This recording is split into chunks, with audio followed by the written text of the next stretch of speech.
Hello. Hello. It's Friday. Again, Friday night. I'm going to do some programming. Good times. I'm writing a WebAssembly interpreter in Ruby still doing that. I'm doing it to have fun, mainly, to demystify WebAssembly, how I approach a project like this, for whatever that's worth.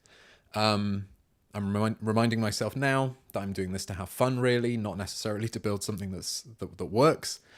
What I do write, I want to be correct, even if it's not very fast. I want to try to write clear code and resist the temptation to, make it clever at the expense of clarity. And I'm trying to write it in pure Ruby without any dependencies, which so far is going, well, medium. It's going medium. So before I start, quick retrospective on my previous stream. I got some good refactoring done on the previous stream. The code is now way less messy and much easier to read and much easier to understand, which is the main point of this exercise, really. So I'm quite happy about that. Yeah, I'm just glad that it came together. I didn't, I wouldn't say I was confident that it was going to, but in the end it kind of worked, so that was great. I did have a few more refactoring ideas that I didn't have time to get to last time. So I'm going to have a look at those today for at least part of the time. I'm not sure I want to spend the whole stream refactoring, because it would also be nice to get on to at least some basic float arithmetic, because up until now I've only implemented sort of conversion operations on floats and, the ability to parse them. I would really like to get to the point by the end of this session of being able to add two floats together. It feels like that's my stretch goal. It feels not completely unachievable. So that means, starting to run f32.wast and basically see how far I can get with it. I am hoping that I can mostly defer to Ruby for those operations, for the implementations of those operations. However, with the integer arithmetic, we did have to intervene to cover some edge cases and places where there was just wholesale disagreement with WebAssembly. So, the division on negative, the rounding direction on division of negative numbers was an example. So this could be more of the same. We're going to find out.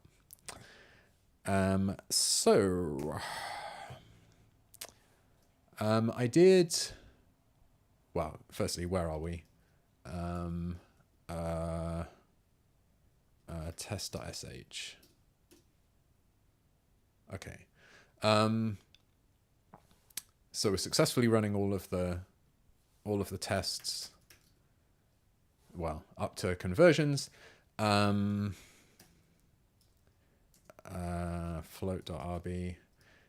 This was kind of quite nice and tidy. I kind of got it to the point where I was feeling like I could understand why it was working, so that was good. I looked at this code earlier today and again came up with some... So these are all sort of the old to-dos I had for refactoring.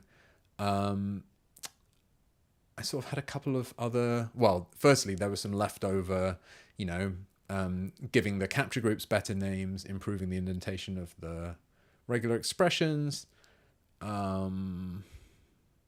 Yeah, some other ideas that I had while I was working on it last time. I did think of some other things that I wanted to try and do. So I think I'm going to...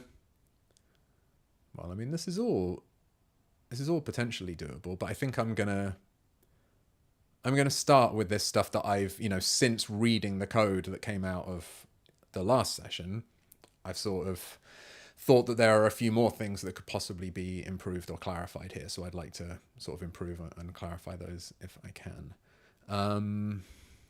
So I'm just going to get stuck into it. I don't think there's anything mind-blowing in here. I think it's just going to be, more of the same, basically. Use mask helper in format pack for symmetry. Yeah, so this is a thing where this is all pure pedantry, right? But this is what you tune in for. Last time I made a bit of a song and dance about making pack and unpack be sort of structurally as similar as possible. And it occurred to me looking at these that an obvious question is why, when we unpack, why are these values masked to be the correct number of bits? But when we pack, they're not masked at all. And I think the answer is there's no good reason for that. I mean, pack is implicitly assuming that the stuff that you pass in here is already the correct bit width and isn't going to splat any of the other bits that they're not supposed to be touching. But there's clearly no guarantee of that. And so arguably, it would be better if pack was just masking. It doesn't really need to mask sign because it has created that itself. But so I suppose that reveals my real intention, which is that I just want it to look like this. I want the only differences to be between these two methods to be essential ones rather than incidental ones. And I think this is an incidental difference. So, this really doesn't need masking or masking because we have literally just created it up here. We know that it's only one bit long, but I think having these widths inside this code here makes this chunk of code like locally more readable. Like you don't have to think about what the data flow is into this piece of code. You can just be confident that by the time control flow arrives here, we've got a sign and a biased exponent and a fraction.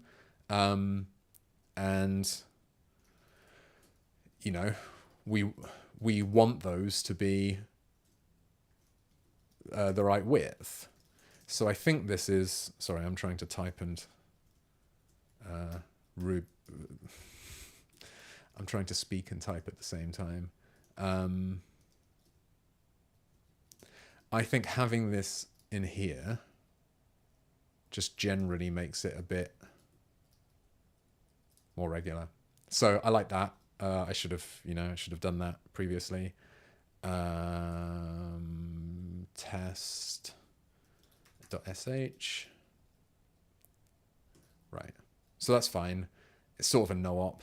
But it makes me feel better to have taken advantage of that opportunity to make these two bits of code look the same. And, we didn't need this because there wasn't anywhere where I was accidentally passing in, an exponent or a fraction that was too large. But I think it's nice to have that kind of belt and braces protection against accidentally doing that in future. So what was my to-do here? I'm just literally going to put that. Use mask helper in format pack for symmetry. And I'm just going to say this doesn't change the current behavior of pack because we're always calling it with values that are small enough to fit into the into their prescribed bit widths. But A, it's nice to have a bit more safety here, and B,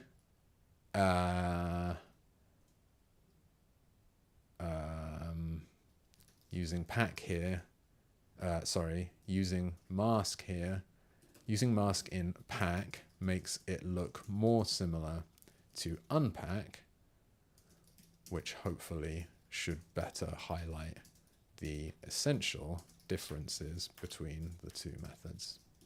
I think that's probably what I mean.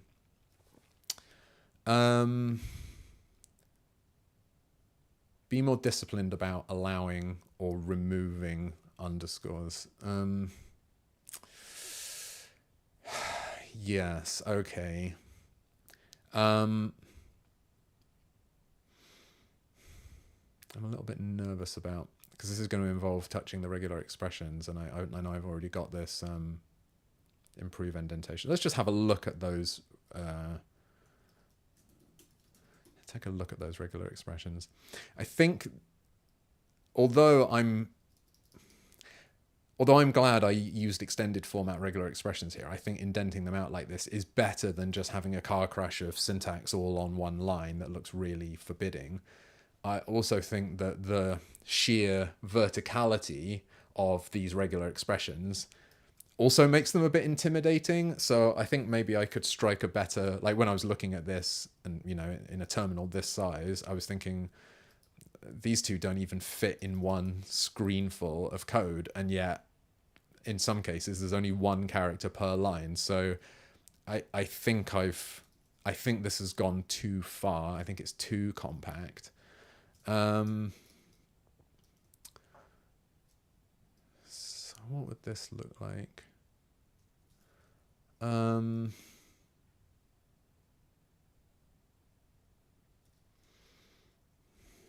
think maybe this is okay. Like having, could I do something like that? Like these have all got like a run of things that are basically just in sequence, and then there are these sort of conditional sections. So I wonder, you know, how would this be as a compromise to sort of say, essentially, we indent these optional groups, but then everything within them is just sort of run together. And the thing that Vim has just left some white space there. I mean, I like the white space between this optional capture group and nan. Yeah, that is. But I'm not sure if I like the white space inside. I'm going to leave the white space there for now, just because that's what Vim is doing by default. And then I'm going to think separately about whether that's actually a thing that I want or not.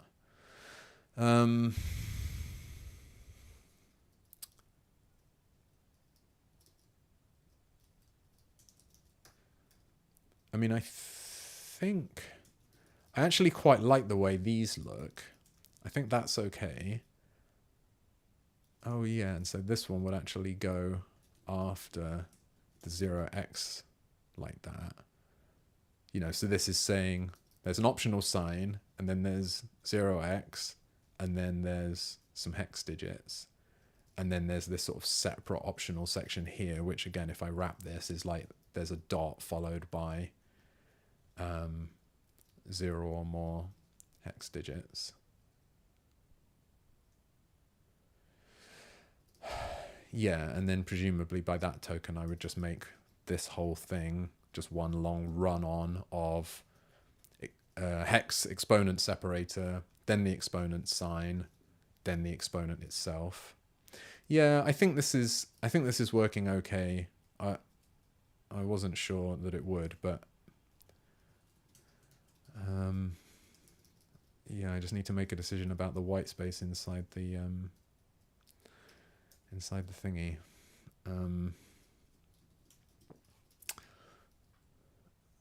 So what do I think about this? Well, first off, I do think this is an improvement. I think this is making better use of the vertical space. And it actually looks a bit less intimidating to me now that it's vertically shorter, and the fact that it's broken out into, here's the first, I mean, obviously these are the most complicated ones, broken out into like, here's the first bit, and it's essentially mandatory. I know the sign's optional, but this is like the sign followed by the whole number digits that have to be there. And then there's this sort of optional section that's what's after, you know, the fractional part. And then there's this other optional bit that's the exponent. Like, I think it's easier to see that now, whereas previously it wasn't. I'm trying to think about like whether I want that whole thing, you know, is this becoming too much like line noise?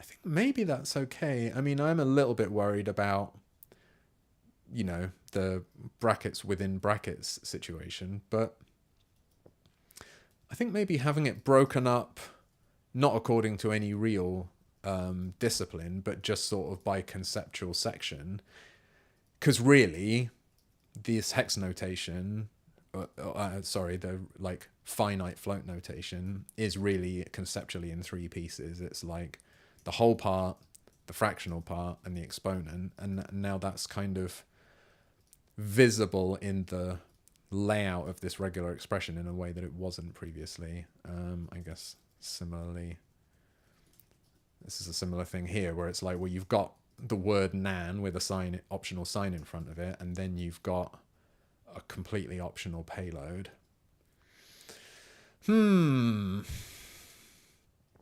Yeah, I think while this does risk, these exponent lines are straying into line noise territory, but for me, they're just on the right side of explicable, I think. What do I think about taking these spaces out? On the one hand, that makes it a lot easier to see where the pieces are, because now the pieces are essentially white space separated. But does it is crashing, a greater than and a left square bracket together in a way that previously those capture group names sort of had a bit of room to breathe, and it's sort of more like a label. I accept that this isn't very important, but it was just a gut feeling as I was scrolling through this that I thought that these regular expressions looked more intimidating than they actually should. So I just want to make some kind of change here.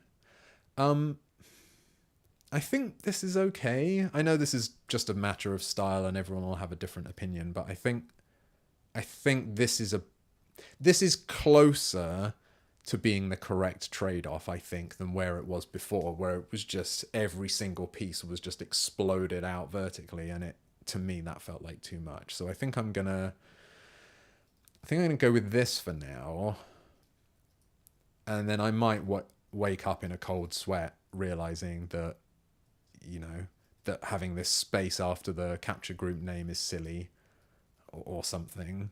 But I think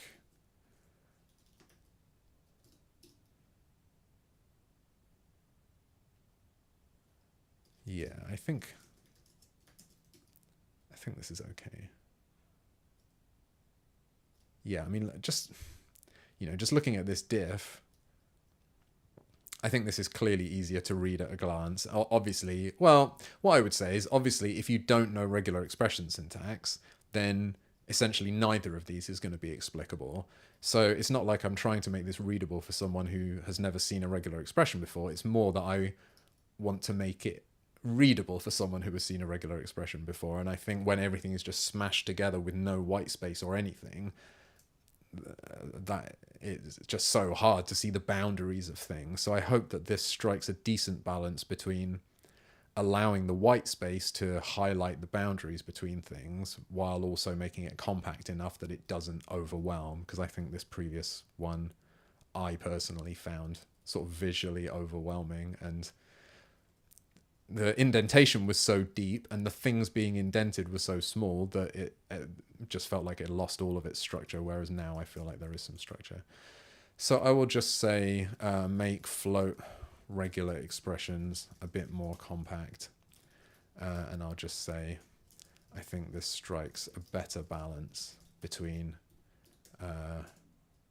clarity and vertical length. I'm not sure about the white space between the capture group names and bodies. The breathing space is good, but it prevents the reader from being able to visually split the regular expression on white space to identify its component parts. So I might revisit this in future. Okay. I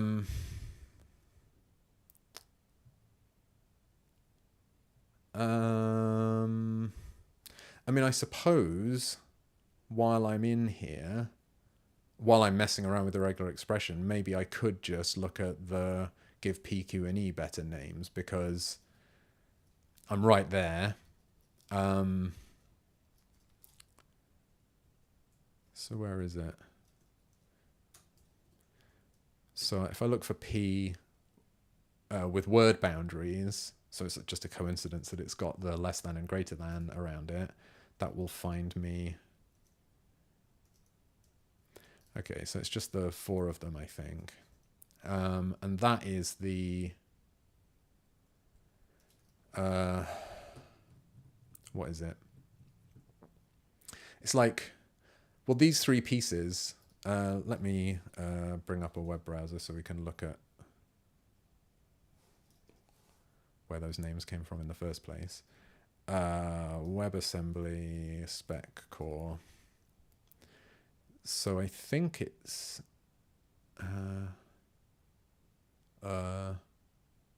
text format, values, floating point. I think that's where the P, Q, and E came from. Yes.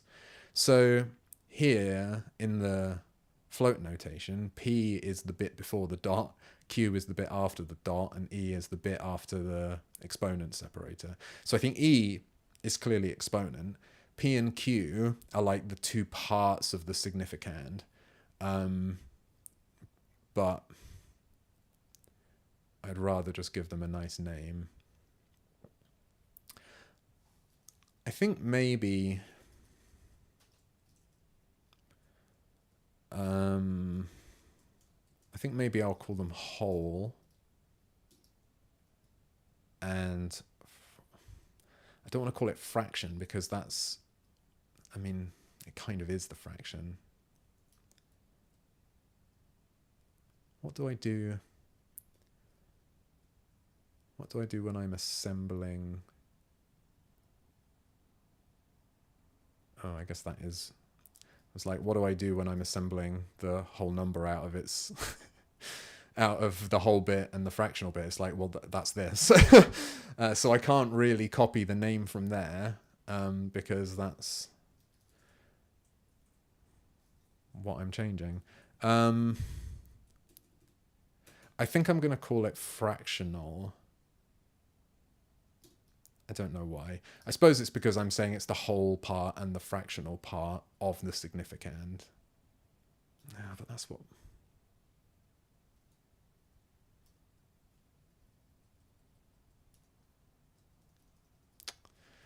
I'm not gonna agonize over this. It really doesn't matter that much.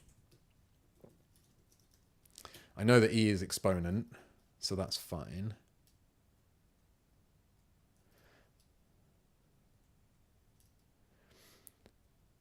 So I think this is okay.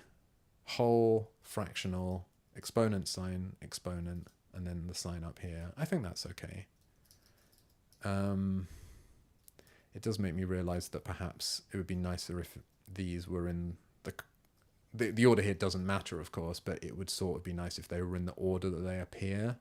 Now, I think the reason I had these at the end is because these were P, Q, and R, whose names had come from this specification, and then sign and exponent sign were things I'd sort of cooked up to name these capture groups, but actually they don't appear in this order in the...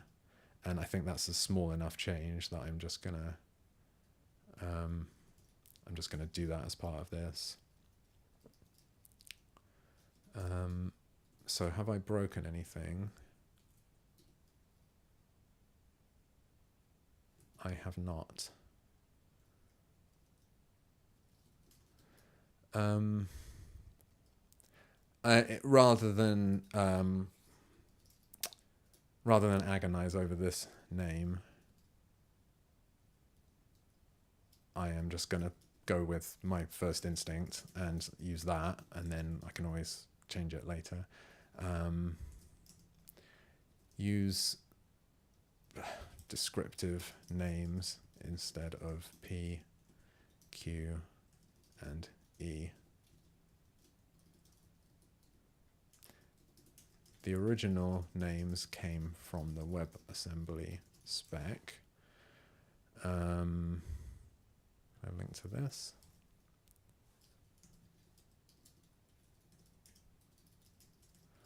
But it's clearer to use more descriptive ones.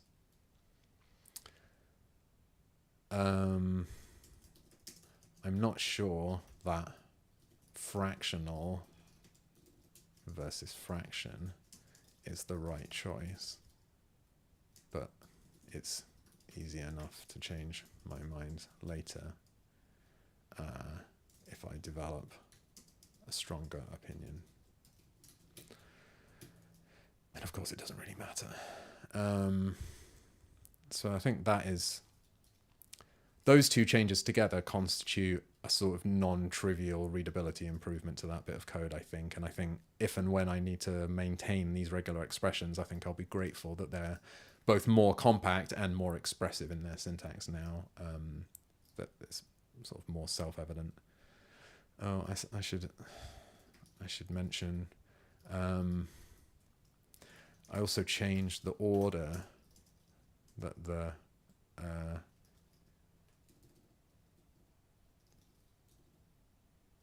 order of these names in the pattern match, in the hash pattern that matches in the hash pattern. I think I previously left P, Q, and E at the end because they were the ones from the spec. But it's a little less surprising for them to appear in the same order as they do in the regular expression itself. Right.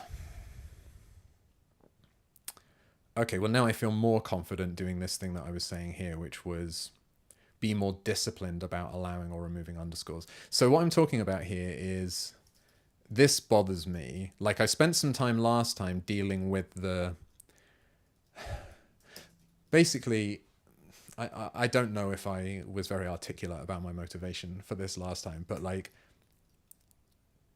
to me it feels like a code smell to be doing any pre-processing of this string. Like, I've got these regular expressions that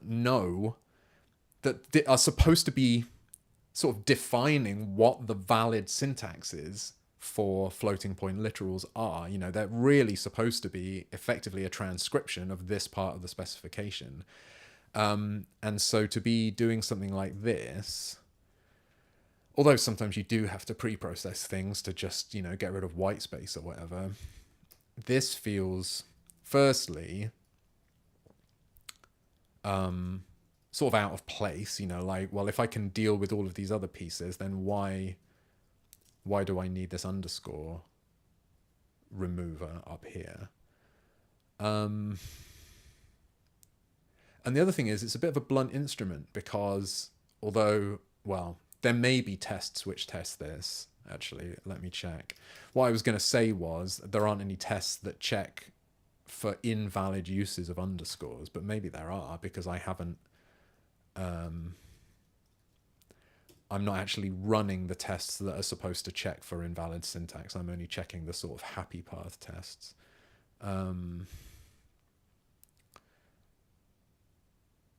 So there are tests, these decimal separator tests are testing that you can put underscores in numbers, so that's why we need to remove them. Oh yeah, crap. Look, there are tests that are checking. So although I'm not running them yet, this is exactly the thing I was going to talk about, is that the syntax here is actually quite constrained about where you can't just whack in underscores anywhere.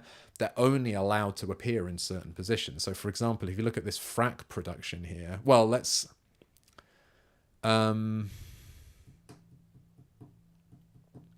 maybe this num production will be more illuminating, because I think this is shared with integers. So look, when you want to write an integer, a decimal integer, it's just this num production, right? So num is basically just how you write an integer, which is also the integer part of a floating point number, right?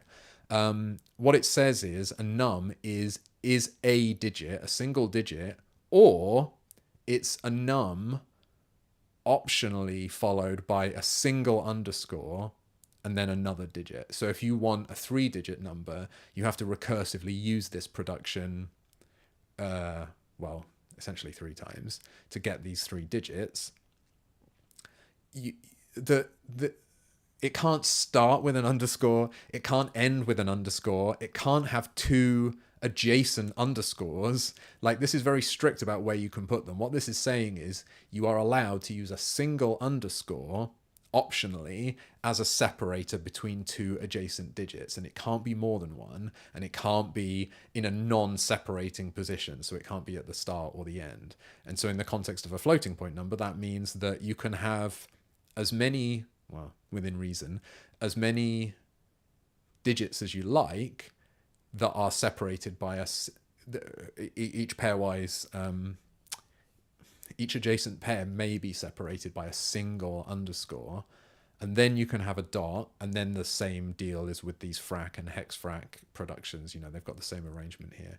So you're allowed to do all of this stuff.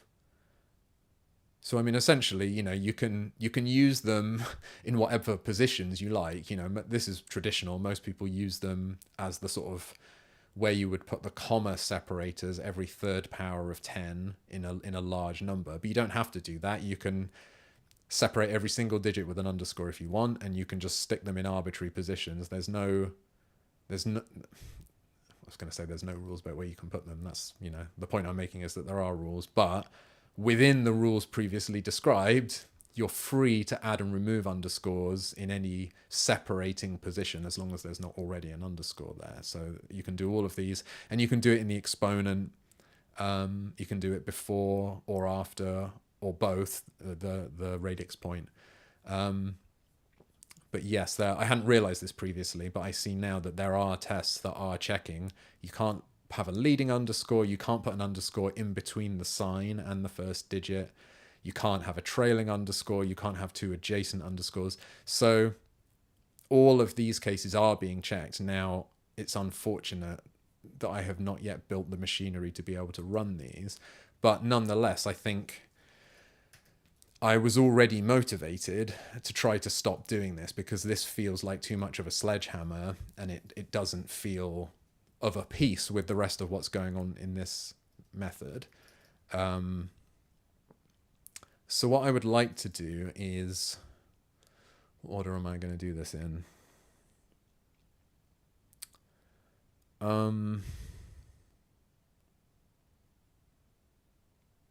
There's a bit of a chicken and egg situation here, because if I stop doing this, then these regular expressions will no longer match because they don't make any accommodation for underscores. But if I make accommodation for underscores in these, then it's not going to be exercised, because the underscores are being removed. So I think maybe what I'll do is I'll start with the regular expression. I'll try and make the change that I think is going to match what this is saying, and then if that seems to be working, I mean, essentially what I'm going to need to do is push this through to the fields where the underscores actually need to be removed. And I suppose I'm not particularly worried about things like anything that's going through to integer.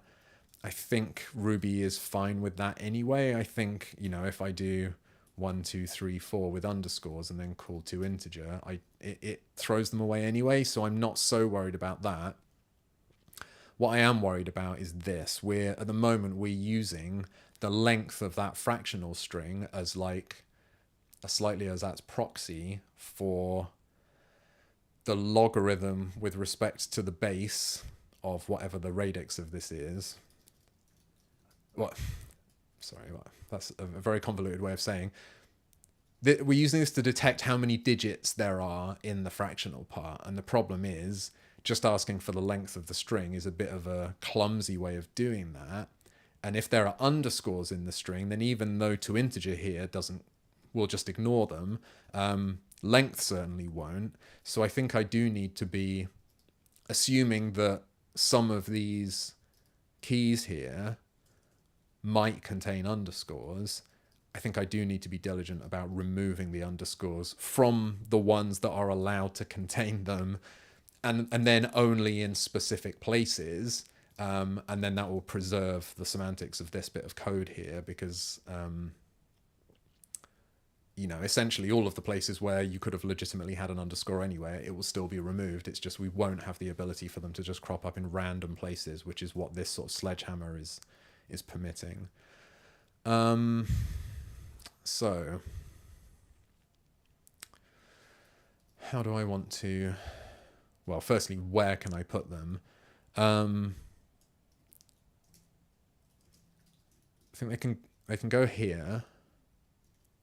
I mean, basically, it's anywhere that there's hex or decimal digits, right? So in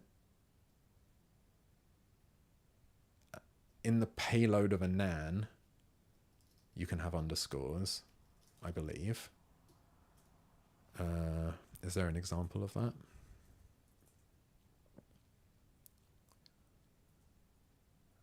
Not in this file, but I think I'm right that a nan just uses hexnum, and hexnum has got the same restriction. So yeah, so we should be allowed underscores there. The infinity syntax doesn't let you put digits in it, so we don't have to worry about that. Here and here and here. So in all three parts of a hex or a decimal float, you're allowed to put underscores as digit separators. So I have to support them in all three of those places. So the way I'm going to do this is, at the moment, this matches one or more hex digits. So what I'm going to do is peel off the initial hex digit, and then, so, this is semantically equivalent to plus, in fact, if you're implementing regular expressions, this is one of the obvious tricks, is that plus can just be implemented as syntactic sugar on top of star, because if you've got anything plus one or more, then you can just replace that with, or you can expand that to literally one of that thing and then zero or more of that thing. So this is a completely legitimate transformation. And then having done that transformation, I can now, the reason why I want to do it in the first place is because I want to allow underscores between characters. So now I can say, this is somewhere that an underscore is allowed as long as it's followed by another digit, right? You can't have an underscore before the first digit, but you can have an underscore before the second and the third and the fourth and the fifth and however many digits you want. You're only allowed the one, but you are allowed it.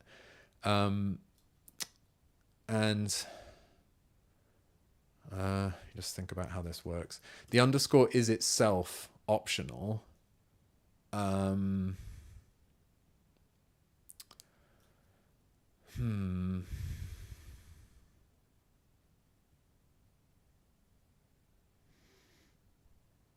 think I can just package this up like that, right? I mean, it's become a little less readable. But now what I'm saying is that the payload is, previously it was one or more hex digits. Now what it's saying is exactly one hex digit followed by 0 or more sequences of underscore hex digit, where the underscore itself is optional.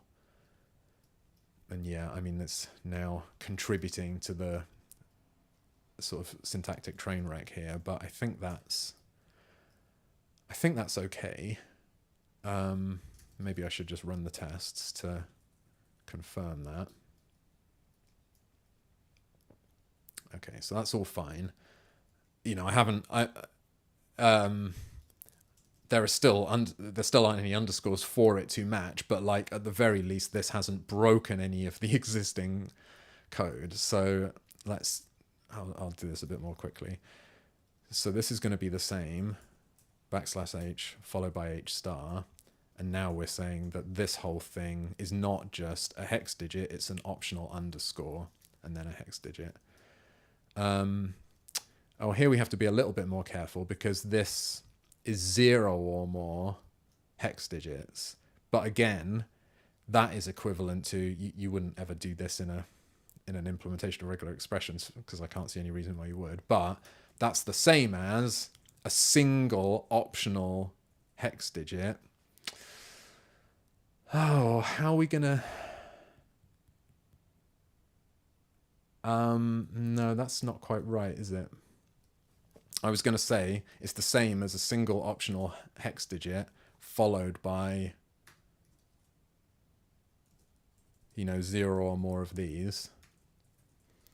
But I don't think that is right because that would allow you to start with an underscore. Because if this first hex digit is, let me just copy this.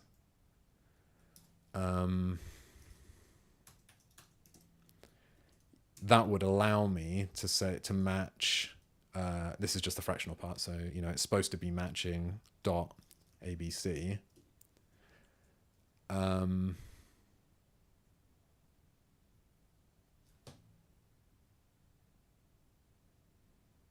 Well, that's not working at all.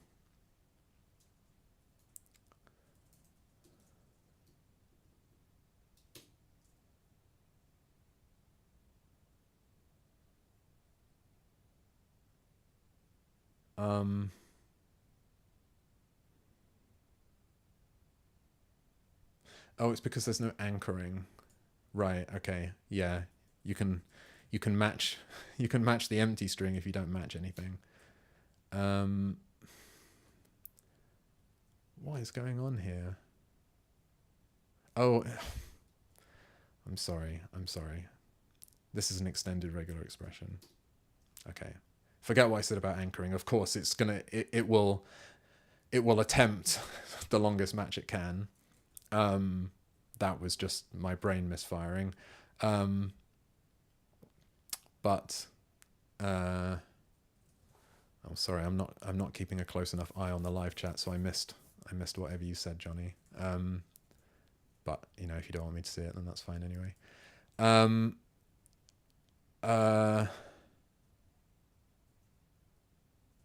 Yes. So, okay, sorry. I just had wait a second there for my brain to reboot. So this is what I was expecting to see when I showed you this. And the problem is that this is now permitted because the first hex digit here is optional. Oh, wow. The live chat spammers really do love coming in and spamming. So what I actually need to do is say,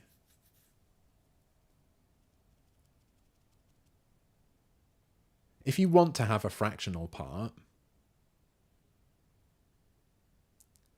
then you have to provide at least one.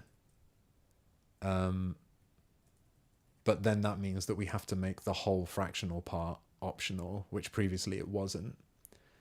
So this, it's a little bit complicated because it's inside the radix point, the decimal point is itself optional, but then having provided the decimal point, that then sort of meant that you definitely were getting this fractional part. But I think now, in order to support this, what I'm going to say is, okay, you can provide an optional decimal point, and then there's another thing after the decimal point, which is now separately optional, which is that you can provide at least one hex digit and then 0 or more underscores followed by more hex digits. So this, I'm hoping, will not match. Yes. Oh, yeah, oh no. Okay, so that's fine. Yeah, the expression has matched, which is correct. Yeah, that's fine. It's fine that it's matched that. No, it isn't. It's not fine because you shouldn't be allowed to write this. This whole thing should be a match failure.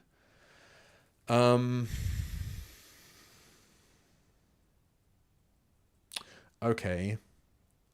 Well, firstly, let's anchor this to make sure, because this appears in real life. Yeah, okay. In real life, this appears as part of an anchored match, and the reason why this was matching is because it was able to match a substring of this. It was able to just ignore this stuff after here, whereas in the real regular expression, you're not allowed to ignore anything because it's anchored on both ends. So I think I'm right in saying that as long as it's anchored, then this is going to be okay. So I'm saying that is not optional.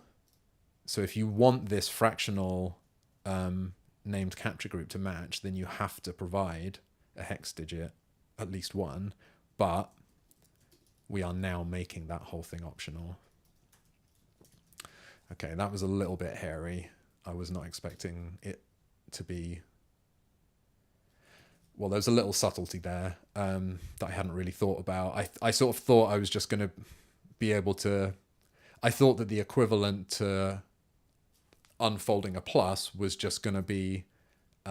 for star was just going to be peeling off an optional one, but as I was saying that, I realized it wasn't right. Now, do we... Oh, no, well, fortunately, this one is a plus, so we know how to do that. So that's just at least one digit followed by 0 or more digits with optional underscores. All right, that looks good. And then essentially this is the same. In fact, it's so the same that I'm just going to copy it. So the only difference is that these are decimal digits and there's no 0x to indicate that it's hex. This part is the same. Instead of H's, it's D's. And this one's the same. In fact, this one already has D's. It's just that the exponent separator is E rather than P. So I think that's all okay. I think I'm going to commit that. Say, allow limited use of underscores in float regular expressions. Say at the moment we're stripping all underscores from a float string before parsing it, but that's too liberal. Underscores are only allowed as separators between digits, and then only a single one at a time. So let's link to... Again, I think this is probably the best reference for that. You might need to click... You might need to use hypermedia to get to the integers section, but this is really the entry point to that.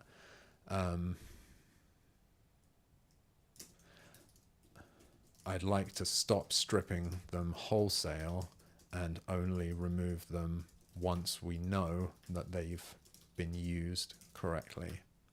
But first, we need the regular expressions to be able to match strings where they haven't been where the underscores haven't been removed. Okay, so now I can do this. What I'm expecting here is quite a lot of the tests to still work. Float literals, but some of them to fail. I'm like expecting that we're going to see a lot of these earlier ones passing. In fact, are we going to have any problems? I think probably this one is going to be problematic because this is, like I said, the problem will not manifest for underscores in the whole part of the significand, or actually in the exponent, because again, the length of that string is not important. It's only what integer Ruby manages to parse out of it. But the length of this string is important, and so I think we're going to get a mismatch here on F32 decimal separator 3, where the answer to how many digits there are in that is 6, but Ruby is going to use 7 because that string is 7 characters long, which really just exposes the hack that I'm using. But right, that's exactly what I anticipated. So I think that means that everything is working, or everything being exercised by these tests is working in the way that I wanted it to. So now I think what I'm going to do is just, like, the problem is I don't have a nice tidy way to replace this fractional dot length. Like, I think getting into trying to do it in some other way is going to be painful. Like, specifically, again, this is a bit of a subtle issue, but I think I mentioned 1 or 2 streams ago that really essentially the question we're asking here is how many digits are there in the number, and a way to answer that mathematically rather than sort of lexically is to take the logarithm to the base of whatever the radix is, and Ruby has just got, you can just specify the base of a logarithm. So, if I wanted to know how many digits 1234 has in it, I can just take log to base 10 of that, and then we have to adjust it. But basically, you get the right answer. Yeah, you can calculate how many digits there are if you, is it flooring or ceilinging? I think you have to ceiling it. Math.log 1234 to base 10. Is that right? Ceiling? I'm worried about boundary values. Maybe it's floor plus 1. Anyway, it doesn't matter.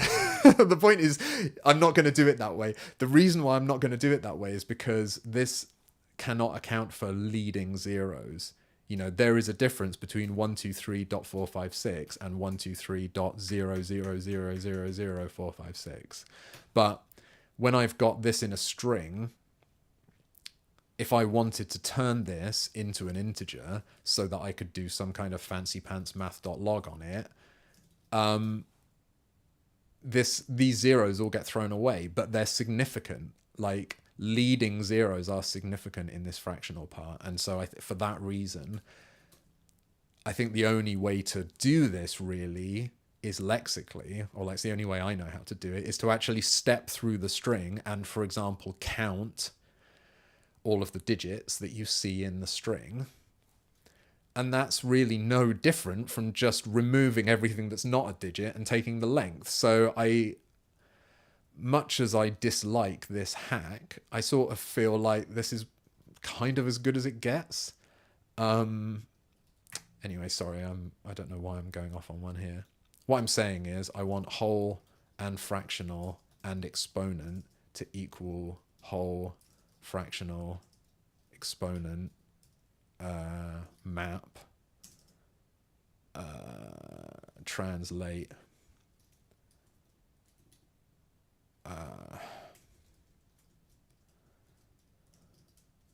something like that. Like, is that gonna work? How do I make this not ugly? I don't know if it's possible to make it not ugly. I mean, is that pretty much the... Oh, actually, also, I've got to account for the possibility that this is nil. That's why I've got the safe navigation operator there. So this might be nil. And that's fine because we can leave it as nil and it's going to be eaten up later on. So does that at least get us past that example, the one that was problematic there? No.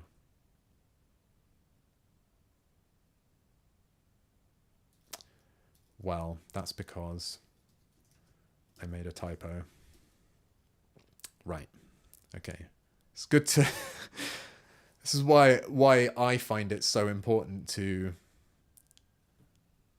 It's like that thing where if you're listening to a quiz on a podcast or whatever, they always say, if you want to play along at home, then you can, but you have to say the answer out loud, because otherwise, when you hear the answer, you will convince yourself that you knew that answer. And it's the act of saying it out loud, like, forces you to manifest in physical reality outside of your own mind the fact that, in that case, you didn't know what the answer was because you didn't say it. And I think this is a similar kind of thing where it's like, it's important for me to, I don't always say it out loud when I'm just working by myself.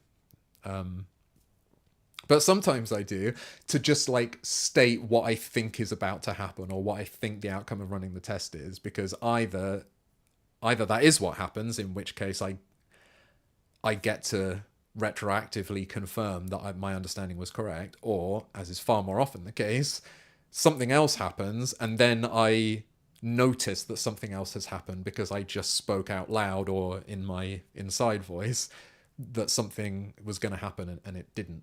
So yeah, that's why I keep anticipating what's going to happen, is because mostly I'm wrong about it. So now we're down to F64 hex separator 5.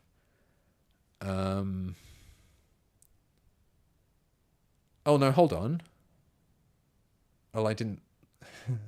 After saying all that, I wasn't paying attention to what actually happened. This is not an error. This is just the warning that I put in. See, in addition to some better error reporting here, I could do with some colors, because, if I was accustomed to red meaning that there was a test failure, then the fact that this isn't red would have been a very strong visual cue that it was fine. But as it is, just the fact that it was something other than this equals output kind of tricked me.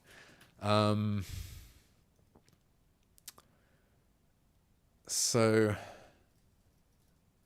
that's not surprising actually, because the only changes we made were to the decimal and hex float syntax and to the nan syntax. And as previously discussed, there don't appear to be any nans in this file that is ostensibly about testing the syntax of float literals. Oh, I remember there was some right at the beginning. Yeah, that's like the very first thing that we needed to implement way back when for parsing floats, was the ability to parse a nan. But I don't think they have any that have underscores in their payloads, which is perhaps forgivable. So what about if I run all of the tests? Yeah, apparently there's not a single nan with an underscore in it, but while I'm in here, I am just going to do the same thing for this. I'm going to say... Oh, and incidentally, it's really only the fractional part that needs this, but I think it's important to be conceptually consistent with this stuff. Like the fact that I've introduced the possibility of underscores in whole and fractional and exponent, I think it's important for me to now strip them out rather than just say, oh, well, it's okay for them to hang around in 2 of these 3 values because actually right now they're being used in a way where that doesn't matter. Like, that makes me quite uncomfortable. If I'm going to let them sneak in, then I'm going to sneak them out again on the other side. Like, I'm not just going to let them hang around just because they're not actively doing any damage. I think that's quite misleading. So yeah, I just have to sneak it in here. In this case, it really is...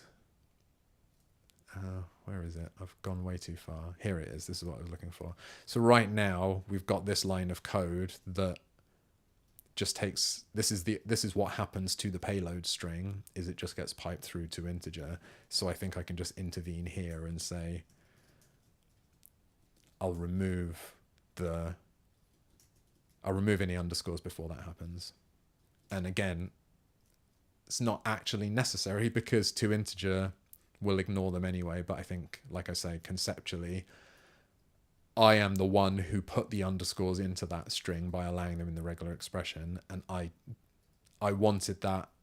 I wanted them there so I could match the correct subset of syntax, but I don't actually want them in the string after it passes through this process. So I'm pulling them out again. Okay, so what is this change? Did I put something in here? I just said something about being more principled. Be more disciplined.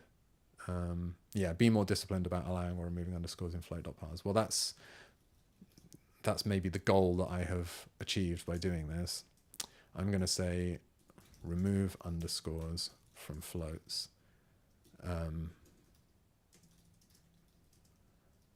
once they have been successfully matched.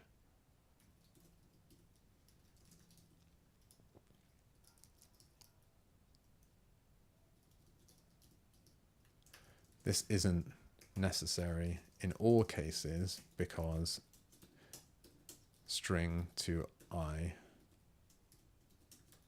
will ignore them anyway, but it does matter in at least one case, i.e. fractional.length. So for the sake of consistency, I'd like to remove underscores everywhere once we know they've only appeared in permitted positions.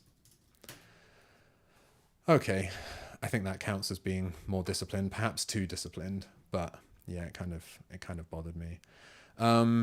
Make numerator and a denominator calculation less mysterious in float.parse. I mean, that instruction is in itself mysterious, but what I meant was there's this whole section in here where like some magic happens basically. I would like to make it more obvious what is going on here. And I think that means both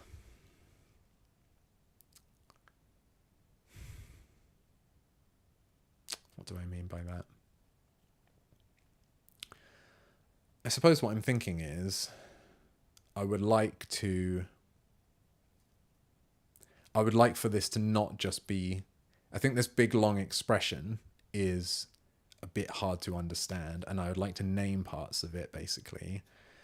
But if I start extracting local variables here, I'm worried that it's going to make this code even more difficult to understand. So I think in terms of making the calculation less mysterious, I think it would be sufficient for me to extract this bit here into some method foo, and then, come up with a meaningful name for it. And now that's given me some breathing space not to change how this works, but just to sort of, well, I mean, maybe I could change how it works. Yeah, I'm remembering the other thing that bothered me about this is I just really don't like this join. I know it makes intuitive sense, but I think this is really obscuring the calculation that we're doing here. So I would rather break this out into its component pieces and make it clearer what the deal is. what do I need to have here? Whole fractional radix. And then I'm just returning this pair of the numerator and the denominator. Oh yeah, so this whole thing.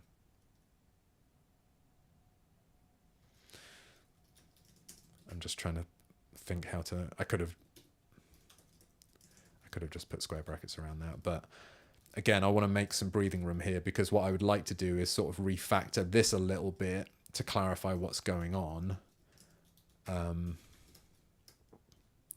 And so sticking these in locals separately gives me some purchase on them, and then I just bundle them up and return them in the same order as was expected. So, sorry, what were the arguments? Whole, fractional, and radix.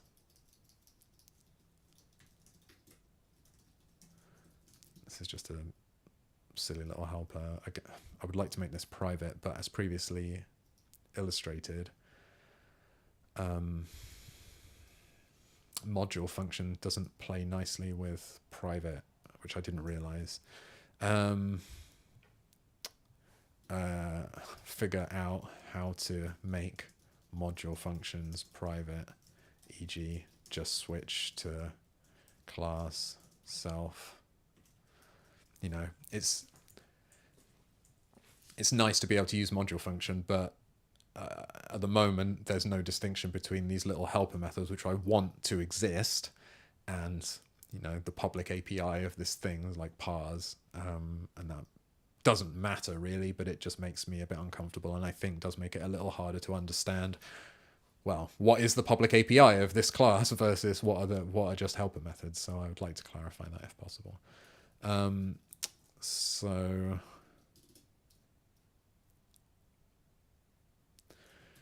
okay, so I haven't broken anything yet. What is this thing actually doing? Well, firstly, I would say, let's just do some more extracting. This thing here, fractional and dot length or 0, the whole point of that is to tell you how many digits there are. Like, this is how many fractional digits there are.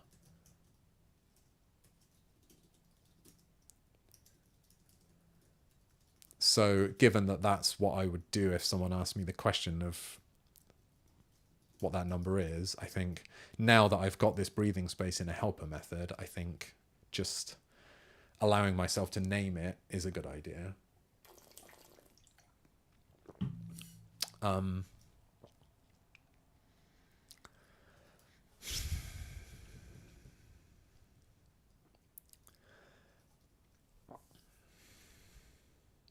Potentially a more fundamental thing that I'm annoyed about is, yeah, this join. What I would rather do is sort of do this thing of like turning them. This isn't giving me the opportunity. It's not giving me the opportunity to do that thing about being explicit about what happens if they're nil, you know. So this I suppose it would be 2i radix, you know, or 0, gives me the opportunity to sort of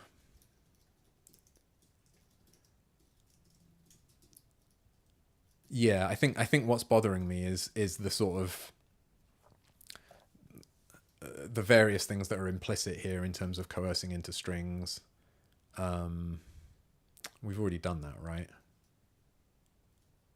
Oh, not necessarily. These could still be nils.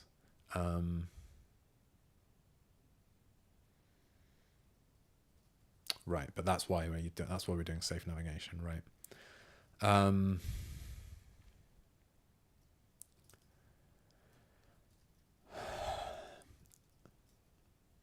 Sorry, I'm having difficulty articulating what.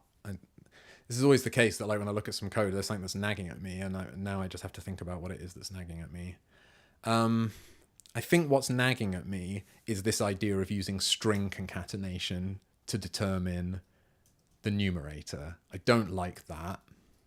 I think it's like I said before, there's a bit of string manipulation going on here, but I can't see any.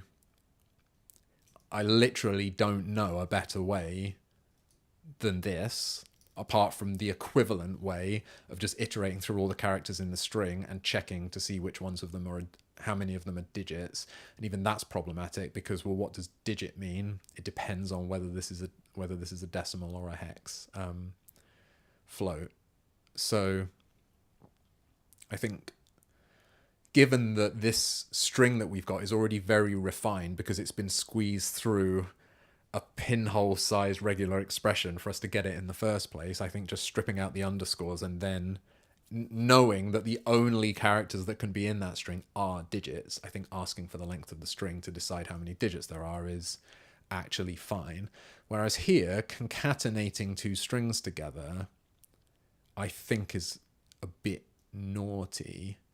I think what I should be able to do is construct the numerator arithmetically from its whole and fractional parts. Like, part of it, you know, if this is whole is 1, 2, 3 and fractional is 4, 5, 6, assuming that we're in base 10, you know, the original number was 123.456. The number we want to, you know, the numerator we want is 1, 2, 3. Well, actually, the number 1, 2, 3, 4, 5, 6. The denominator we want, actually, maybe this would be a better example if there was a different number of digits here. 1, 2, 3, 4, 5, 6, 7. So that's the integer that we want, which is equal to, you know, 1, 2, 3, 0, 0, 0, 0 plus 4, 5, 6, 7, right? And the denominator that we want is 1 with 4 zeros after it, so that we are dividing by a denominator that will cause the decimal point to sort of shift to the right position. So, and we've already got this. That is, the denominator is the radix, which in this example is 10, to the power of the number of fractional digits, which in this case is 4, and that is 10,000. So we've already got the denominator part. And I'm just pointing out here that I think we've got all of the information we need to be able to arithmetically construct this numerator by adding the fractional part onto, well, it's whole times the denominator. You know, whatever we've decided is, you know, we're dividing by 10,000, and so we sort of want to cancel that out by multiplying the whole part by 10,000, so that when it gets divided out, we recover our original integer part of the number. So I think that's the right thing, except we haven't computed the denominator yet at that point, so we need to just switch those around. But now I think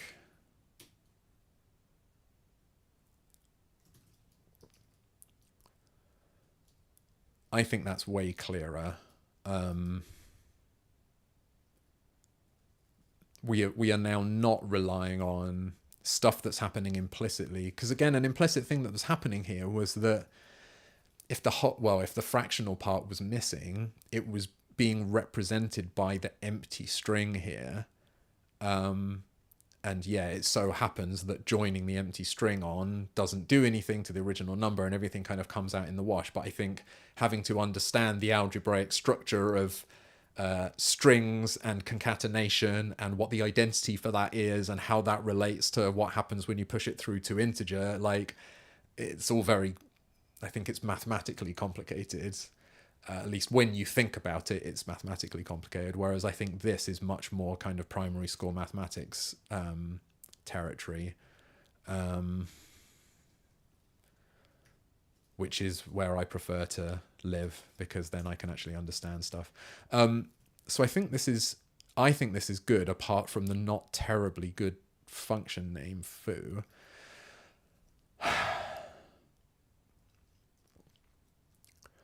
I think that what this is doing is parsing a rational number. I think it's we give it two strings that are the whole and the fractional part of some decimal, and what we get back is a numerator and a denominator, which is irrational. I mean, I've actually already worried about that here. But just from naming perspective, I think parse rational is a completely acceptable name for this helper method. And I think that makes it, I think this is fairly unsurprising now. You get the whole and the fractional and the exponent. We parse the whole and fractional parts at some radix and to give us a numerator and a denominator, which is ultimately what we need to pass into finite. And then we just do some adjusting based on whatever the exponent was. We adjust either the numerator or the denominator. So assuming that I haven't made any last minute typos, I think I'm going to roll with this. Extract parse rational helper from parse. What do I want to say about that? I think I'm just going to say something like this uses a more explicable, i.e.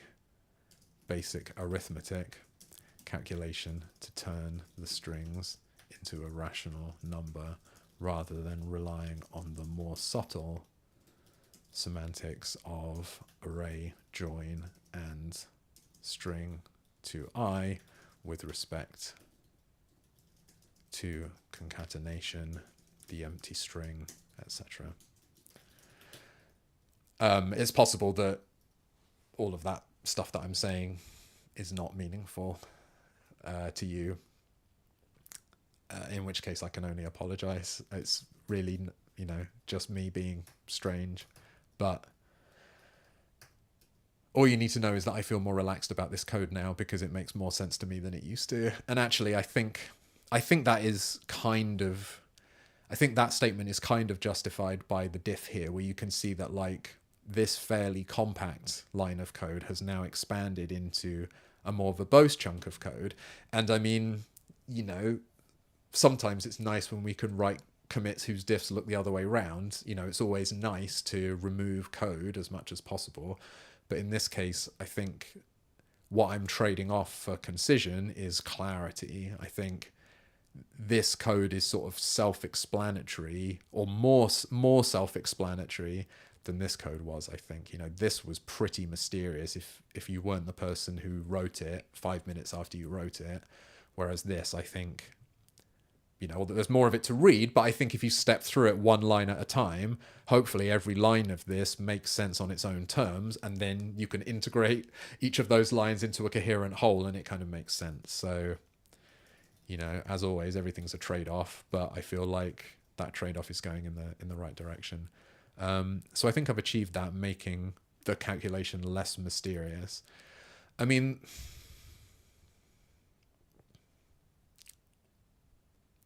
like, I wasn't anticipating actually stumbling into rationals at this point, because the reason I was I'll talk about this briefly, but I think I'm going to stick a pin in this because I want to come back and do some more work on this. But the thing that I noticed or remembered, or I don't know how it appeared in my mind, I had the realization that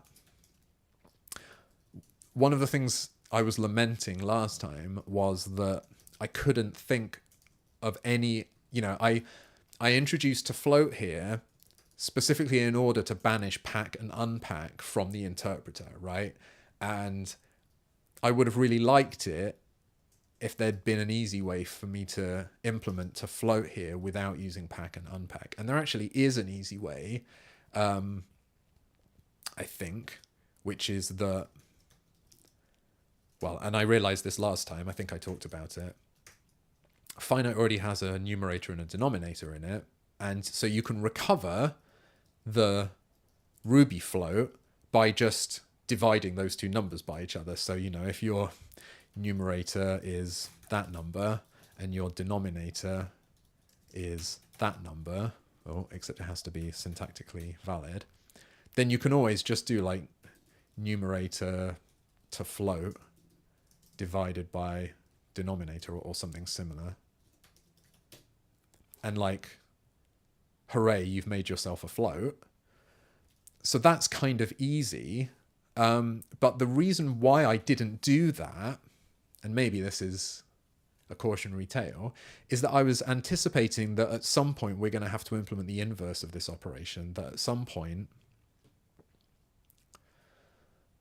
well, I think as soon as we get onto the arithmetic operations, what we're going to want to be able to do, in the same way as we had that with the integers, we were able to take the unsigned integers and then temporarily step into the world of the signed integers, do an operation, and then convert back out into unsigned integers, because unsigned integers is our like base level of reality representation that we have in the interpreter. I think I was anticipating that we are going to need to do that same thing, but with floats. So again, floats in the interpreter are represented as unsigned 32-bit and 64-bit integers that are just like bit fields.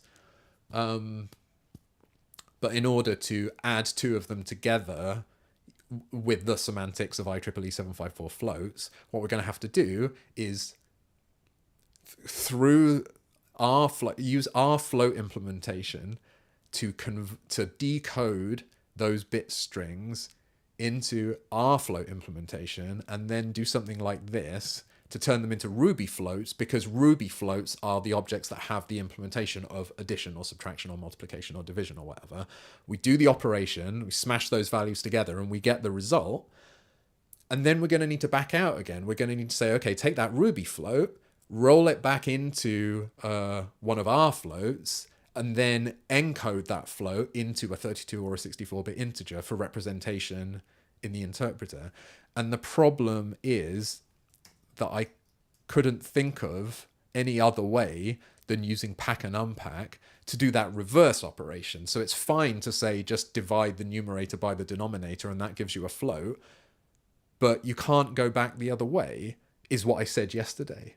But what I have realized since yesterday is that you can go back the other way without using pack and unpack, because that's one of the things that the rational class can do.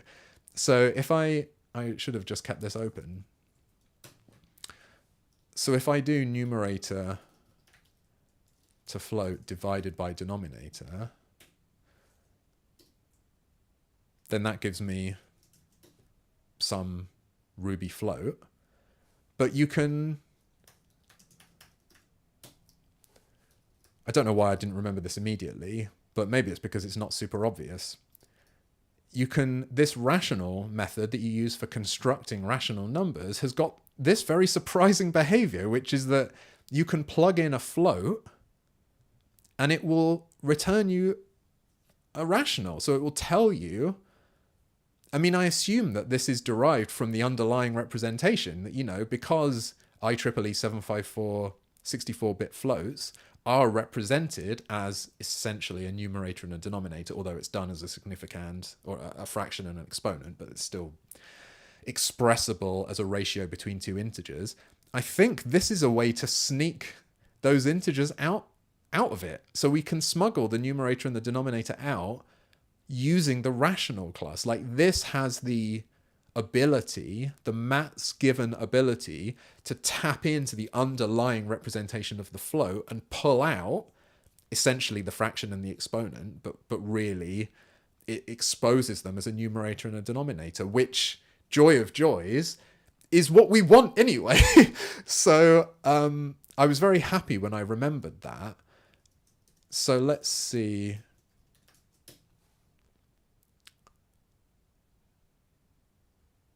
Yeah, so, you know, this isn't exactly the numerator and the denominator that I plugged in, which I guess is an accuracy issue. You know, it wasn't able to represent, I mean, these were pretty long numbers that when I just mashed the keyboard.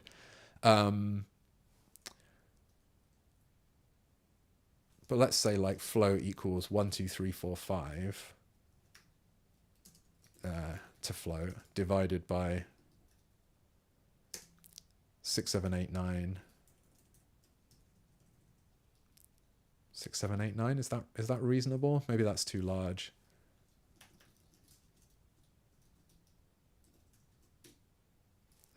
that was too large. Okay, well, maybe we're never going to get lucky with this because of the very nature of floating point numbers. Yeah, okay. But I suppose the point is that these are all very close. You know, these are the closest approximation. So when I did there 1, 2 divided by 6, 7, it's this 0.179104477611940. I mean, this is saying it's the same. I don't want to get too distracted by this because it might just be that this is, yeah, I mean, that this is the same ratio, or maybe perhaps, oh yeah, I suppose, yeah, this makes sense. It's more the case that the answer here is not exactly 12 divided by 67. The number we get is in and of itself precise. It's precisely this number, but that number is not precisely the ratio between 12 and 67, which I assume is irrational.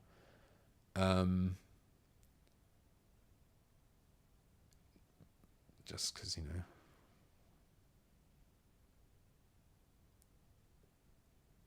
Well, no, I don't mean irrational, do I? That's quite possibly the most mindless thing I've said on this stream since I started, given that the way that I created it was a ratio between two integers. But what I mean is, it's not straightforwardly expressible in a finite decimal like this, you know, like that number.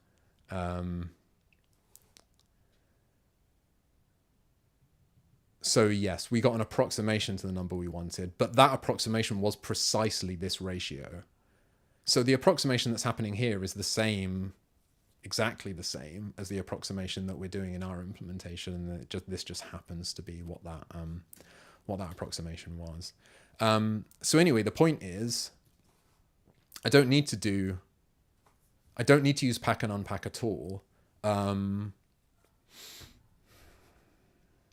I could use this rational function to pull out the numerator and denominator from a Ruby float, and then likewise, instead of doing, you know, if my numerator and denominator are you know 1, 2, 3, and 4, 5, 6, instead of doing this like numerator dot to float divided by denominator, I could instead make a rational number and then just ask that to be converted to a float, which does the same thing internally, but there's just something very, again, pleasantly symmetrical about this, that this kernel rational function converts a float into essentially a pair of a numerator and a denominator, and the rational to float method does the opposite. And so I actually do have a pair of functions that allow me to marshal Ruby floats back and forth into my kind of Wasmina floats, which is exactly the thing that I was worried didn't exist last time, but it only occurred to me this morning that it does exist. So that's good news.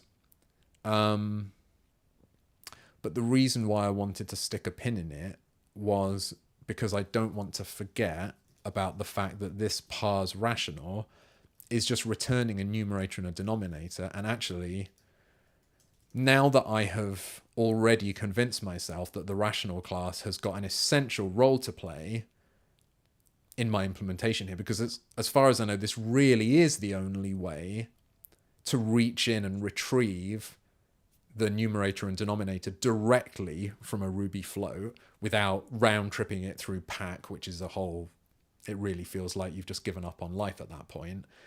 Then why not use it? And here that gave me this thought, like, well, I mean, I guess this is what I'm about to talk about, but I meant this in the context of infinite.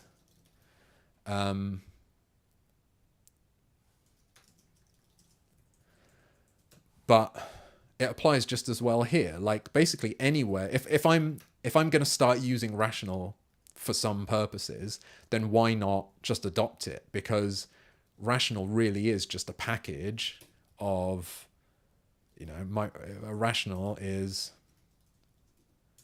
1, 2, 3, 4, 5, 6. Well, that's not a great example, is it?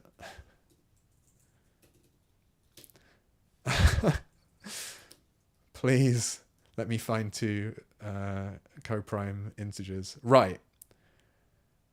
It's more or less a package of a numerator and a denominator.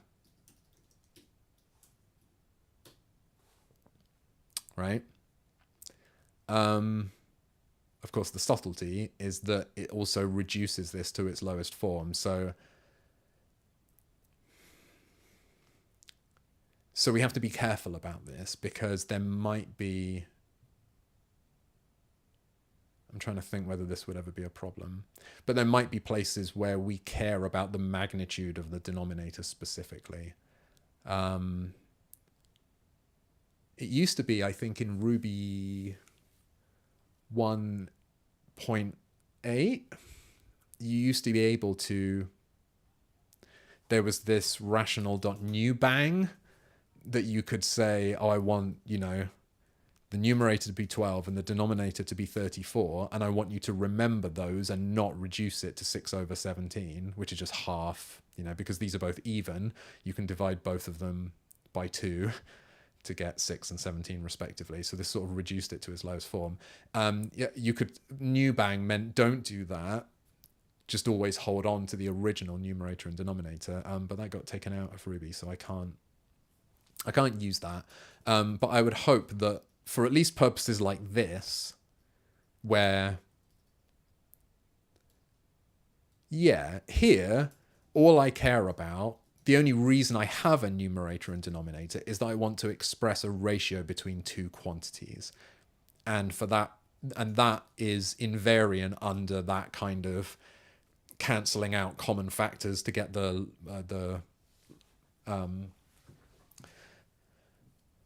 lowest possible form of the rational. So we totally fine for that sort of automatic reducing of the fraction to happen in this case. So in this case, I think I am going to make this a rational. And I mean, that already looks nicer. And then, well, at least for now, I'm going to need to plug these in separately.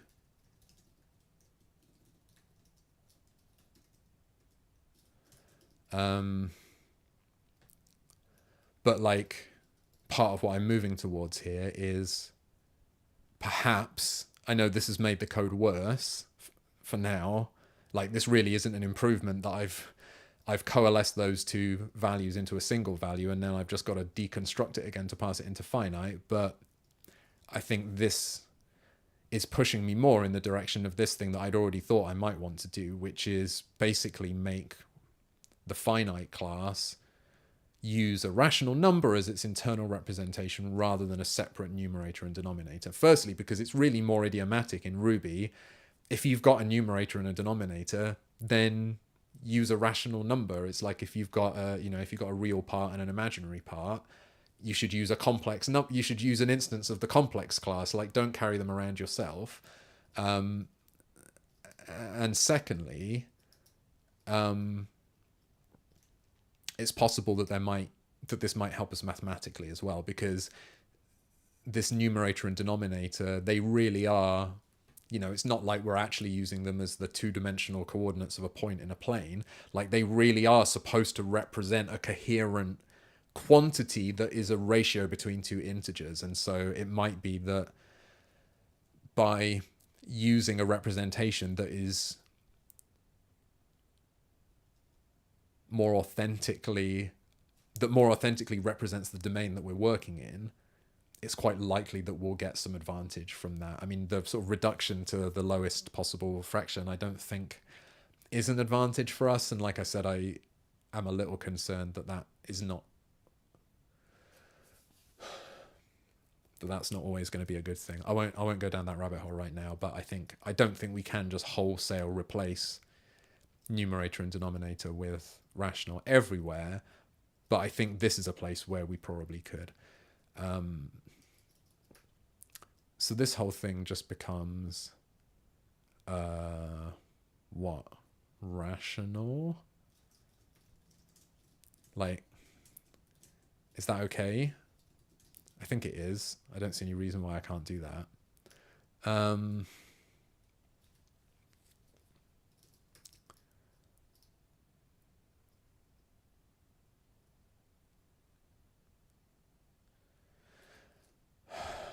Right.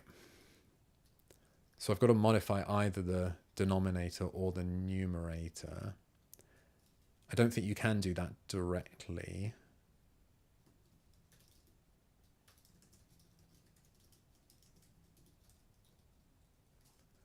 Whoops.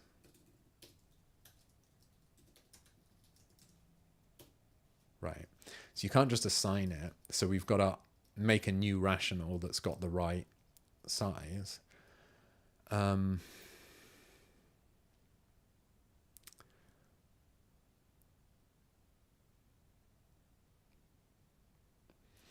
Oh, this is interesting. I mean, it's already happened that we've got an advantage, because the whole reason why we're diddling... this whole chunk of code is a little bit unsatisfactory, because what it would be really nice is if we could, if we were just... It's a little bit unpleasant that the thing that varies between these two arms of the conditional is like the L value. The thing on the left here is not very nice, but it's necessary because we want to either increase the denominator to make the ratio smaller or increase the numerator to make the ratio larger. But now that we have a representation of the ratio, we can just make this, well, this stays the same. This is just rational gets scaled up. But now we can just explicitly say rational gets scaled down by making this division. And I think that rational knows how to do that. Like, that's the whole point of it.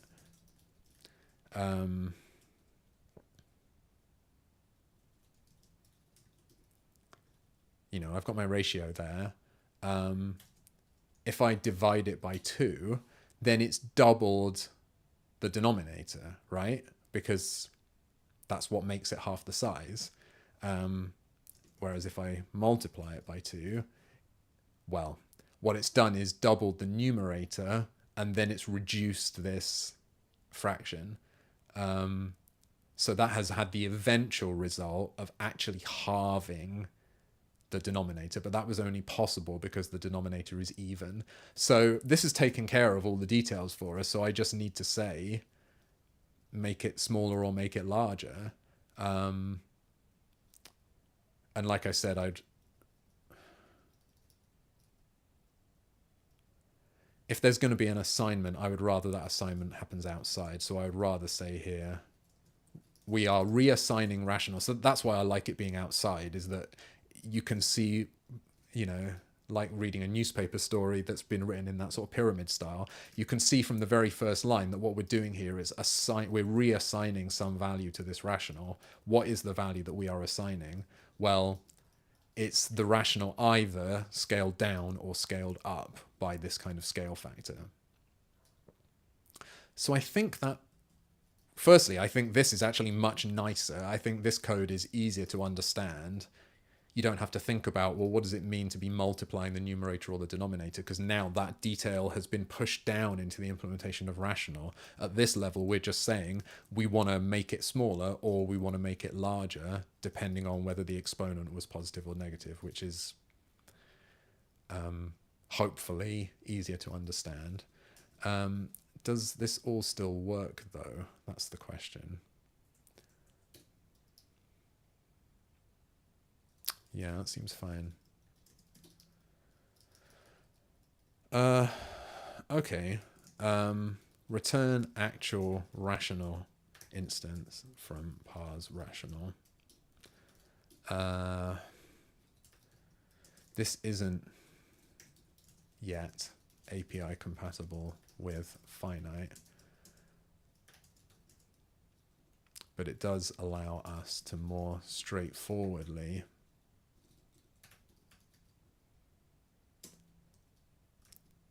scale the rational up or down to account for the exponent. I'm going to say,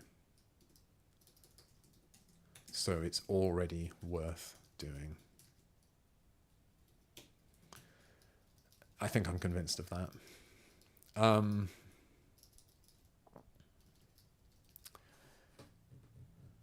So I guess the interesting question is, can I now push that change through? Like, can I get rid of this clunkiness here? Can this just be, well, I guess it's this whole thing. Can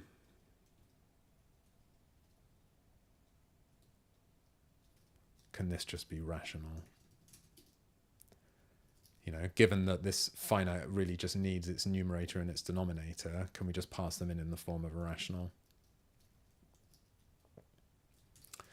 Let's see, where are all the places that this matters? So I'd have to stick it in there.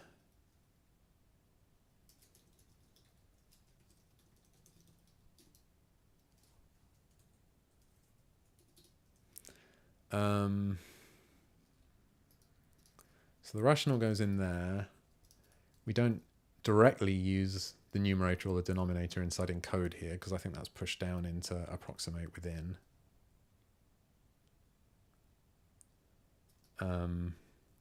This approximation class does still need a numerator and a denominator, and no, that's fine. I was worried about the sign of this, but we're only ever going to provide positive numerators and denominators here, and we're not changing that as part of this refactoring. In fact, we're still separately storing whether the overall number is negated.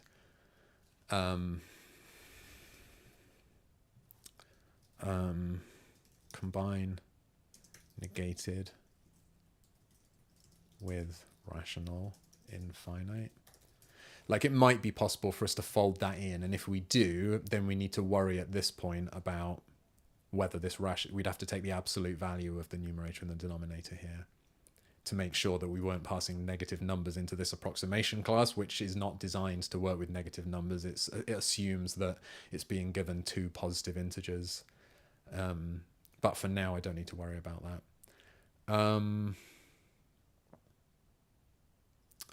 So this is returning. Yeah, I think this is okay. I don't think we want to return, I don't think we want to return anything different here. That's not the change I'm trying to make. I'm not trying to change this API. But furthermore, I don't think there's any benefit in returning a rational here, because I don't care about the numerator and denominator anymore at this point. I just care about the quotient.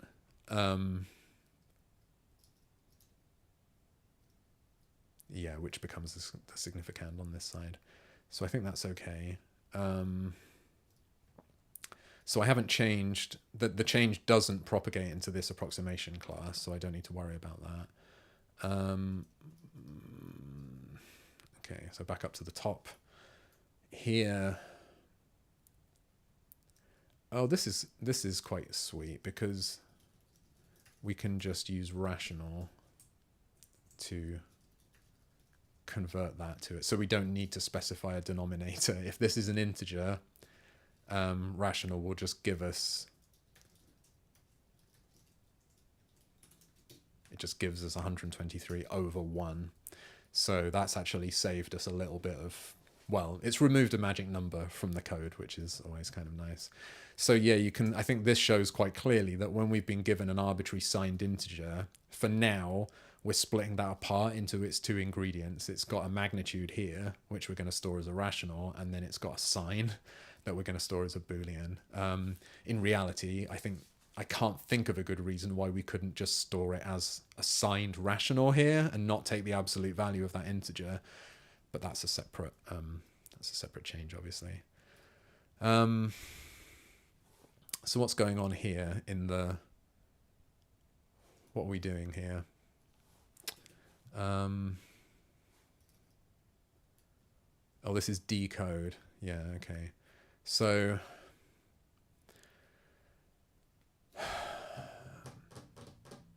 here we're going to end up constructing a finite from this numerator and denominator. Is it important that we have a separate numerator and denominator here, or is this a similar kind of deal where, because I can see that we're playing the same game with that sort of numerator and denominator, the sort of, if the exponent's negative, then do this thing, otherwise do that thing. So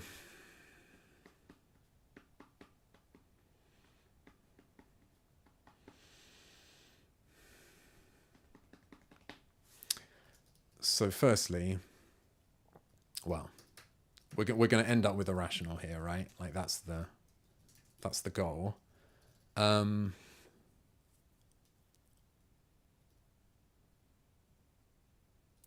we've got this quantity here, 2 times the absolute value of the exponent.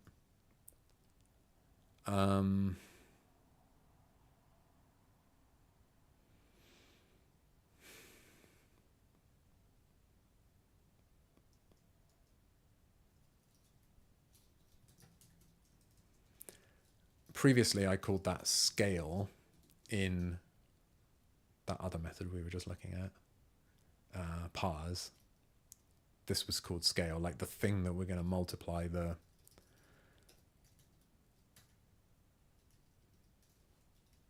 significand or the numerator or the denominator by. So this is essentially what we're doing here. The reason why I'm pulling that out is because I think this is the same situation where what this is doing is, this thing here is going to be like rational divided by scale, whereas this thing here is going to be rational times scale. And this numerator denominator here is just going to be rational equals that. So we've got to initialize. So up here we're going to say the rational is just the significand, because that's essentially what the numerator is, and then we either divide it by scale and leave the numerator alone, or we multiply it by scale, which goes into the numerator. So I think that's right. This is a different thing. Oh, and we're back to where we started. So I think, let's see. Unknown keywords. Oh, the unit test. Of course. I can see why that is going to be a problem. How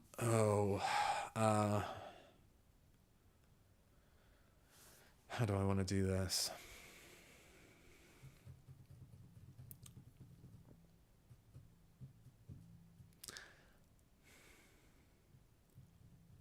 I'm slightly worried about the test for equality here.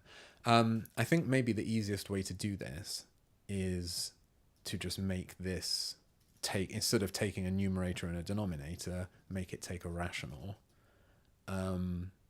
So here, this is going to be like that.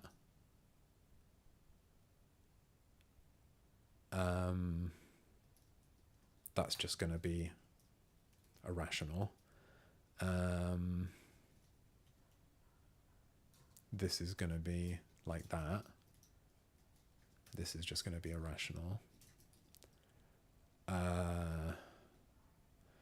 the reason I'm concerned about this is because we do this equality test here, and the rational is going to... Oh, maybe that's okay. I mean, I suppose essentially I could have just constructed... in fact, for this one, yes, I could have just constructed a rational here, but whatever. I've gone this far now. Anyway, I think this is actually a little bit nicer. So what's this? This is just looking for one.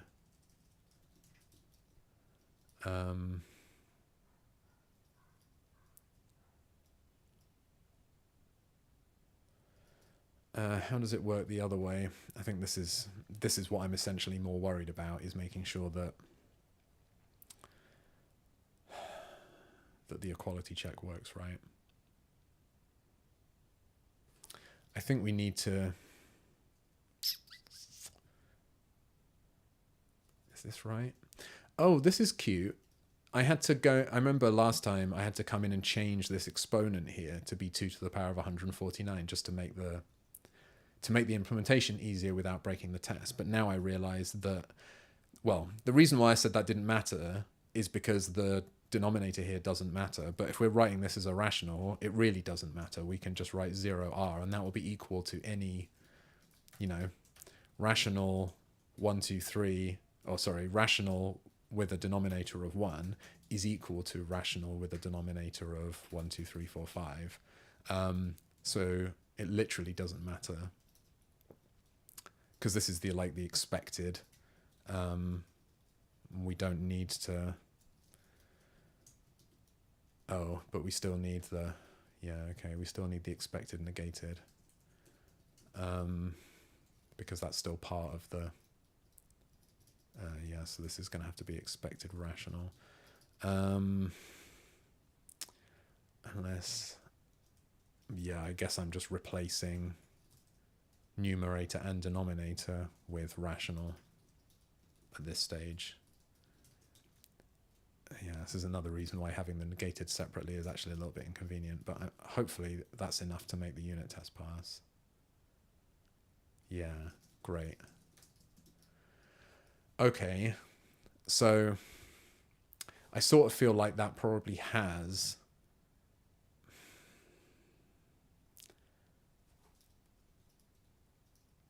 I think the fact that we're able to do this stuff makes that worthwhile, and it also creates the opportunity to, well, firstly to do this, to make it easier to use the rational as the kind of pivot point between Ruby floats and the Wasmina floats, is that it's already going to be represented as a rational, so it's going to make this translation even easier. And secondly, I think that there is an opportunity to do this negated sort of combination, which I haven't done yet. So this is going to be replace numerator, denominator, data clump in finite with rational. So I'll just repeat my justification here. This is both idiomatic for Ruby. We really mean to represent the quantity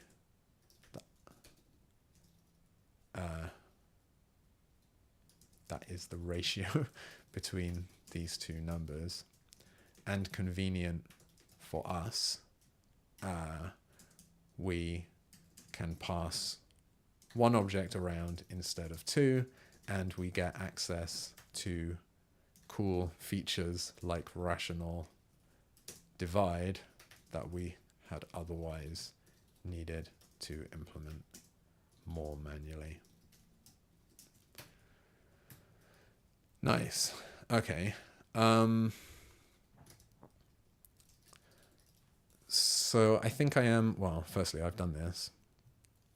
I am curious about whether I can fold negated in successfully.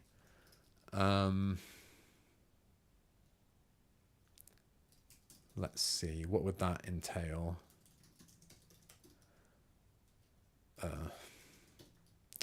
It would entail, well, I guess let's find all the negateds, but taking it out. And I suppose, yeah, I suppose down there, I'm going to be... I'm just concerned about whether this is going to work right. Let's give it a go. I've got a slight worry, but let's see if it causes a problem. So here I can just shim it and say rational negative. So assuming that this is now a signed number. And then that's just available for the hash pun there and here. So I think that's why it's worth having it in a local variable, is that rather than just inlining rational.negative, is that it's actually needed in multiple places there. So we need to be a bit careful here, because this needs to be the absolute values of those. It's no good. Approximation is not going to work if either of those is negative, so we've got to pass in the magnitude of those two things. Again, we've fixed up the interface there, so none of that matters. That's not related. That's not related. This is related. Oh yeah, this is what I was saying before. Let's just make it so that we are literally just... This finite class is now just a flimsy wrapper around a rational number, and we just pass that integer straight in. So for decode...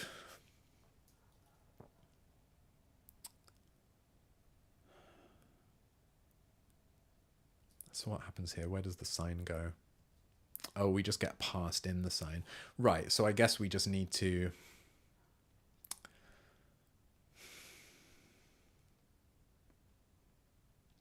I guess after we've done this conversion, we just need to account for the case when it's negated. You know, rational equals negative rational if negated. I think I feel happier using this, because this is actually a method on rational, right? This prefix minus method, and I feel happier using that than, you know, multiplying it by -1 or something. Like, feels like overkill. So I think just conditionally reassigning it is probably the nicest thing, rather than trying to do a thing where we're multiplying it by 1 or -1 or something. It feels more clunky than just directly calling this sort of, you know, negation function. Like, it makes sense that that's what we would call. So we're no longer passing that in, because it's now packaged up in the rational, I guess, in the form of a negative numerator in this case. And that's why I was a little bit nervous before, because given that it would, I mean, surely, yeah, surely if you negate a rational, yeah, it's the numerator that is negated. The reason I'm worried about that, yeah, I think this is going to be a problem. The reason I'm worried about that is that if we negate a 0 expressed as a rational, then this isn't, the numerator is an integer, and unlike floats, for which -0 is implemented, and actually it's important to us that this is preserved, for integers, negating 0 just gives you the original one back. So I think we're going to lose some fidelity here. Anyway, I'll finish what I'm doing, but I don't think that's a fatal problem, but I do think it's going to be an inconvenience. Finite new. plus rational, exponent sign. Yeah, I mean, I guess this is, I'm going to make the same change again, right? That here we parse the rational from the whole and the fractional part, and then I would say immediately what we should do is then apply the negated information before we do anything else. And fortunately, you know, all of these mathematical operations that we're doing on it still, you know, they will happily commute with making it negative. Like it doesn't matter whether we do that, you know, before or after or whatever.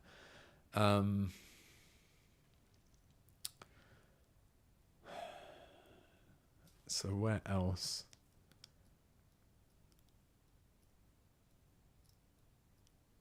Is that it?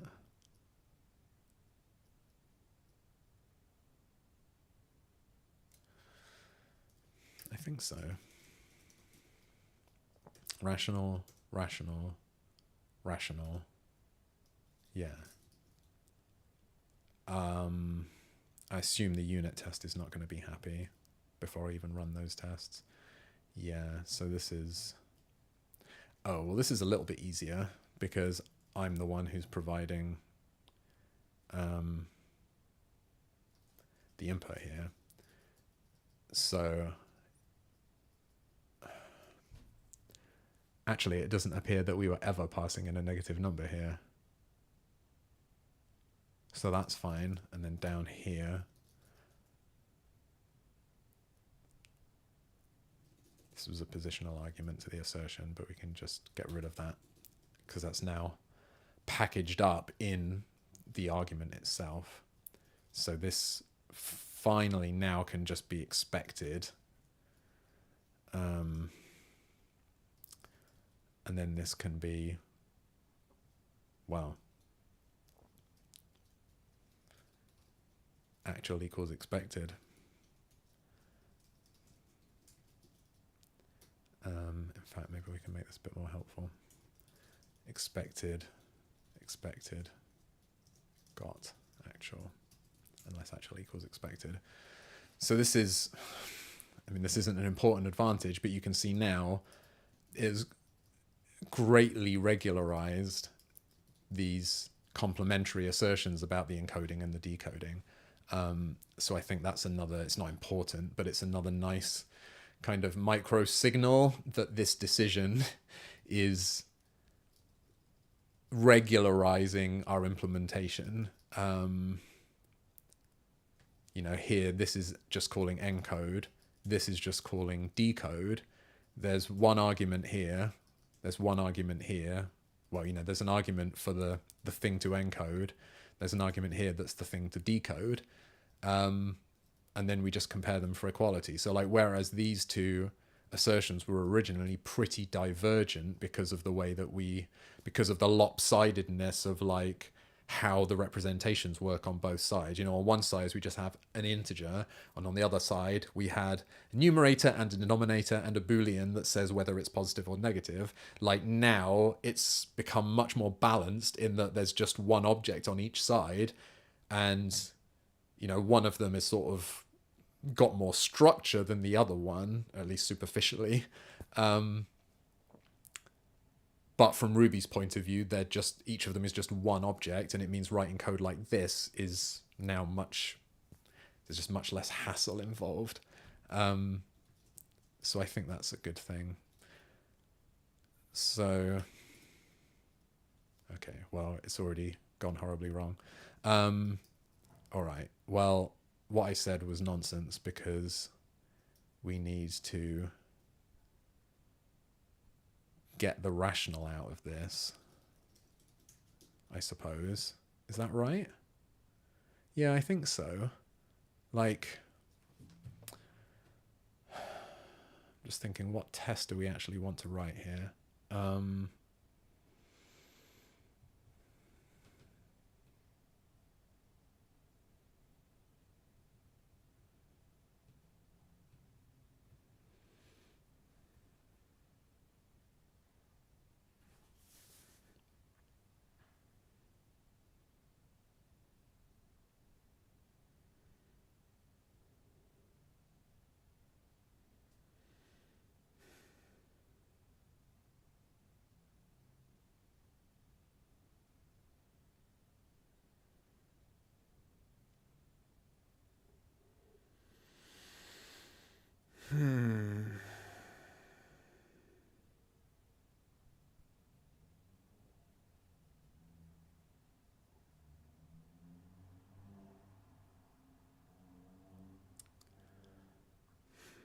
I suppose I had...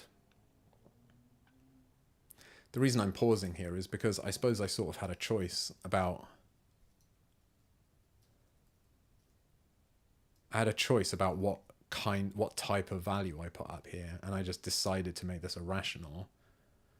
But I could just as well have called the constructor of, you know, if the expected value here was a Wasminer float finite with a rational inside it, then I wouldn't need to correct the impedance mismatch down here. But I think it's okay. Well, for the purposes of this, I think it's okay to just do this. I'm not a massive fan of what I've done here, because if I had a float that decoded to something that wasn't finite, that instead was a nan, there's no way of me expressing that as part of the assertion here. So really, this has gone slightly wrong, but I think these unit tests are sort of low value now that I've got everything working. Oh, where's that gone wrong? Yeah, I think it's more... I'm just going to like not look directly at that problem because I don't think it's important.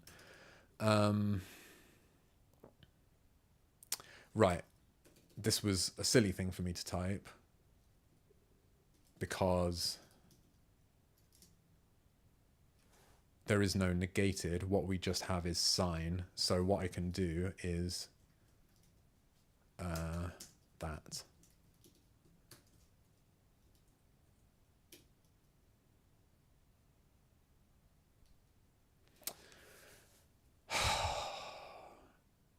Well, this is exactly the thing I was worried about.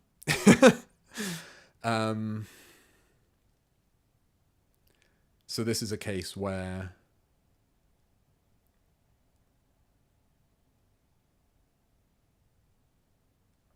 it was expecting to see a negative 0, but instead it's seeing a positive 0.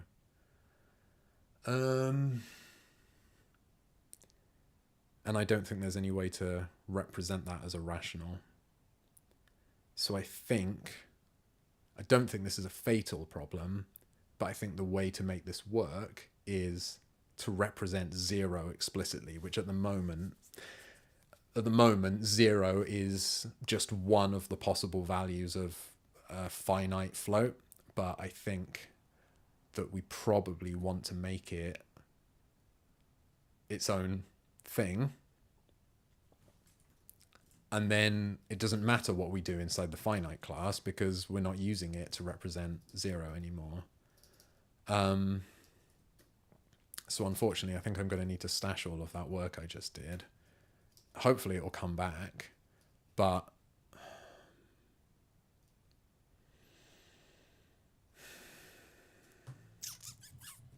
let's just think about what's involved. So I've already got this finite here. Oh, in fact, it's going to be extremely similar to...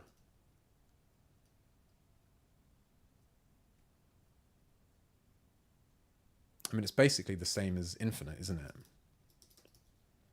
So I've basically already got it. It's just that the only difference, in fact, and like now that this is so simple, it's incredibly easy to do this. I just need to make it the minimum possible exponent with a 0 fraction rather than the maximum possible exponent with a 0 fraction, which is how infinity is represented. So we can create a 0 and it will just have a Boolean to say whether it's a negated 0 or not. And then how do I... Like, what is there inside? How was finite dealing with this? Because at the moment, well, like I said, it's very like infinite. And at the moment, infinite is just being, we're delegating to infinite here. Sorry, I should back up a second. We need to, because finite is not fit for purpose for representing zeros, we need to do something like this. We need to not just rely on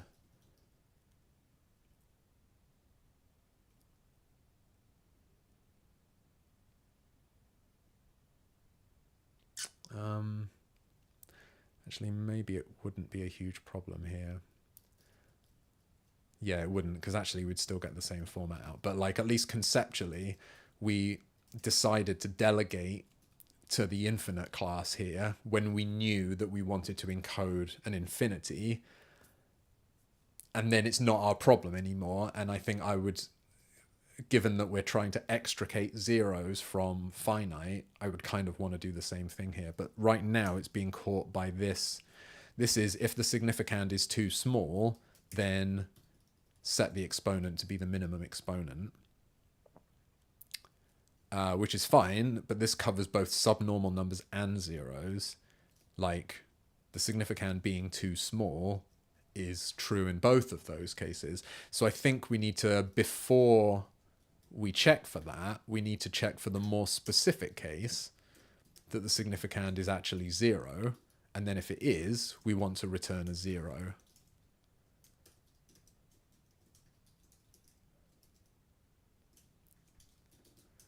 So again, we're just delegating encode to an instance of a different class that has the knowledge of how to represent that. And really,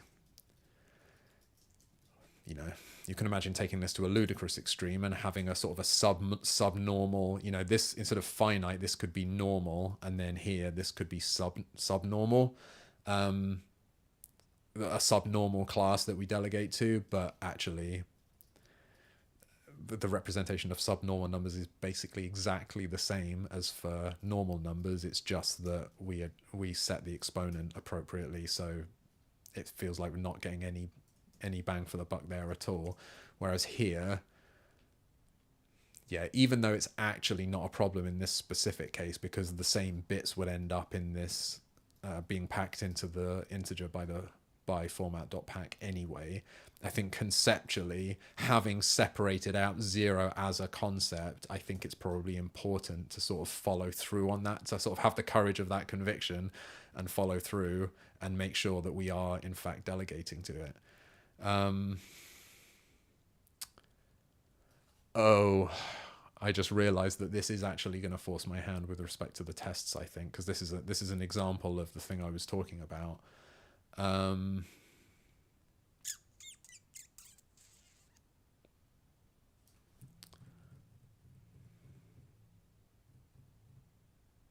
Okay, where else do I need to plug this in? I think decode is like the factory that knows about all the classes, right? It knows about infinites and nans. Here it's got this like special clause for subnormal numbers.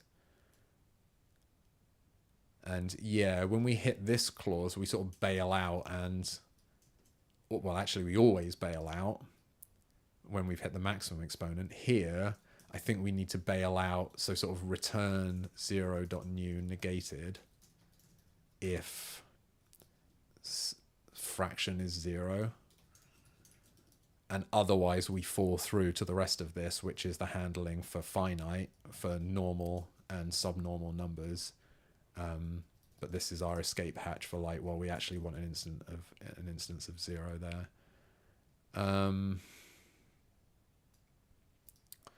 What about parsing? Because this is the other factory, is parse. This knows about all of the different things. So how soon do we know?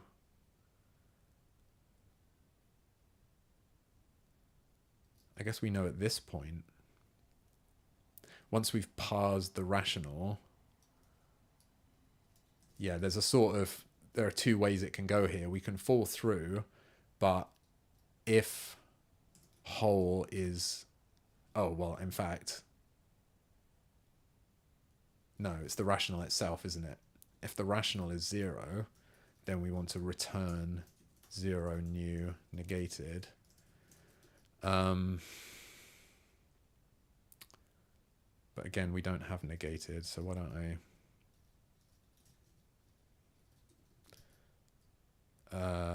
the string manipulation stuff is up here.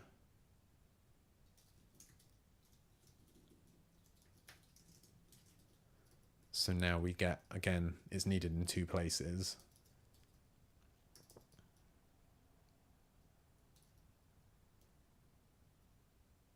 Yeah, I think this feels like it's the right way around. We check the sign, we use the whole, the fractional, and the radix to get the rational, and then that's the point at which we discover if we need to bail out and return a 0. Okay. So does that work? No, this is what I was worried about.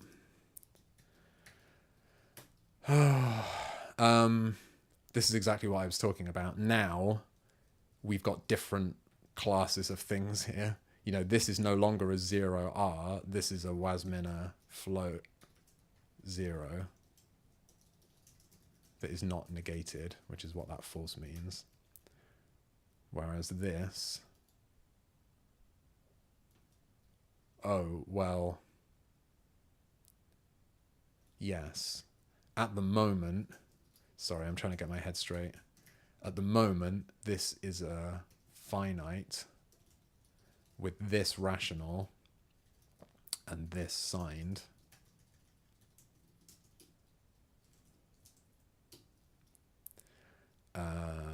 Given 2, expected 3. So what are the arguments here now? Assert decoding. Like, this is fine because this was only ever about, well, this originally was like numerator and denominator.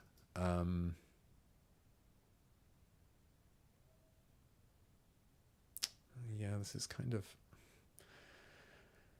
of suffering the same fate, but it didn't throw any exceptions. So I'm just gonna leave this alone, even though we have a similar problem here where it's like, well, yeah, how should this 0 actually be communicated? Although I now realize it should be communicated without that.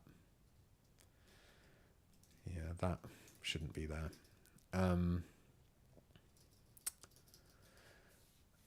So what am I saying?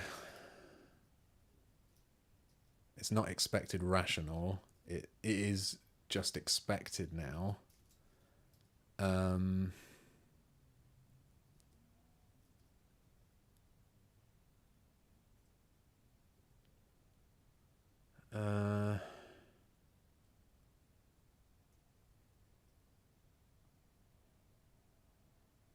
Right. So I think now that is correct because we've already got an instance of it in expected. Yeah, this was the impedance mismatch I was having to correct before, is that previously we didn't have something that was comparable with the result of decode here, but now we do. Unknown keywords signed.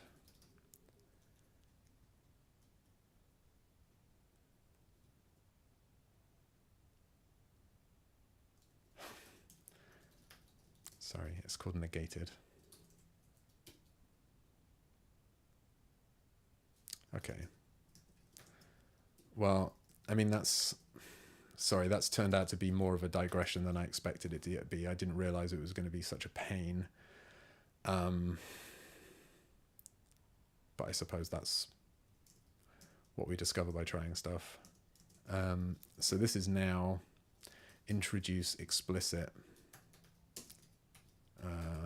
Wasminer float 0 class. What am I doing here? This will allow us to absorb finite's sign into its rational without losing the ability to distinguish positive and negative zeros.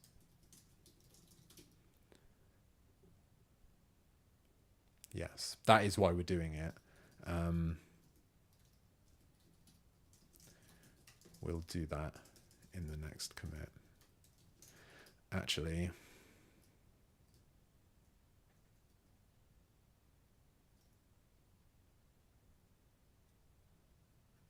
didn't want this change.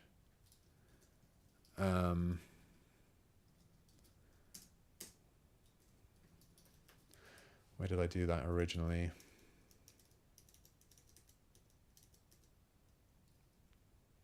In here, I guess. Oh yeah, okay, it was when I replaced this data clump.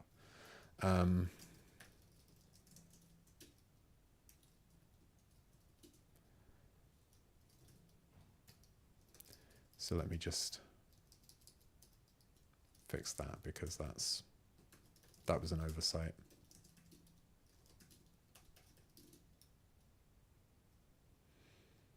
Okay.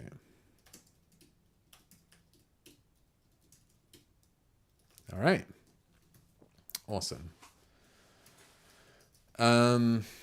Okay, so now I can pop my stash. Yeah, somewhat unsurprisingly, I've got merge conflicts.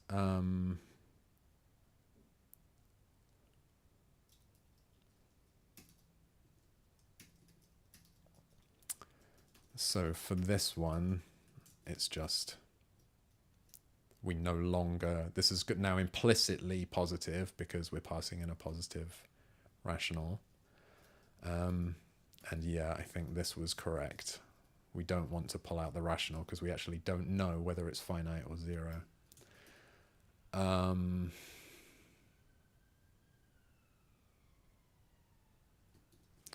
there's actually nothing stopping you from creating a zero rational. It's just that it's going to delegate to zero when you try to do anything with it. If you try to encode it, it's just going to use the zero implementation. So I think that's fine. And there's, if you make a rational number, if you make a rational representing zero and pass it into the finite constructor, you're the one who's thrown away the information about whether it's signed or not. So I think that's fine.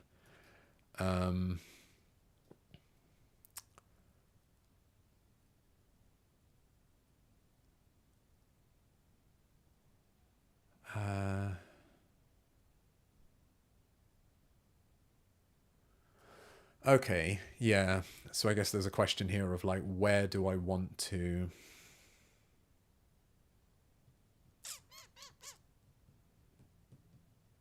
I've just got to decide where this line goes, but I think maybe just the way that it's glued this together is fine. There's no point negating it if it's zero, so I might as well... This is the point at which it gets interrupted, and then the very next thing we do is flip the sign of it and then scale it. So yeah, this section here is about preparing the rational by flipping its sign and scaling it up or down. And then we just return it.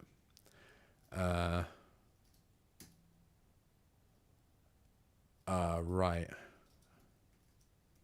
Okay, that makes sense. Any more for any more? I think that's it. Okay. All right. So the tests are passing. So I don't have a great deal to say about this. Store assigned rational in finite instead of keeping negation separate. I suppose I'll say, again, this is more idiomatic because a rational can itself be positive or negative. So it's a little redundant to store this information, and potentially a source of bugs to store this information separately. Make illegal states unrepresentable. So I think I've comprehensively squeezed every last drop of juice out of that.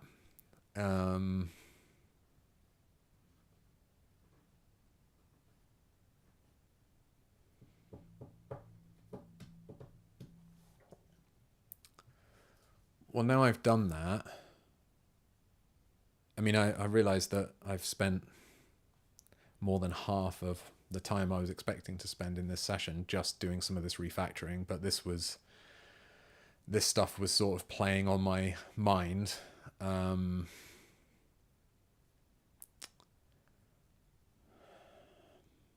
just wondering how much more of this I want to do versus just moving on to doing the arithmetic. I think maybe the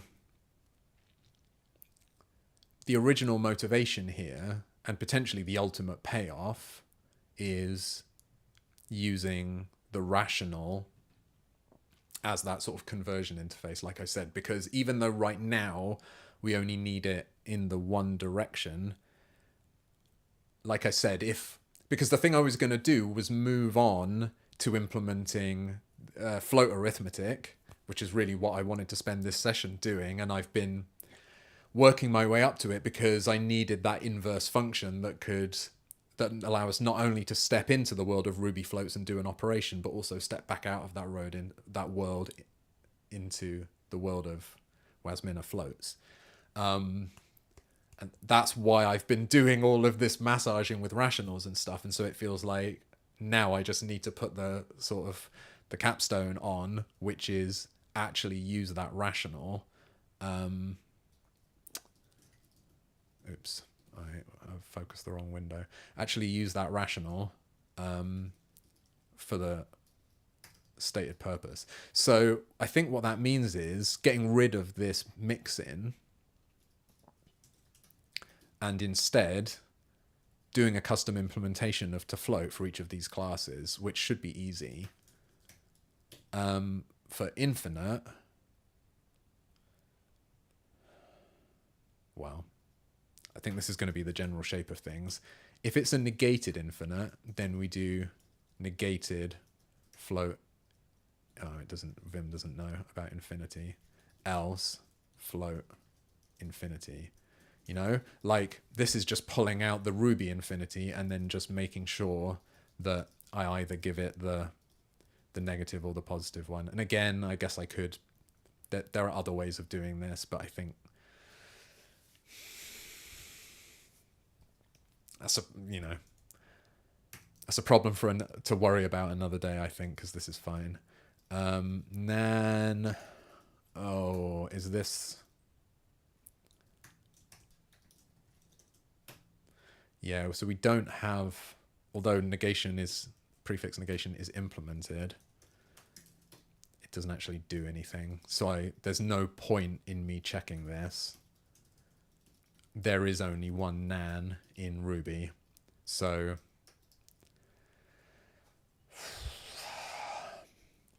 I hope that we don't need to implement any operation. Well, I mean, if there's some operation on floats that cares about the payload of the float as a nan, then I guess we are going to have to implement it directly on our representation of floats, because we can't implement it on Ruby nans because they've got no payload. They don't even have a sign, much less a payload. 0, well, this should be easy.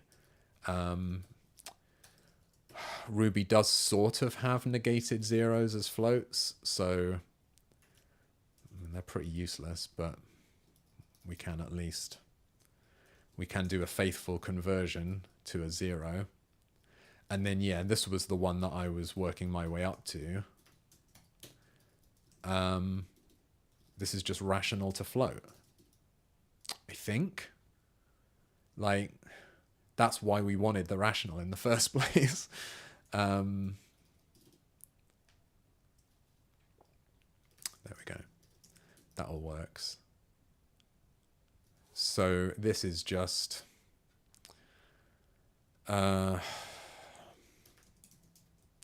implement to float separately for each Wasmina float type.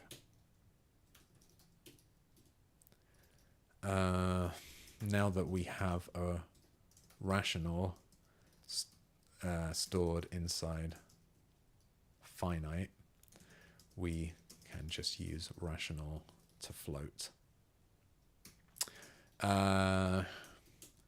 We could have done this before, but I hadn't realized that it's invertible. Kernel rational will decode a float into its numerator and denominator. So by using rational, we can avoid pack and unpack entirely.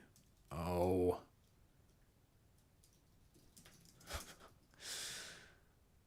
Rewording the commit message to avoid one of the lines starting with an octothorpe. Ask me anything. Okay. I did run the test, didn't I? Yes, everything was fine. Okay, well, you, the hypothetical viewer of this stream, I don't think anyone is watching this live, but that's fine.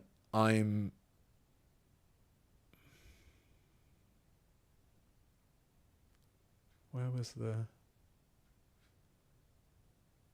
Am I losing my mind? Did I already tick it? I don't understand what's happened. Oh, I somehow deleted this accidentally. It's like... Oh yeah, it was when I thought Vim had the input focus. All right. Phew.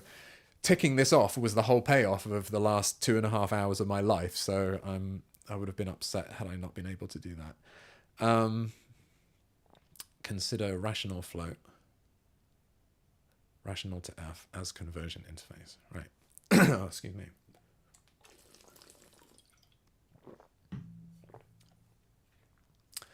Okay. Right. Let's get on to some arithmetic. It's time for arithmetic. This is the arithmetic that it's time for. So I can actually start implementing stuff. Let's look at what we want to implement. Here it is, f32.wast. So it's like this.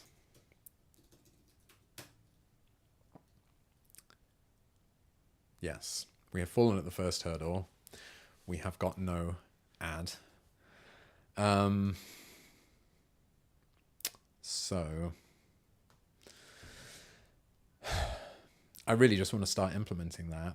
I'm just considering...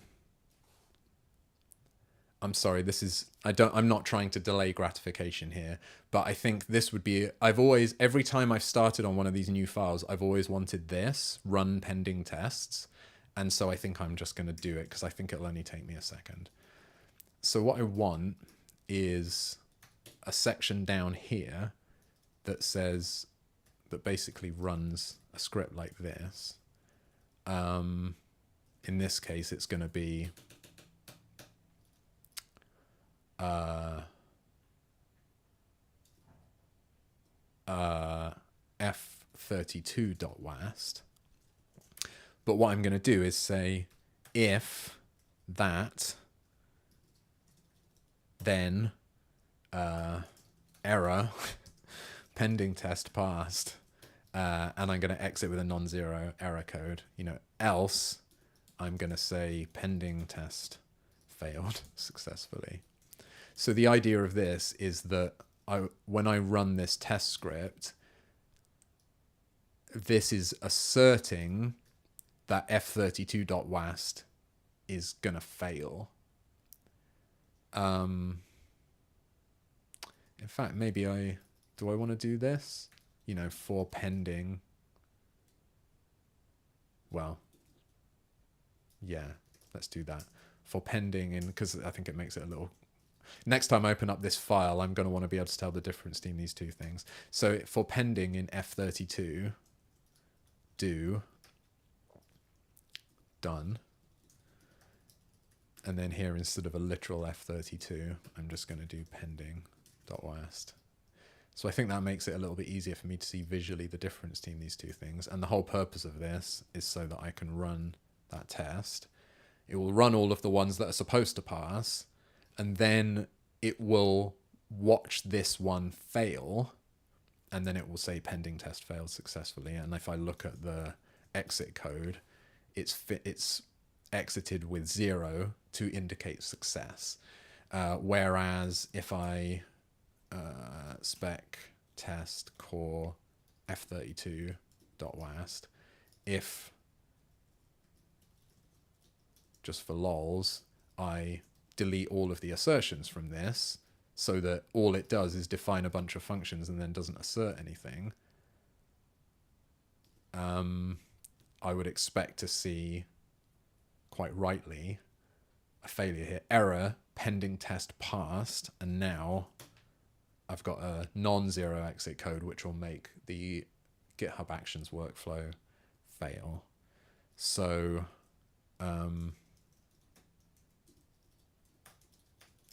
let's not have that as the permanent state of affairs.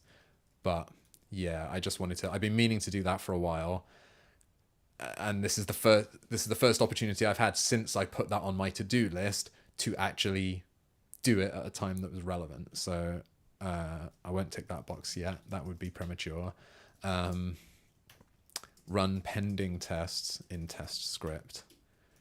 The idea here is to make the next test script part of the CI run so that I've got a good record of how far through it I am, and also a mechanism to alert me if I accidentally get everything passing without realizing it. I mean, this is an Aspect feature, but you know, this isn't as good as the way Aspect does it, but this gives me 10% of the benefit with 1% of the effort. So I've come out ahead. So okay, now I can tick that off. All right, but I promise that's. I think I'm probably going to want this add line numbers to assertion output, but I'll cross that bridge when I come to it, because I think that might be a little bit tricky because I've just got an S expression. It doesn't have line numbers in it.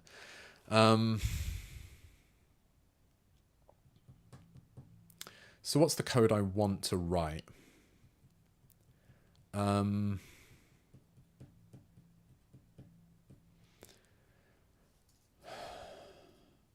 Add.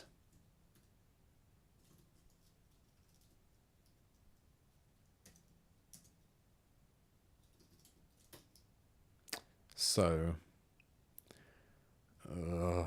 navigate down through this sea of various commands.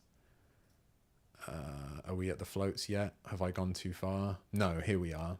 Okay, so at the moment, this is where all of these kind of obscure conversion functions live.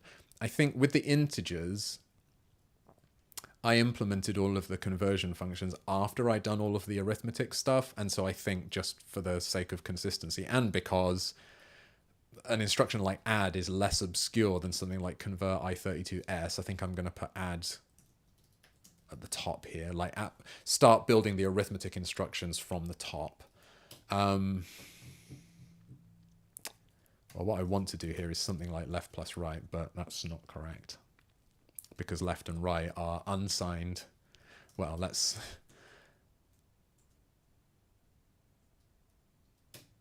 confirm that that's not right. Yes.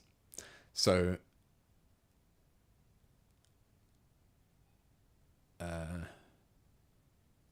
yeah, well, that's fine, isn't it? We can see from context that it's this first one here.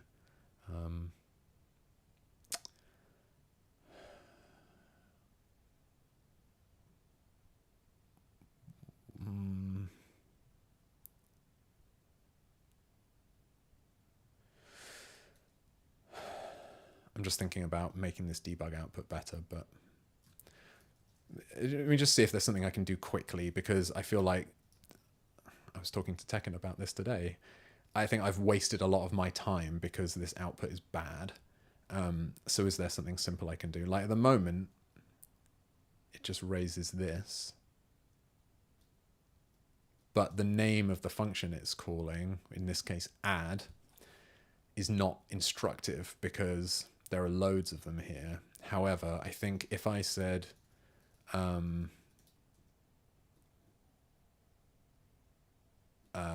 something like, what kind of message would I want here? Basically, I want to say, you know, failure during, and then the thing is, I've got the expression. This command is, that's the assertion.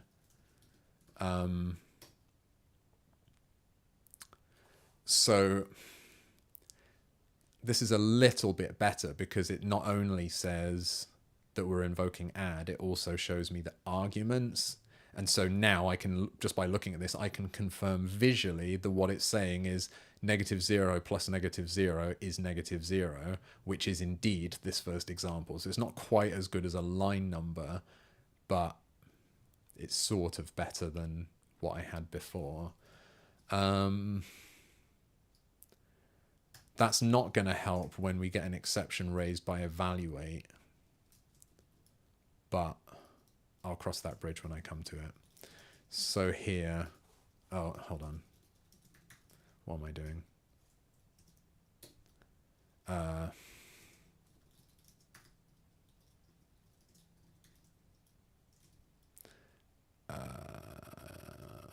Unstage that. It was just this that I wanted to commit, right? I just want to say report the command, report the current command in assertion failure message. I'm hoping this will make it easier to identify which assertion is causing the current failure. Zeta suggested line numbers, which would be even better in many ways, but that's more complicated because the S expression doesn't contain line numbers at the moment, and there's no completely straightforward way of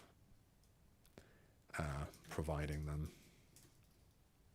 So I'm just being lazy is what's implied there, but not explicit in that commit message. Anyone reading that commit message will need to refer to this video to understand what was really going on there. So, all right.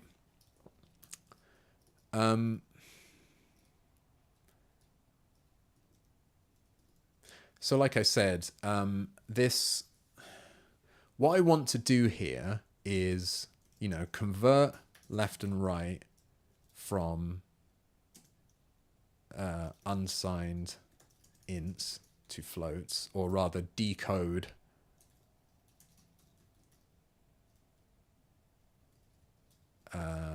do the left plus right and then encode float result as unsigned int.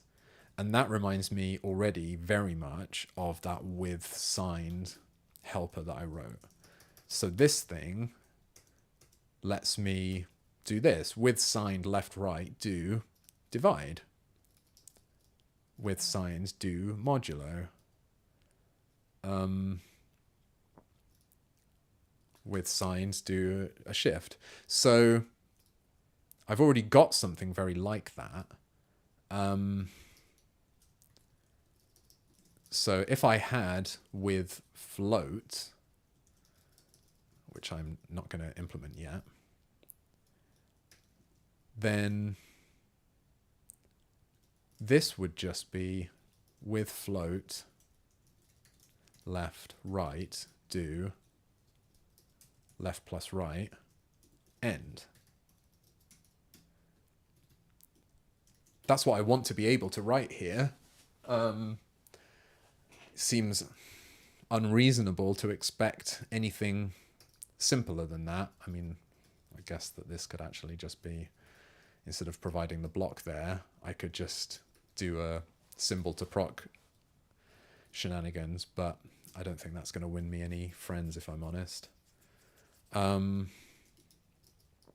This will do for now, and then I can make a separate decision about, because that probably applies in several other places where when you've got a block that all it's doing is sending the plus message to the first thing with the rest of the things as arguments, you can just use symbol to proc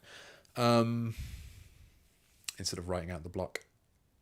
This would need to be left, right, I guess.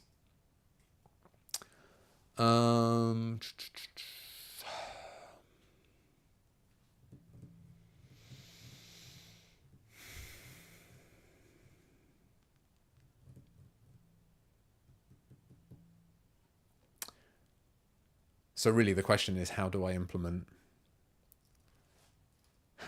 this? The answer is one line at a time. So it takes, the with signed takes an arbitrary number of unsigned arguments. I mean, these are unsigned, but I think what's relevant about them is that they're integer arguments.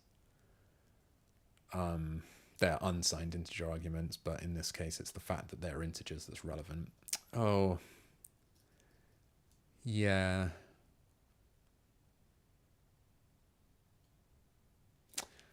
Hello, Tekken. Should it be pluralized? Well,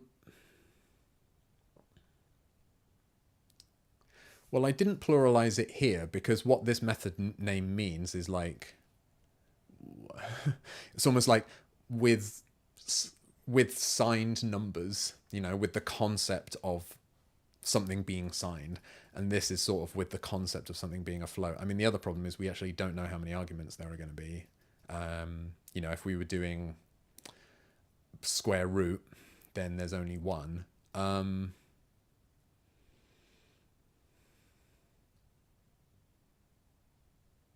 not sure.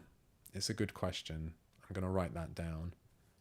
Should with float be plural? What about with signed? I'm going to let that percolate in the old noggin like a fish in a percolator, and I'll get back to you, but thank you for the question. So this thing that was previously, basically this was the thing that was sort of encoding or decoding, depending on your point of view, the unsigned integers. So now this is going to be float args, and it's the integer args that get converted, and instead of signed, which is a helper in this class, we're going to use wasminer float decode the argument. And before I saw that question, I realized that we're actually going to need the format here. That's the equivalent of the bits. We're going to need to know, is this supposed to be a single or a double? What kind of float are you playing at here?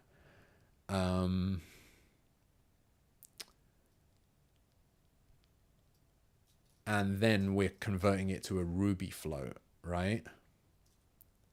So this is like, we do the decoding by actually splatting out the pieces of the 32 or 64-bit integer, and then instantiating a class that represents whatever kind of float that is supposed to be. And then we're going to delegate, so polymorphically, we're going to pick up one of these implementations of to float, depending on whether what we got out of that decode was an infinity, a nan, a zero, or a finite number represented as a rational. So that's going to do that work. And then here we're going to say the float result is what the block returns when we yield all of those Ruby floats to it. And then to re-encode the result, we are going to, right, so this is what we, I'm getting quite a long way writing code that I wish existed. What I wish I could write here is the opposite of 2f. Have I got I think I've got a from, yeah. So here that we need to have a from float.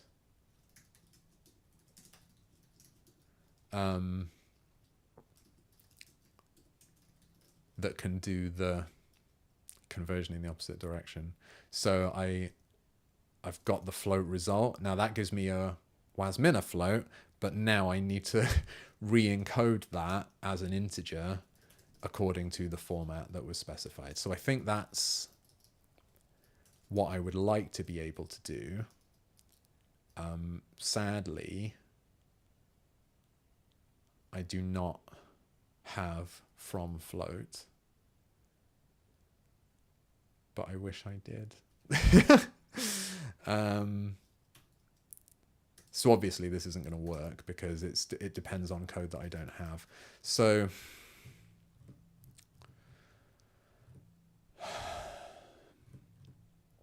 what am I going to do here?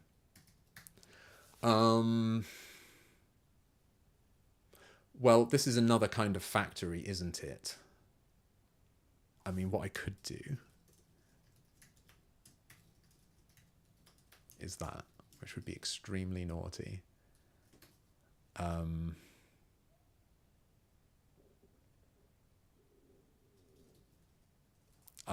don't want to do that, but let's, keyword missing. Oh yeah, okay, all right, okay. Well, this is okay. This is flushing out. I didn't realize that with float was going to need the format when I fantasized about its existence, because the fantasy version of this didn't have to actually consider any of the practicalities of working with floats. Oh, this is quite slow. I think the parser is taking a long time. Oh, look. Wow. Right. Interesting. Okay. Well, good. I was a little bit disappointed that this worked so well, because I was like, oh shit, it has actually successfully parsed a lot of these. But of course, the Ruby's string representation of floats does not line up with WebAssembly. WebAssembly represents infinity as lowercase inf, and Ruby represents it in this way. So, to my great relief, this is not a cromulent implementation of from float, but you can see it got surprisingly far, which is terrifying. So I think it's going to be, it's like this, right? It's like we need to pick out whether it's infinite nan 0 or a normal finite number. But instead of unpacking it and looking at the bits and the exponents and all of that kind of guff, a Ruby float, we can just ask it about this stuff. Hiya Fook, welcome. Thank you for joining us. Hello, welcome. Wow, there's 3 people. This is very exciting. I mean, I guess I'll start writing this. I'm trying to think about what... The thing is, even though by far the most common case is going to be just a normal float that isn't a 0 or an infinite or a nan, I sort of need to check all of those special cases before I allow it to fall through to the general case. So the reason I'm pausing is to try and think about what I think the most common of those 3 is. I suppose it's a 0, probably. Like 0 is actually a surprisingly common number, especially compared to infinity and nan. So let's say if the float that's been passed in is a 0, then we'll make a new 0. We need to say whether it's negated.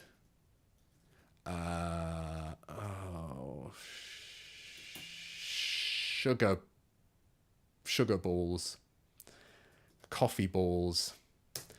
There's an annoying problem here, but let's...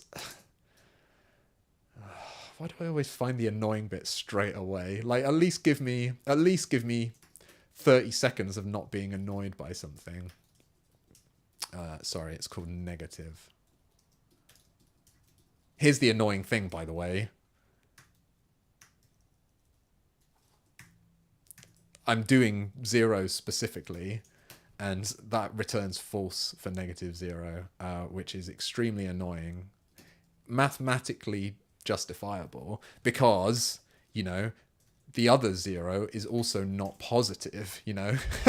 But it's just very annoying that this is not just going to work out of the box. I'm going to come back to that. I think it's okay because you can do things like you can ask for its angle as polar coordinates, and that does actually distinguish it. But, you know, that really doesn't make me feel good. I don't want to check whether the angle of the number is pi. This is interpreting. Sorry, I should. This is. Let me. Sorry, this is a digression, but.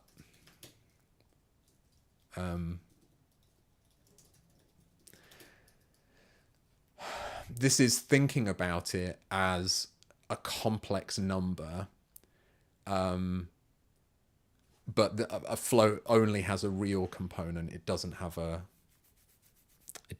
an imaginary component. So a complex number is a two-dimensional number. You can think about it as like on a two-dimensional coordinate space. In general, a complex number can be any distance from the origin and have any angle from the origin. So the angle I'm asking for here is the angle in radians, how far you have to go round from the positive x-axis to find where that number is. All of the real numbers lie on the x-axis, so the answer is always either 0 radians because you're on the positive half of the number line, or pi radians because you're on the negative part of the number line. And with complex numbers, this can give you answers other than 0 and pi, but for floats, those are the only two answers you can get. But fortunately for my purposes, this is a somewhat oblique way of determining whether it's a -0 or not, because while Ruby has the luxury of simply saying that 0 is neither negative nor positive, but some mysterious third kind of thing, which is fair enough because it is, there is no such mechanism for it to deny that it has an angle in its polar representation. So it has to return something, and extremely fortunately for me right now, it distinguishes between negative and positive 0 in terms of what angle it returns here, even though -0 is not in fact negative and +0 is not in fact positive, and they don't have any meaningful angle around the origin because they're at the origin. Nonetheless, it gives a coherent answer. So we're going to have to deal with that in a minute, but like, just give me a second to enjoy my life before I get into that.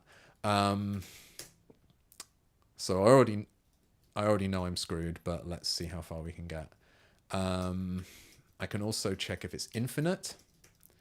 And I think that also just needs to know whether it's negated. I need to know whether it's a nan. And the nan needs a payload. Like, I think, annoyingly, struct is not gonna... I don't think struct complains if you forget a keyword argument. So I have to remember to provide a payload here. I'm sure if this is nil, then something bad will happen. I'm just going to provide 0 because I know that... Folk says you can think of the sign as the direction you're facing when you're at 0. Yeah, fair enough. Which I suppose justifies the angle that you get there. What I was going to say was that I designed this encode method necessarily to tolerate a 0 payload. So if the payload is 0, this will actually make it a canonical nan by setting the most significant bit of the payload. So I think I'm going to delegate that responsibility to this code I've already written and just say the payload is 0, and we remember whether it's negated. And then we're in the general case, which, I mean, we can finally do the thing that I've been building up to, which is, amazingly, we can decode a float into a numerator and denominator by just passing it into kernel rational. And like, when I remembered this / realized it earlier today, it was like the heavens opened and the sounds of trumpets played, and I'm like, oh, I don't need to use pack and unpack anymore, because this will allow me to unpack the numerator and denominator from a Ruby float.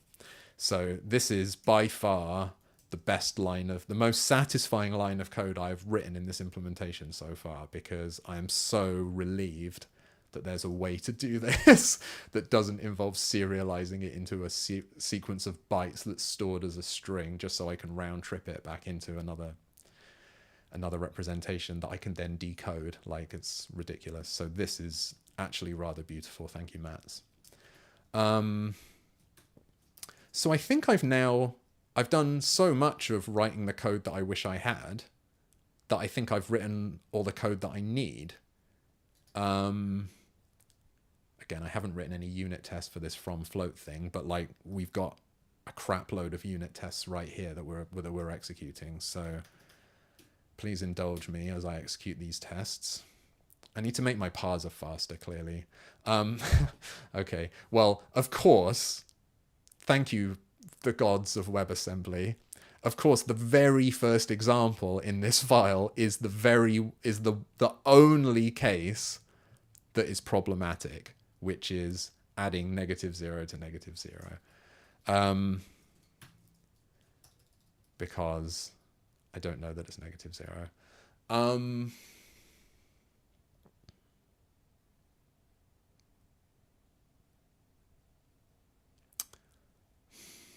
What I'm going to do for now is replace this with, is the angle positive? Because actually I don't care that it's pi.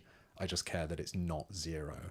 So if the polar representation of this float is positive, has a positive angle component, then that means it's negative. And that's very grim. And I do think I want to fix it, but I think that is going to shim my way in to it working. Okay, that's it. It flipping worked. Oh my goodness. I mean, in particular, what that shows me is that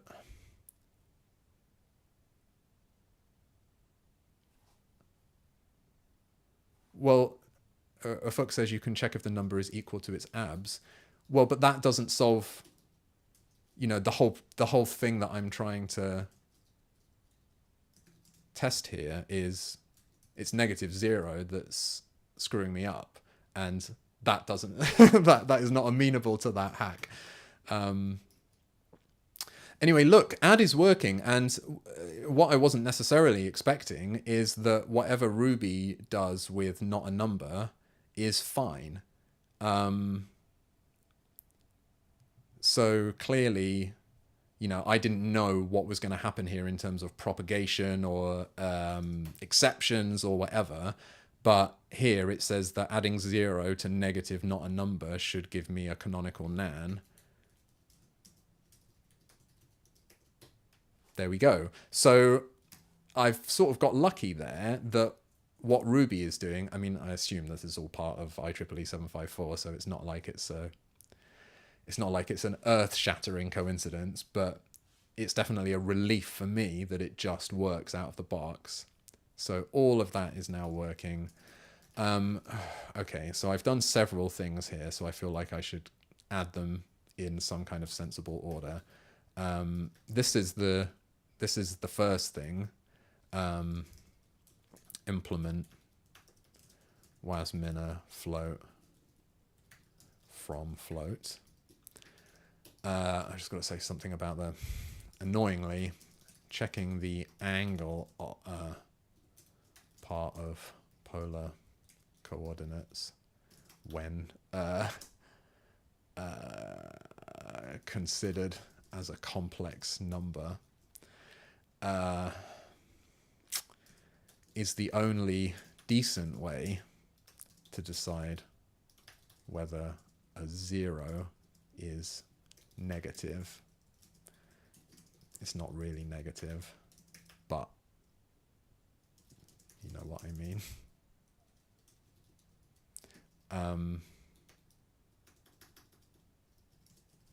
0 is neither negative nor positive, but you know what I mean.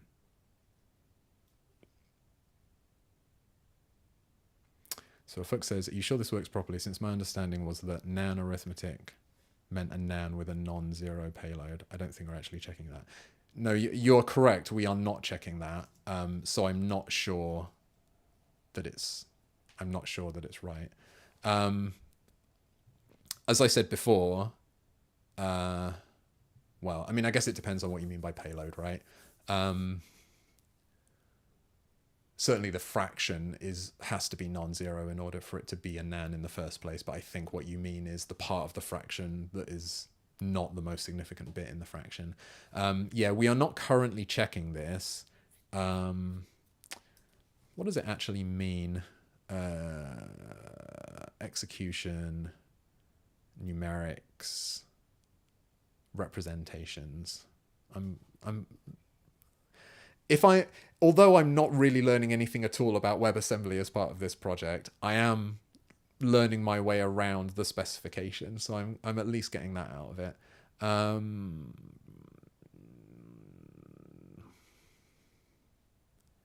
Oh, he says not finding the bit that he needs to answer the question. Maybe it's in structure values. Okay, floating point.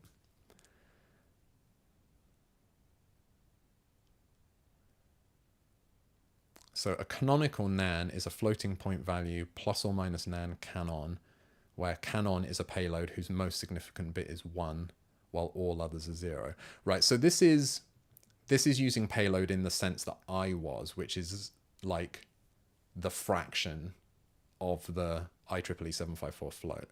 So this is saying like they can't all be 0, because if they're all 0, it ain't a nan.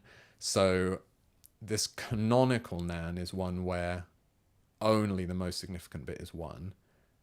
And then here, an arithmetic nan is a floating point value with n greater than canonical, such that the most significant is 1, while all others are arbitrary. So I guess actually, according to their spec, when they say arithmetic nan, what they mean is any nan where the most significant bit is set.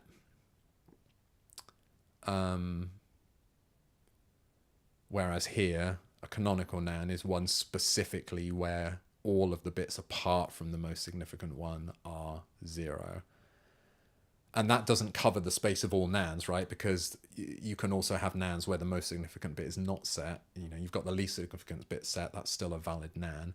I think in Ruby, let's have a look. I think that they've only got one nan, and I think it's the canonical one, which is, I think it's got the most significant bit of the payload set. So if I pack this as a float and then unpack it as a long, and then printf it,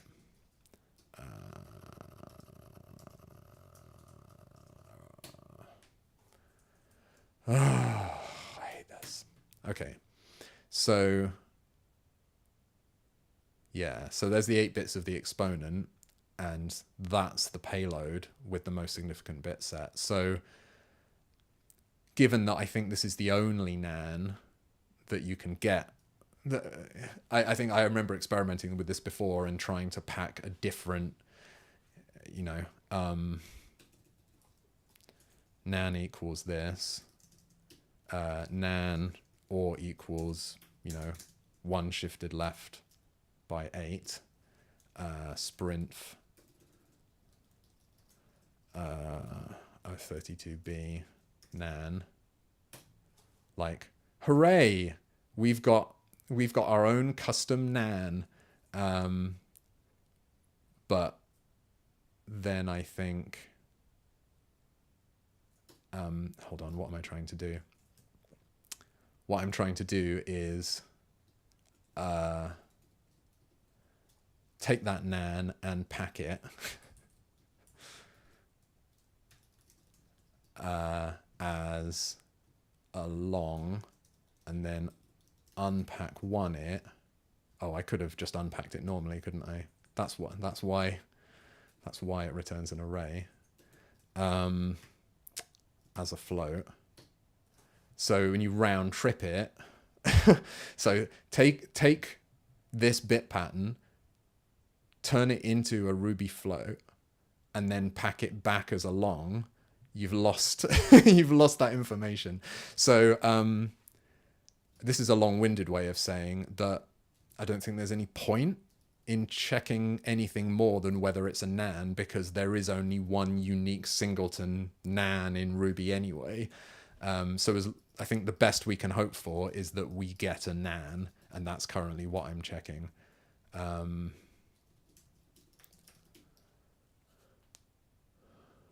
Where was I? Oh yes. So I want to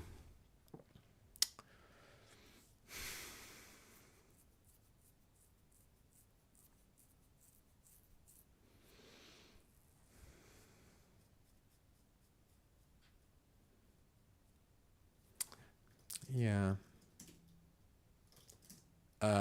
So this is just going to be like implement with float helper for operating in the world of Ruby floats.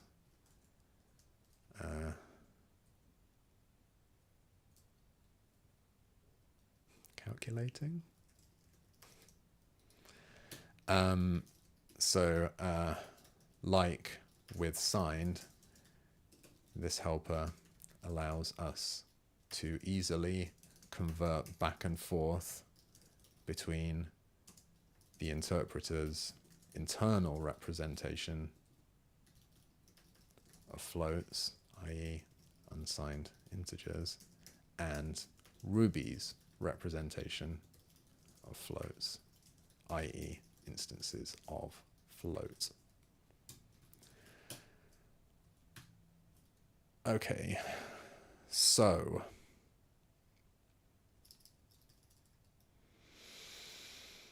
I'm nearly committed everything. Implement. I mean, has this done 32-bit and 64-bit addition? Oh no, of course this is F32. Implement the F32.add instruction. Wow, it's been a long time since I've written one of those commit messages. Feels good, man. All right. Well, I think that now I can just go nuts and implement loads of these, and there definitely won't be any problems. Oh, do I want to... I mean, this isn't super problematic yet. I mean, I'll tell you what I want to do here, and I think it'll only take a minute, but I'm not going to do it because I want to get more instructions implemented. But what I want to do is refine float to make negative return true for -0, which is a slightly dangerous thing to do. But that's the whole deal with refinements, is that I can refine it just here, well, just in this class, and then every time I ask whether -0 is negative, I will get the answer yes. So I am going to do that. It's just that feels like a distraction right now, and I'm not 100% confident it's going to work. And that's not what I want to spend the rest of this session on. I want to get as far as possible through the list of floating point instructions. So let's do that. Let's see how far we can get. The next one was sub, which I'm not even going to look at the Not even gonna look at the specification because I would be very surprised if that was anything other than subtract.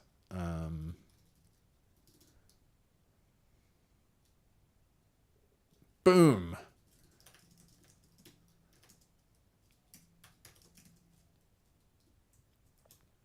Implement the F32 sub instruction. Wow, I'm going to get a lot of commits out of this. I'm going to get a bonus at the end of this. Paid by the commit by the YouTube. No one's paying me anything. All right. I think the next one was mul, right? Yes. How hard could multiplication be? I mean, again, the thought occurs that there's a more compact way of representing all of this, but let's just grind through it. Oh, so good. Some people would say that I'm just, that this is just like commit trolling and I'm not really doing any work, but those people are wrong. You can hear my fingers typing as I make this work.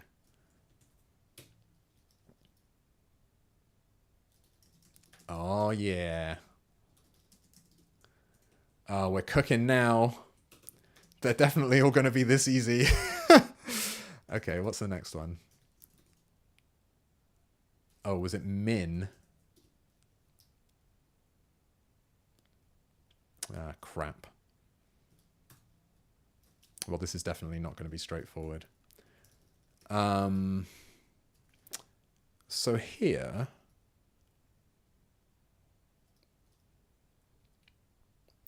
well, certainly inside here, I don't care about them being two separate values. I just want to say args.min, right? Like, it doesn't matter.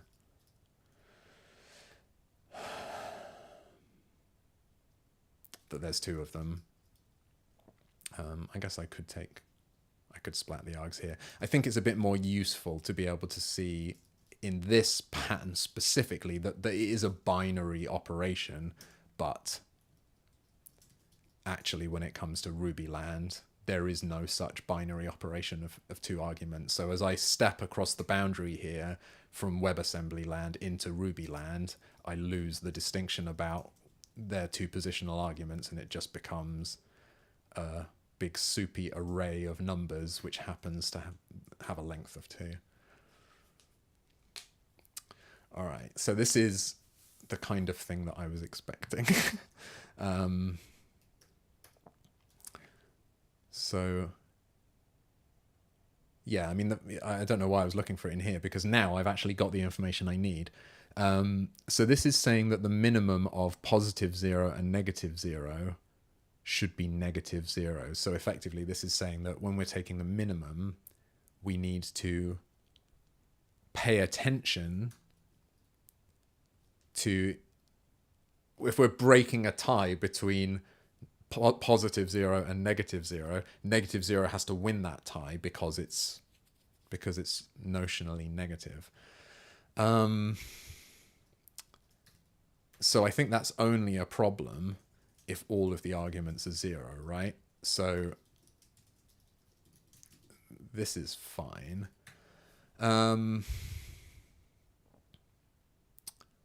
So I think what I want to do here is say, let's find the argument whose angle is positive. That should be the minimum.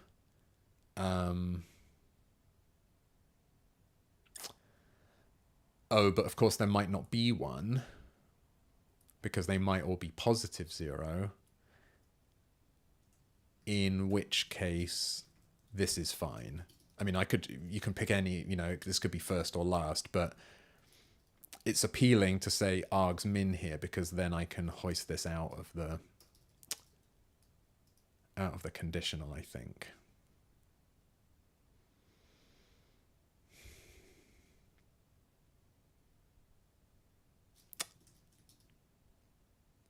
Like, what I mean is,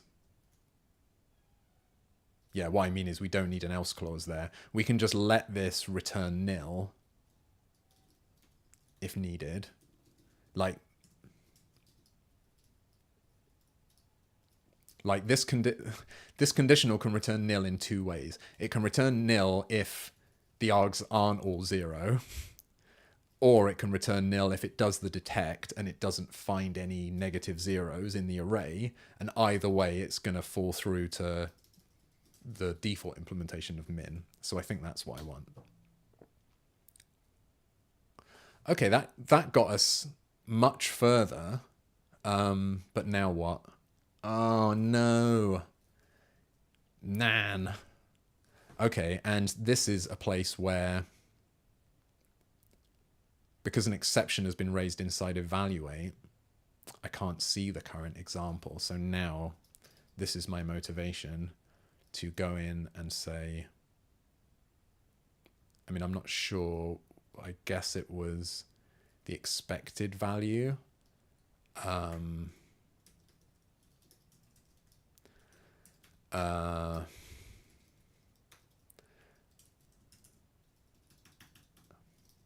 So I think I'm going to do this because my understanding is that if I do this, the original exception here is going to be recorded as the cause of this exception. And then I think the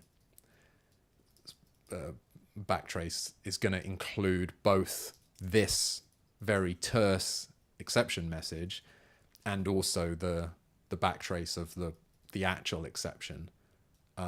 Let's just see if that's true. But that's my understanding of how this works, is that I don't need to explicitly... Oh, it hasn't done anything. Okay. Comparison of float with nan failed. Let me just try also wrapping... Oh, of course it's not the expected value, it's the actual value. That was very silly of me. But, you know, they both use evaluate. So this is belt and braces. It's just actually I'm never expecting to get an exception during evaluation of the expected value. That was just a total brain freeze. Obviously, it's when we evaluate the function body with the locals that are bound to the parameters of the function. That is when bad things happen, of course. But anyway, yeah, sorry, I was trying to check the exception cause. Yeah, this is exactly what I wanted. So this was the underlying exception, and then this is the court exception that has automatically bundled up the cause. So failure during what's the minimum of 0 and minus nan. So perhaps unsurprisingly, Ruby does not agree. Yeah, that's exactly the exception we're getting. Comparison of float with 0 failed. I mean, I could go and read the spec of WebAssembly, but clearly, I mean, in a way I am reading the spec because it's told me what it thinks should happen, which is that it reckons that the minimum of negative 0 and negative nan should be a nan. So how am I going to organize? How am I going to arrange for that to happen? Oh, I'm in the wrong file.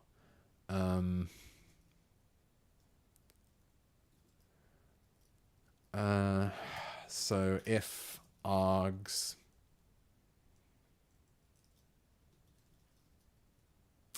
Oh, actually, here's what I can do. Because of this setup I've got here, I can just say, well, if they're not all 0, then you were going to return nil anyway. So why not try returning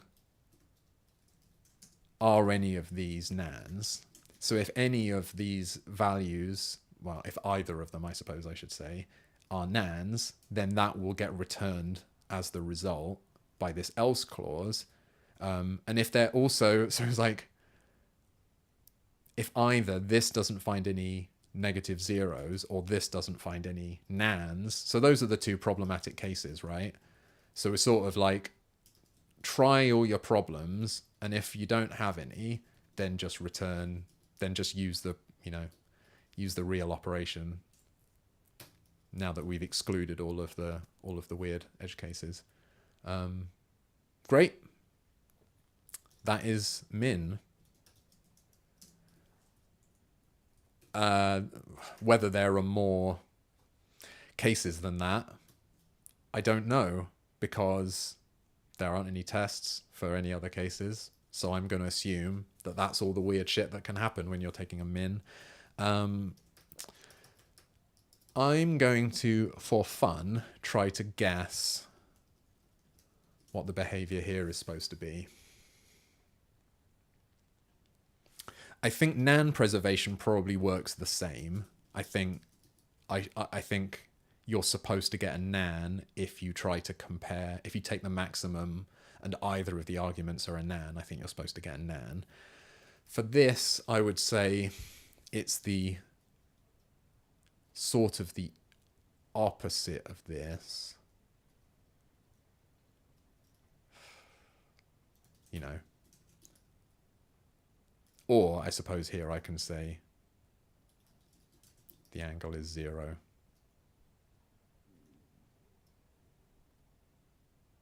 Well, actually, I can just... No, I was going to say I can ask if it's positive, but it's a 0, so it's not going to be positive. So I need to do essentially the same thing here. I'm just a little bit torn about whether it should be not positive or if I should just make it 0. I think 0 is slightly less gross, but so this is my expectation, that here we broke the tie between a positive and negative 0 by choosing the negative 0 because it's min. I would hope that for max, the tie break goes the other way. That would be an orderly and peaceful universe in which to live, which clearly, especially in the UK, is definitely the universe in which we live. Hey, it worked. Okay, I don't care whether that was necessary or not, because it worked.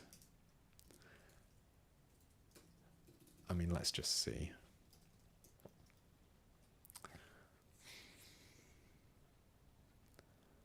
Oh, it's going to be impossible to find it. No, here we go. Max of negative 0 and positive 0 is positive 0. Max of positive 0 and negative 0 is positive 0. So that did ultimately work out the way that I wanted it to. Right. Now what? Was it square root I saw? Which was an operation whose existence I hypothesized earlier. Of course it's taking the square root of minus 0. Why wouldn't it be? But we can see that this implementation is going to need to say that the square root of negative 0 is negative 0. Unconventional to allow the taking of the square root of a negative number and returning an actual result that isn't a nan or whatever. In Ruby, does that... I remember in the very first stream, I was struggling to think of something, a way to get a nan. If you take the square root of a negative number, does that return a nan? Oh no, it raises an exception. Okay, well, I guess this exception is going to become our friend in this implementation. So I think this is just unary, unless it's a new kind of square root I don't know about. Yeah, it just takes this value argument. I don't know why I didn't copy this guff, because I need it. Except here. Value. And inside here. Value. Well, clearly that. Done. Next operation, please. Everything works. Oh. Oh, wow, thank you, Ufuk. Okay. 0 divided by 0. Ah, interesting. So is it only that, or can I do...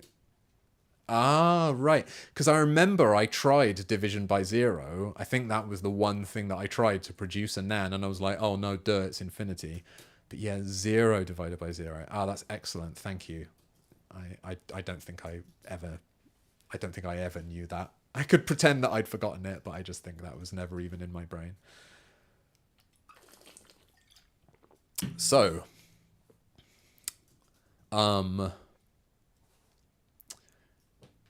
these are this specification is implemented in a really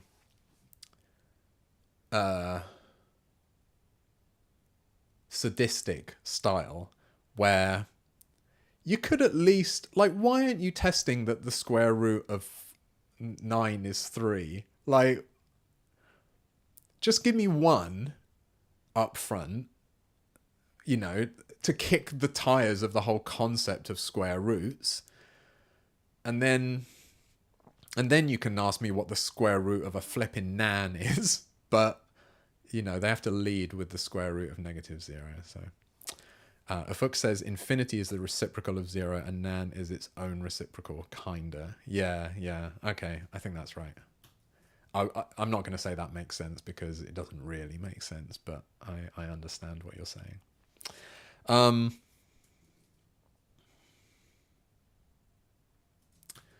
So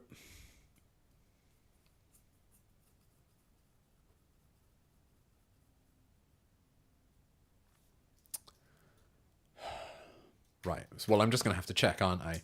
If the value is 0 and it's a -0. See, this is now I'm getting more of a hankering for I'm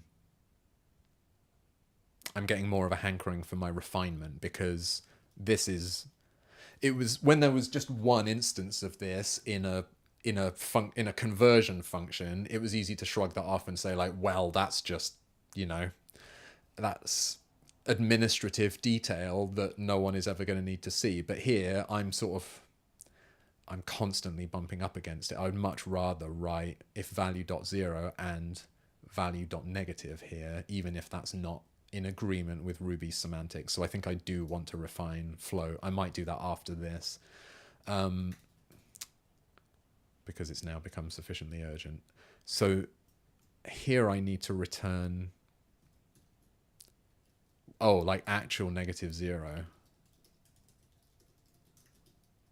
which is going to be correctly encoded because that administrative code I was just talking about knows about -0. Okay. So did it pass that first square root test at least? Yes, it passed the first 2. Now what? All right. If you're trying to take the square root of a legit negative number, then the answer is nan. So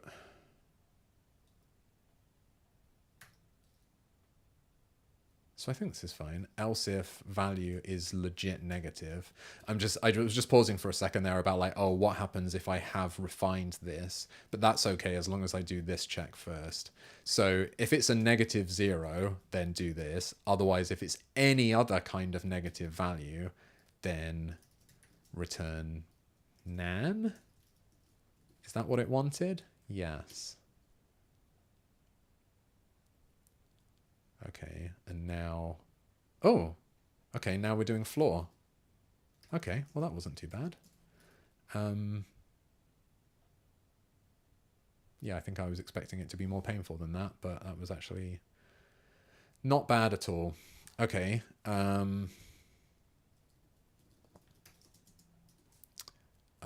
Scrut.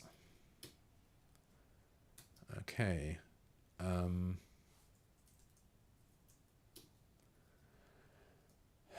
I mean, I appreciate that this is not the most gripping content. Maybe I'll do... I don't know how many of these there are. Let's do floor and presumably ceiling. And then I'll treat myself to have little a refinement as a treat. I've even forgotten which one it is. Floor. Okay. I'm assuming that none of that is going to be relevant, but that's... Oh, it's it's like math.floor. I think it's just value.floor. If I wanted to learn stuff like this, I would be a Python programmer. but it is indeed an instance method on float. I don't know why square root isn't it. That just literally doesn't make any sense.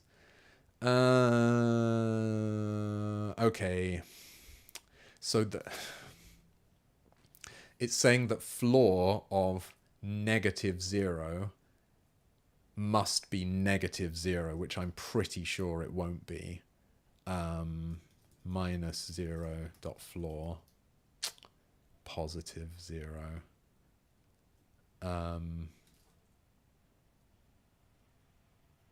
Hold on. Is this going to be a problem? Because this doesn't even return a float.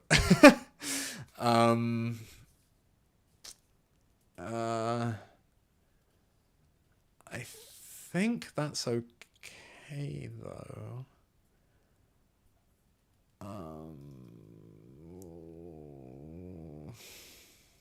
I really don't like this. So, okay. If it's a -0, so I'm going to have to write this again. Let's take this out. That's just confusing. Then the answer is... So it is actually expecting a float, isn't it? Like, this is an important difference in semantics, actually, because in Ruby, when you take, as I just demonstrated, when you take the floor of a float, you get an integer back, whereas this is clearly expecting the result to be a float. It's just a float that has been truncated towards -infinity, I assume, because that is what floor means.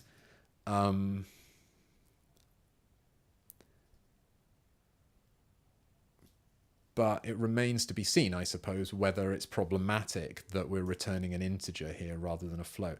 I rather suspect it won't be a problem, though, because of how because of how...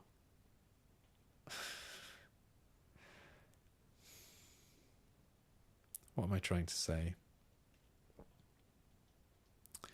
Because of how the conversion works. Like, with float here, if this float result is actually an integer, then it's going to come in here. Oh, can we take the angle of a... Yeah, so fortunately, integers also support angle here, so that's not a problem. And I think they can answer all these questions. So I think it's going to percolate all the way through. I think I can ask if 42 is a nan. Oh, no, I can't. Shit, this is going to be a problem. Okay, this is going to be a problem. Sorry, I'm sort of anticipating something that hasn't happened yet, but I think that it is going to happen. But anyway, let's see it happen instead of... I don't know why I'm playing computer. Right. So this is exactly the problem. It returns an integer and we don't have a nan method on it. Now, obviously I could fix that by just calling to float on the result of that. And that, now there's some different problem that's to do with infinity. But I think it would be rather nice. My initial speculation of like, oh, I reckon it'll just be fine because from float knows how to deal. I think it would be rather nice if this just had some belt and braces. Look, mate, I need a float. What is the best way to get a float, though? I'm never really sure whether it's better to use these kernel. Returns are converted to a float. Numeric types are converted directly, and with exception to string and nil, the rest are converted using arg2f. I mean, I don't really know what converted directly means, but it sounds like a good thing.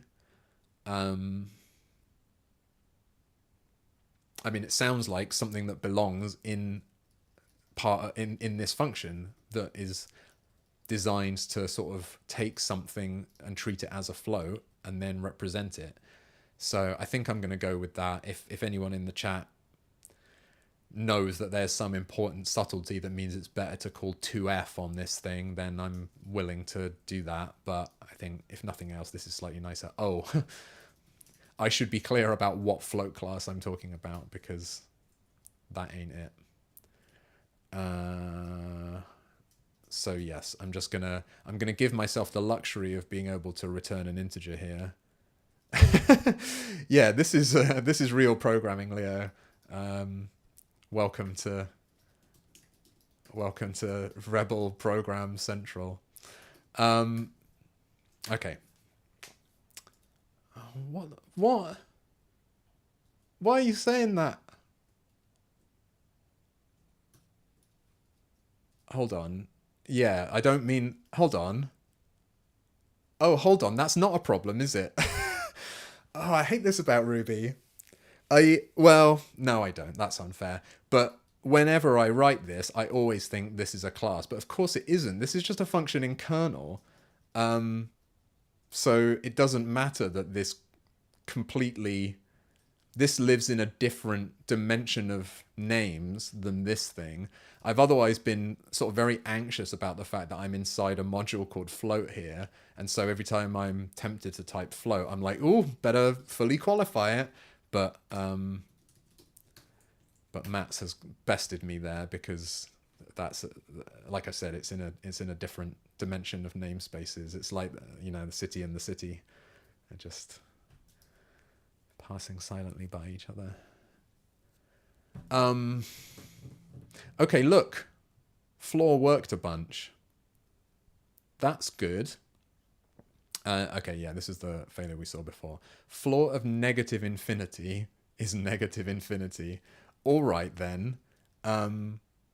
What does Ruby think that is?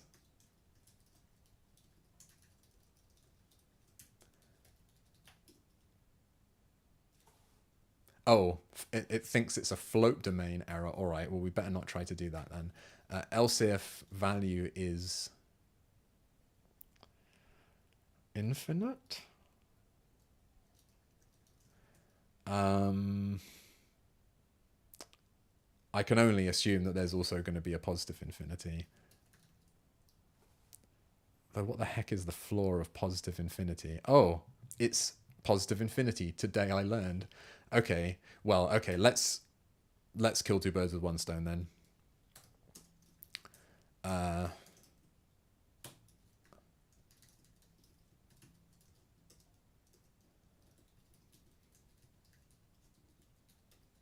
Also trying to remember which things are all caps and which are just initial caps is another fun game that Mats likes to play with his loyal subjects.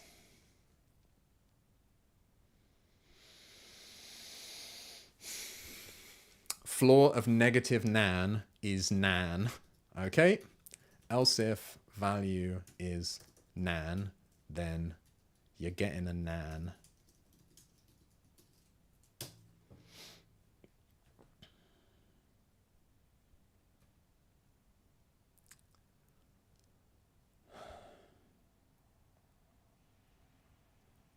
Oh.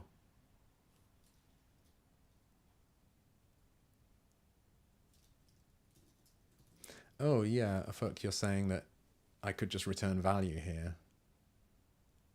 I think you might be right. That's amazing.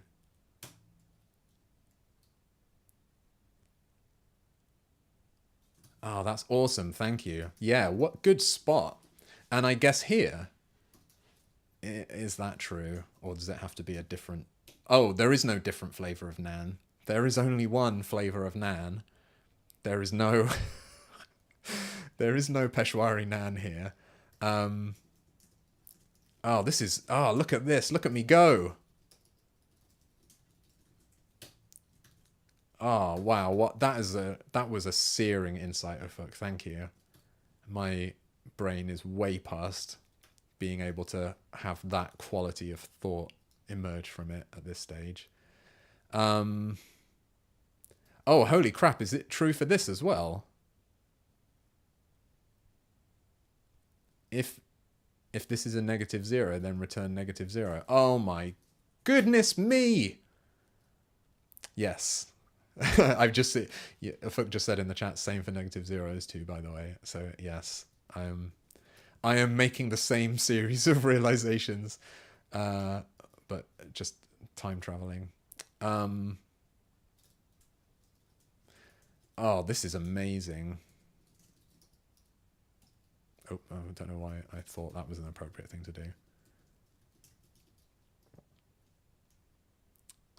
So if it's -0, or if it's infinity, or if it's nan, then leave it alone.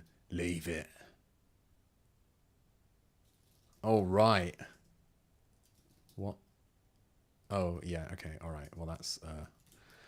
I get to break from my series of tedious implement the blah instruction to just temporarily say coerce argument to float in wasmina float from float. This is very convenient for the implementation of instructions whose operation of arithmetic operations whose Ruby implementation returns something other than a float, e.g. float floor returns an integer. That'll do.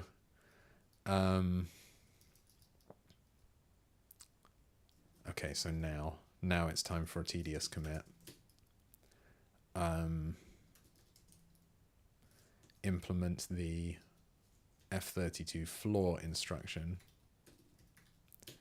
and I think I have to say thank you, Paracycle, for pointing out that we can simply return value in several different cases rather than laboriously constructing exactly the same value again as I initially did. Okay, good pairing, folks. This is really working for me. I don't know how it's working for you, but you know, I'm really learning a lot. All right, let's do sealing, because surely that's... I mean, I'm tempted to do, you know, given that I managed to do the dual of min, and it just worked. Let's see if I can do the dual of floor and make it just work. So that... I mean, I think it might be exactly the same. I think it doesn't make any less sense for all of these things to have, for themselves to be their ceiling. Oh, I've just realized I don't even need to check whether it's a positive or negative 0, do I? Like, I'm bothering to check that it's a -0, but actually, even if it's a positive 0, I can just return value.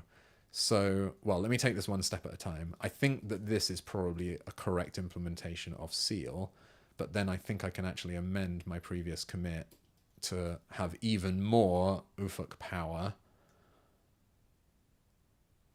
Oh, my hubris has bitten me, hasn't it? Okay, well, whatever. Let's go back to something far more exciting, which is the realization that perhaps we can just do this.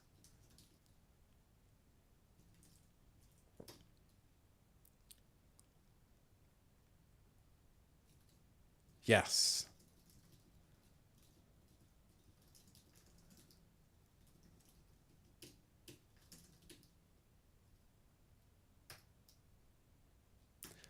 Okay. So what is my problem? Let's not get into that right now. Let's concentrate on writing code.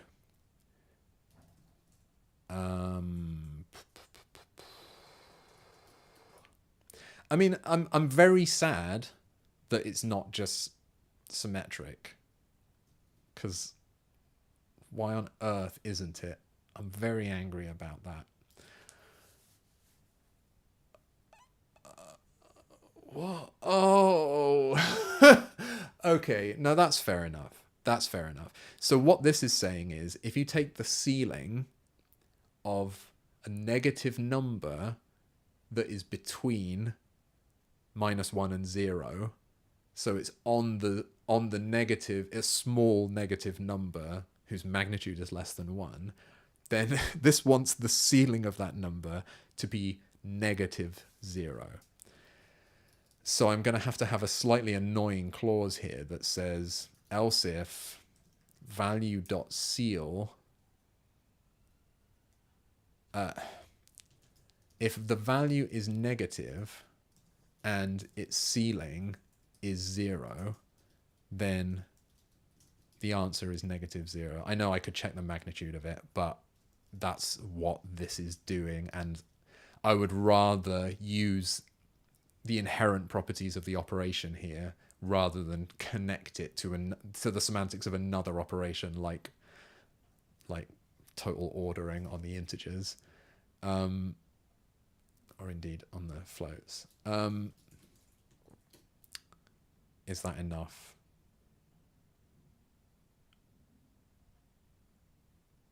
Yes. Trunk.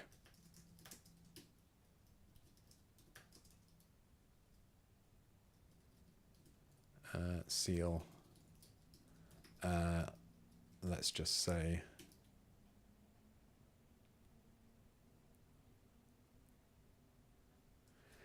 so if I'm saying this is symmetric since this will need post-processing, whereas the other needed pre-processing.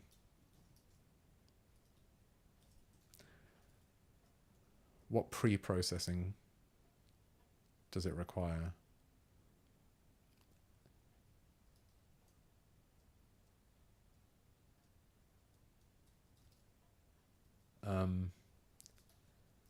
I don't understand, sorry. I mean, I think this is purely an artifact of the fact that -0 is not properly supported in Ruby. Like, you know, here, because floor rounds towards negative infinity, it means that we always hit 0 from the top side, which is Ruby's favorite 0. This way, because we're rounding towards positive infinity, we hit 0 from the negative side, which is Ruby's unfavored 0. So, I mean, I guess I could just put the same clause in here, but it's to return positive 0, but it's unnecessary, right? Anyway, what was I going to do here? I was going to say, annoyingly, this needs an extra clause to cope with the fact that WebAssembly wants the ceil of a small magnitude less than 1 negative number to be -0. We don't have this problem with floor because it approaches 0 from the positive direction.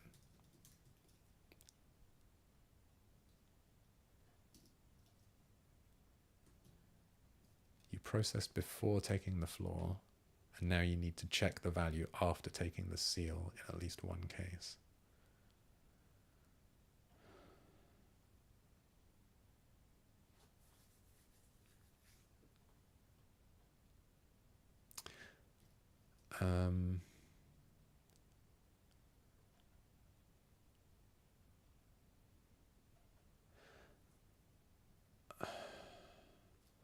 Oh.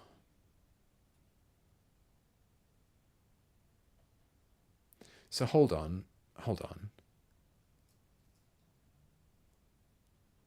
Are you implying that we might not need that?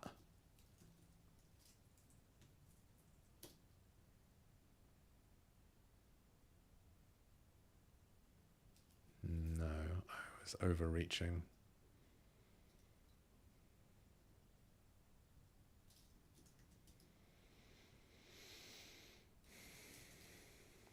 Anyway, I've had enough. I've had enough of this ceiling. Okay. How am I doing for time? Is my stream still working? It seems to kind of get progressively choppier and slower as time goes on. So as my brain gradually drains of neurotransmitters, so my laptop drains of...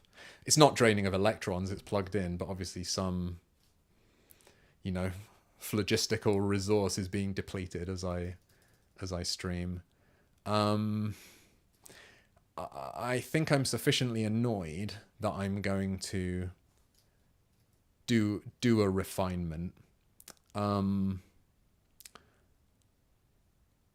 I will try it in line here, because this is like a safe space to try it. That's what I want to be able to do. Okay, fuck. I will let it go. If it seems like you're saying something interesting, and it's just my brain is too addled to fully appreciate it. But I will definitely come back and read this live chat again tomorrow when my neurotransmitters are topped up, and I'm sure at that time I will appreciate it more. So this is what I want to be able to write, but I can't because life's not fair. So yeah, it fails at the very first hurdle. We're all the way back here again. So I don't know if this is where I'm going to put it. In fact, I don't have a good place to put it because I need it in both files. So this is putting more pressure on my uber ascetic, just stick everything in one massive... Well, if it was in one massive file, that would be fine, but stick it in a small number of massive files with no mechanism for sharing stuff between them approach, because it's going to be inconvenient. But let's just sketch this out. So the module is called -0, and it refines float by... Oh, I wish you didn't have to say do. That's very... or whatever. So I wish to refine float by defining negative, and what it's going to say is if I'm a 0, if I'm not a 0, then just super. If I am a 0, then is my angle positive? I believe that is what I wish. Oh, of course, I haven't activated this refinement. So that test run was a fantastic way of checking I hadn't made any syntax errors, using -0. Oh, and I think I think I do need to refine the correct float. This is like, oh, is that a float? Is that kernel float? Or no, this is in the matter universe, not the dark matter universe. I do actually need to care about namespacing here.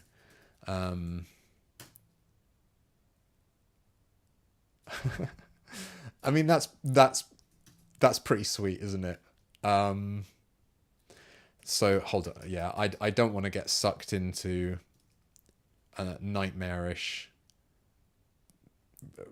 refactoring of files. So I'm just gonna whack this in here, and just like I've got a to-do that says something about the mask helper, deduplicate mask helper, deduplicate -0 refinement. But I mean, it's only a few lines of code, isn't it? Oh, goodness me.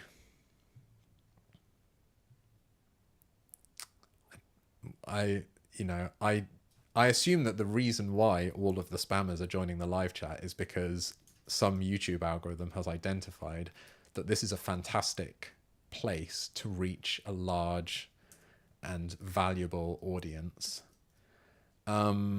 Okay, so where are all my angles at?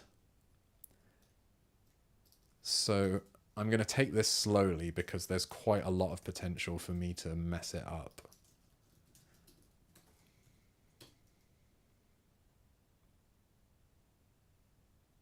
Okay, I've not yet messed it up. So here,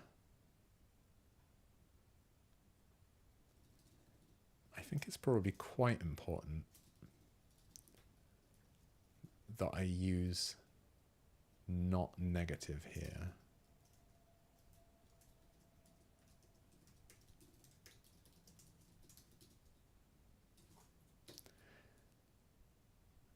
Do I want to, it just makes me realize, do I want to change the behavior of positive for 0 in my refinement? Do I want to be able to, do I want it to be sort of symmetric?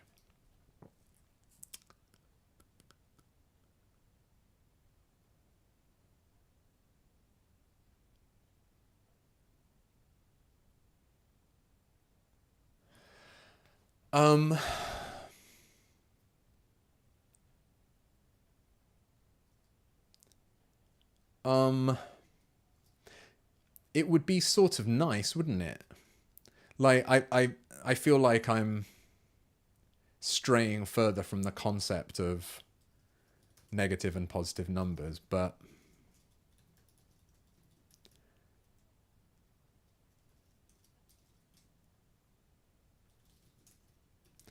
I'm gonna try this to help me think about whether this is a good or a terrible idea. Because basically, I would like to be able to just. I think it's easier to understand. Like, effectively, if what I'm saying is that there's a refinement you can activate that makes 0 taste like a signed number, right? So really, this refinement would be like signed 0 rather than negative 0. And all it does is let you just use, for convenience, it lets you use positive and negative to ask whether it's a positive or negative 0. And it only affects 0. And it makes it's not very mathematically defensible, but I think in a way it's more defensible to make both of these methods work than only one of them. Like, that feels even worse. I mean, this whole thing might just be a dreadful idea, and I may live to regret it for other reasons. I mean, particularly given that there's no way for me to activate this in a... Really, I only want it to be activated in quite a narrow scope, like for the implementations of these methods, but because of the way refinements work, I have to, at best, activate it for this entire class, or at least this entire section of the class. So it might bite me later.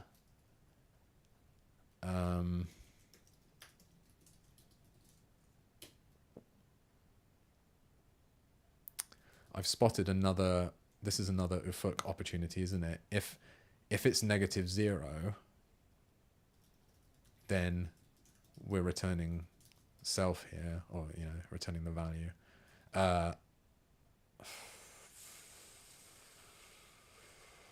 Like, do I want to make that change now? Yeah, I'll just remember to not add it as part of this commit. That'll definitely happen. What if you added a sign method that returned +1 for all floats that have a positive sign and -1 for negative sign? Yeah, that's interesting. Yeah, that would actually... That's a really good idea, because that's less disgusting, isn't it? Yes. That is what I'm going to do, Ufuk. You are once again a genius, my friend. Yeah, let's do that. So let's say this is float sign. So refine float do.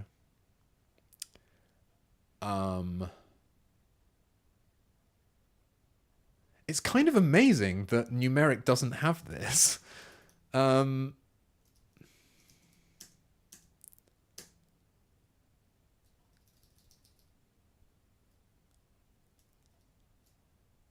Oh, look, I actually didn't realize that this infinite predicate returns a signed number. That's interesting. Is there anywhere I can leverage that? I don't know, probably not. Can I make use of the fact that infinite returns -1, nil, +1? Probably not.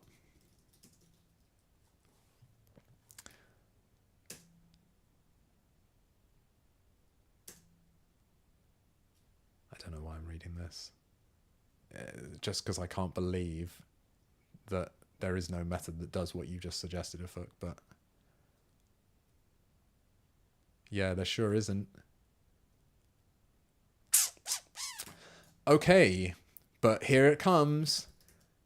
Def sign equals angle 0, then 1, else -1.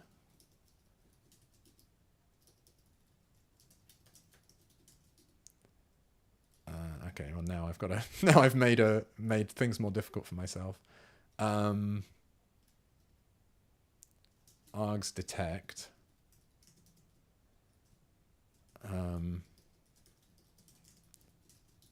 With a negative sign.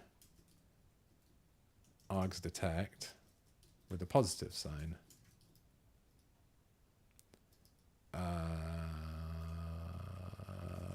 The value sign is negative. Oh, I really like this. I feel like this is chef's kiss. I really like this because that is a wonderful way of sidestepping the revoltingness of replacing negative and positive, which I, as you could tell, did not feel good about.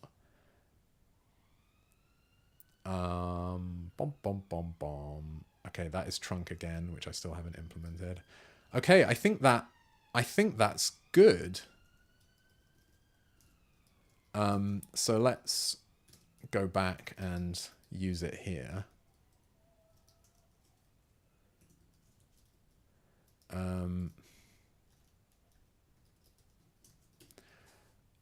So this is actually float sign. So let's just check everything works.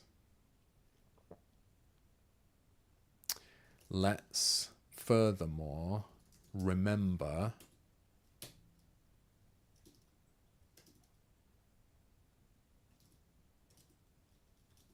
to add this separately.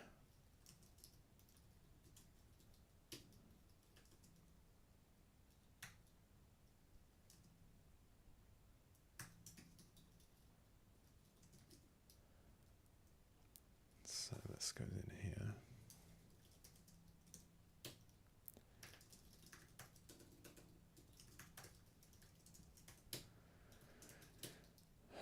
There we go.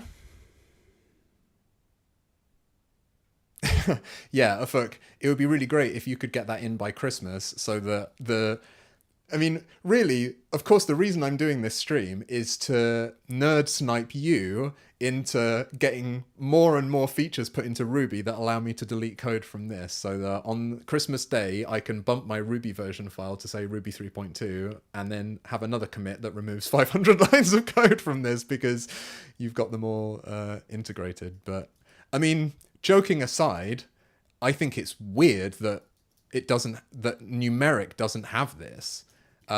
Very strange that they document the fact that angle, I mean, I suppose the reason they document it is because that's what it does. But like the fact that you need to know this weird bit of trivia about complex numbers and polar coordinates to be able to discern reliably what the sign of a float is absolutely ridiculous. So yeah, I think it should be in there.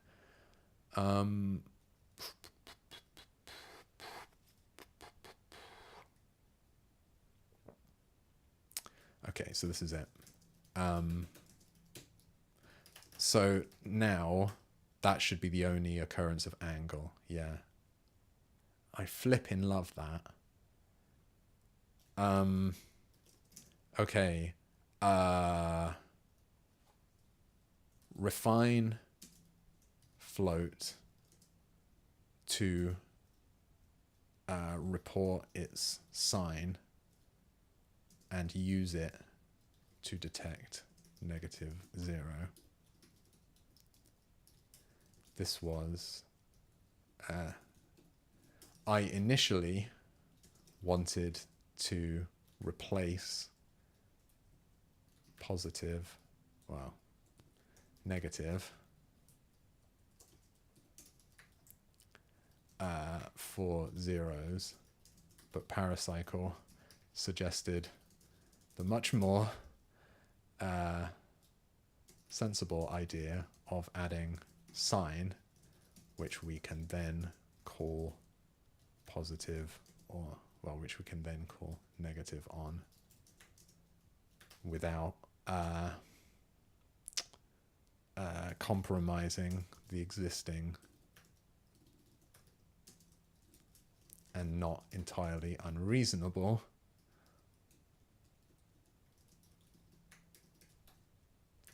behavior of negative for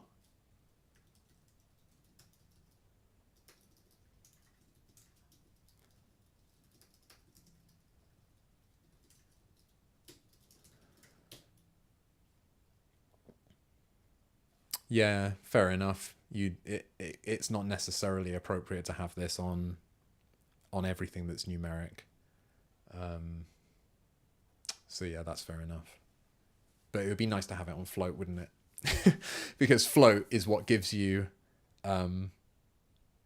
float is where the concept of there are only this, these three different things. There's all the negative integers, there's 0, and there's all the positive integers, and that's all you need to worry about. When it comes to floats, that's no longer true. There's not only the well-supported concept of negative and positive infinity, and the completely unsupported concept of a negative nan, which I don't really know why that exists, but it does.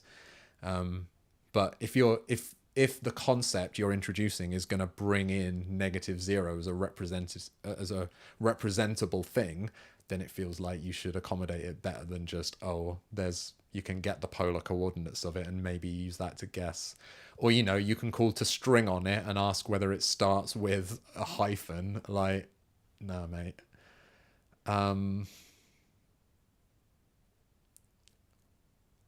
Sign positive, negative, sign negative. Yeah, okay, good. How far through this am I? How far through it is trunk? Oh, what? Trunk and nearest are the last ones. Okay, well, I'm definitely like, it would be absurd for me to stop there. Come on. All right, come on. We can do this. All right, trunk.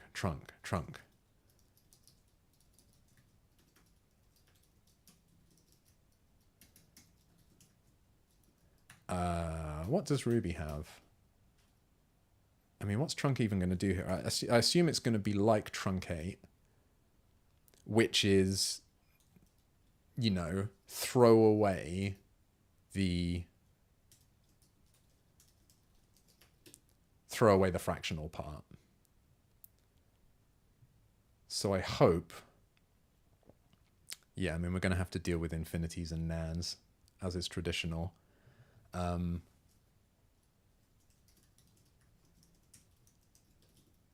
Yeah. But I reckon this is going to be pretty simple.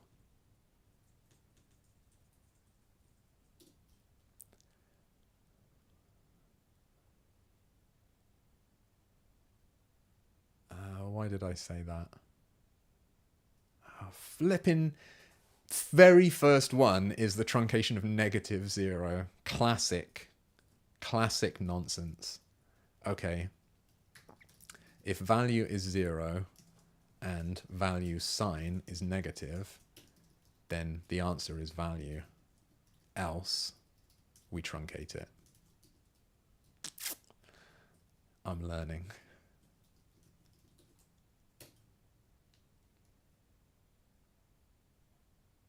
Yeah, I didn't get very far. All right. truncation of minus tiny number is -0. Okay, yeah, all right. So this is, what's this like? It's like this, isn't it?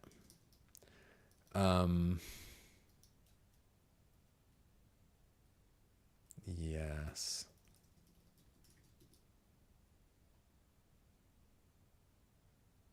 Yes. If we're truncating up to 0, in fact, is it enough?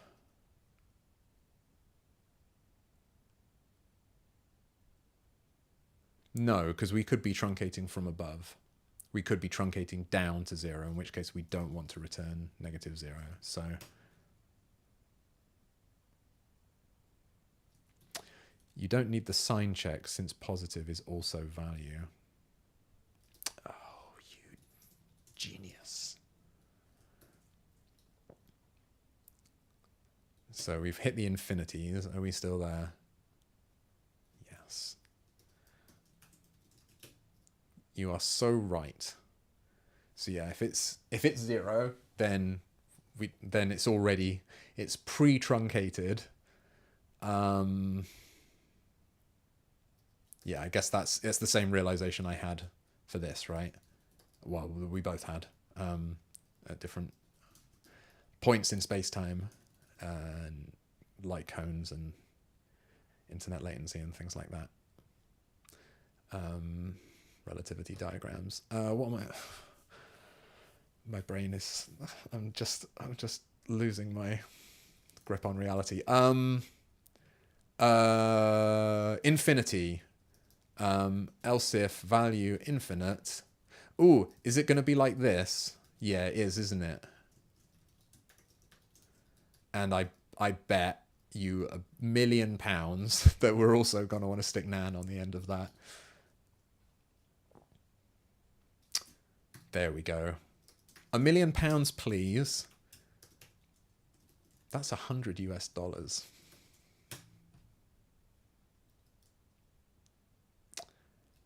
Okay. Yes.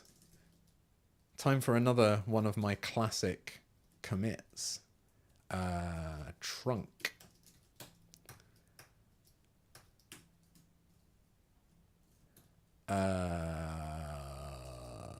Nearest.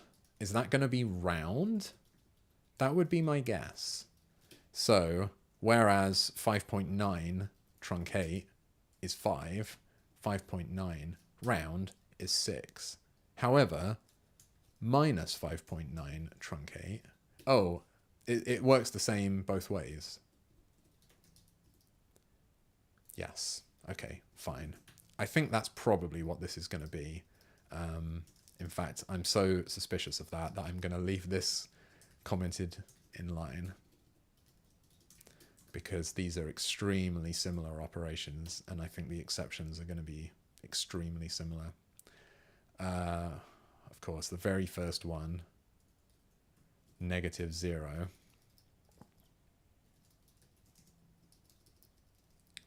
There's something perverse about building up these exceptions one by one, but I'm sure that they will all be needed. But better safe than sorry, innit? This is rounding up to 0 from below. So this again.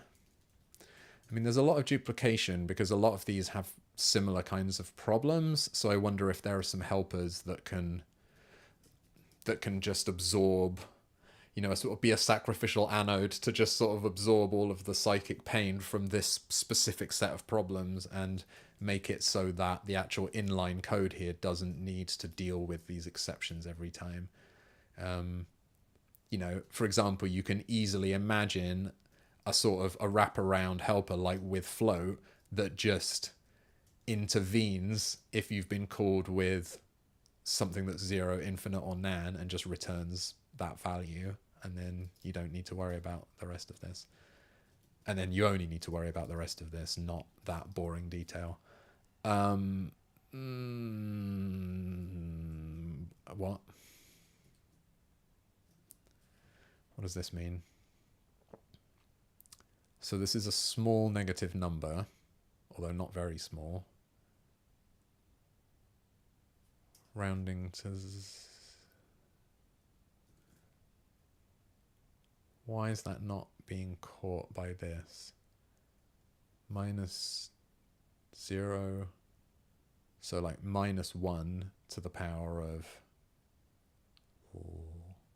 times 2 to the power of minus 1. So minus a half is what that would conventionally be called. Expected this, got that.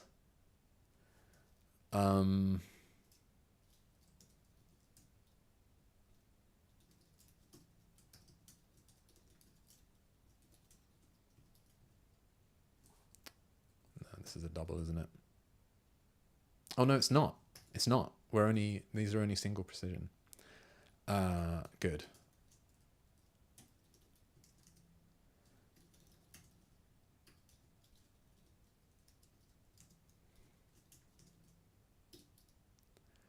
Okay.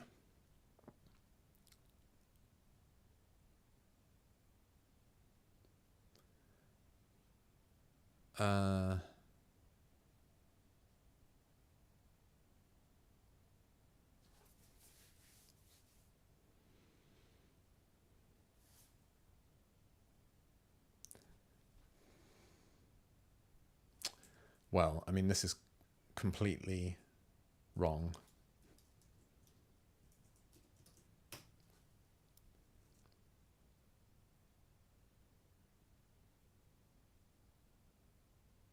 Is this round to even? Good question.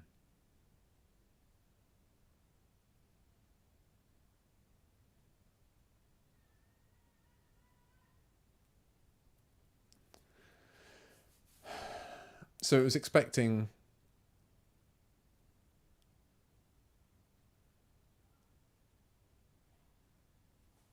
I'm not sure what I thought I was doing there. Like my brain is just not working right. Like, I don't know. I was just sort of typing this on autopilot. It just doesn't make any sense. Like, I've already got the long representation of it. I don't need to anyway. So yeah, that was what I really meant, was sprint for that.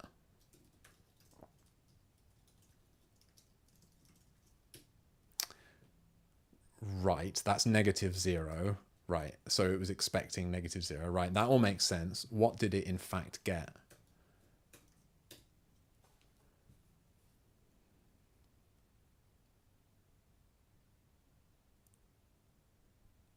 Well, that's completely wrong. What the what?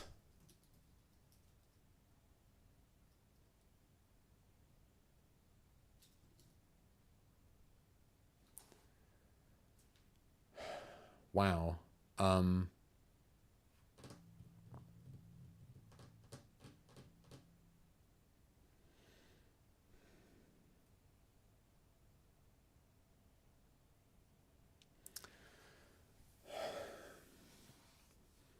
Yeah, like you said, maybe it is. Yeah, I think you're right. Fuck, I think this is going to be... I think it's going to be rounding. Yeah. Right. Yeah.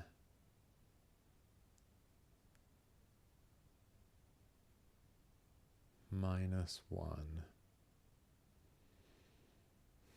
Yeah, because this exponent here is 0. It's biased 0. So this is 1. Oh, so why is it?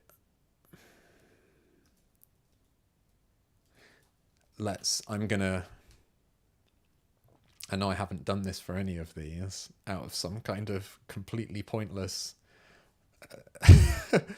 It's not machismo, it's just laziness. But let's imagine it's machismo that I think it's somehow macho to not look at the WebAssembly specification while implementing it. It's just because I couldn't be bothered. But let's see what it thinks nearest. Because I'm confused about how it wants minus 0.5 to be nearested. Yeah, return the even one. You cheeky so-and-so effort, you were right.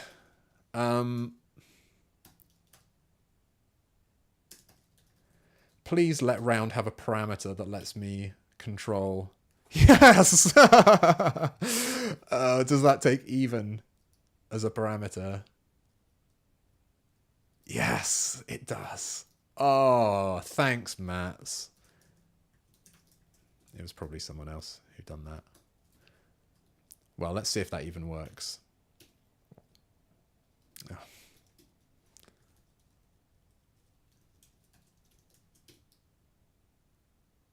Oh. Half.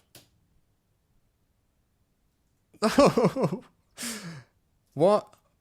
Oh, yeah, that is right. That is what I want. That is what I want. I mean, it's not exactly what I want because it's the wrong 0, but that's definitely a step in the right direction. In fact, I'm going to get that behavior if I just do the right thing here, right? Whew. Wow, that was briefly extremely stressful because I had to look at this flipping MathJax.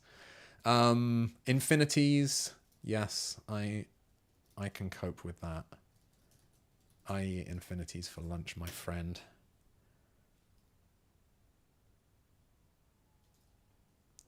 And now only Nan remains.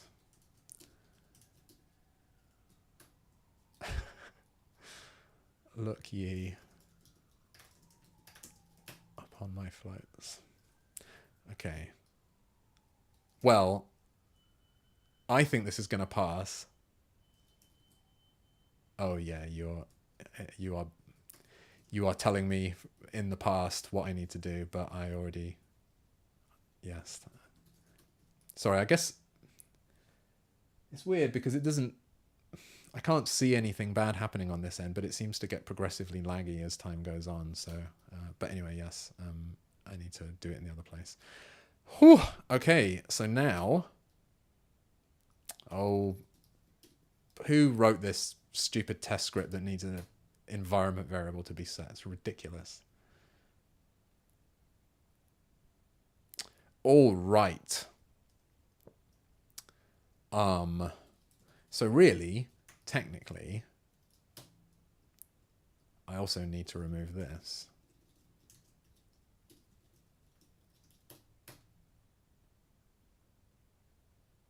Because as we all know, it's very important to keep the test passing on every commit.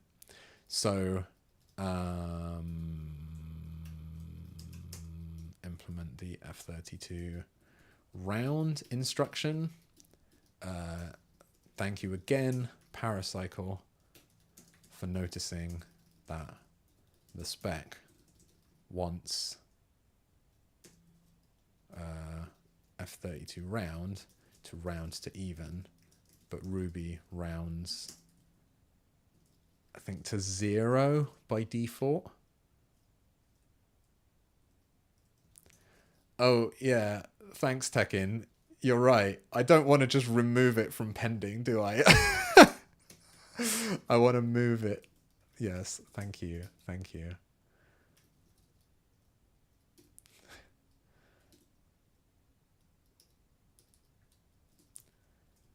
Thank you also to Tekken for pointing out that while it is useful to remove f32.wast from the list of pending tests, it's even more useful to add it to the list of passing tests.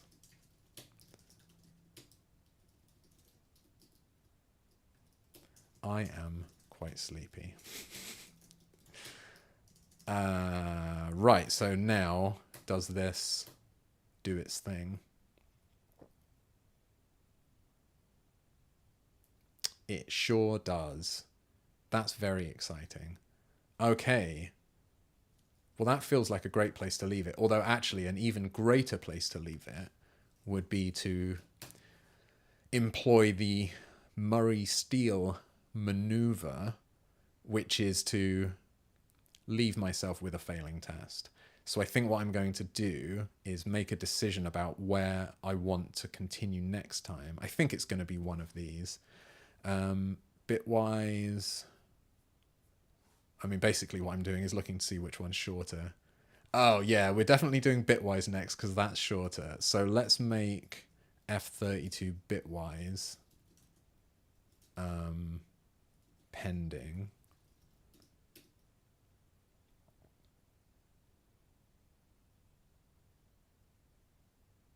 Pending test failed successfully, right? Okay.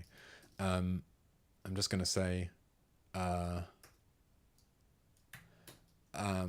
this instruction completes all of the requirements for f32.wast.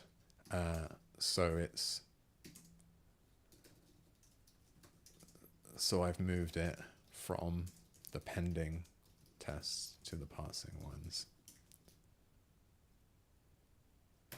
Okay. And then this is add f32 bitwise.wast to the pending tests. I'd like to start working on this next time, so I'm doing future me a favor by on this test next time. It to the pending tests so that I don't need to actually remember or anything. I mean, it occurs to me that actually I could just stack them all up, couldn't I? I mean, why don't I put both F32 bitwise and F32 CMP? Like, why not? Oh, who's gonna tell me off for that? I'll tell you who. No one. Because I'm a grown-up. So let's say F32 comp. This is really what I should have done when I added F32, right? This is the whole benefit of having a nice little stack of pending tests. It's not actually going to try to run them because it just bails out at the first sign of trouble.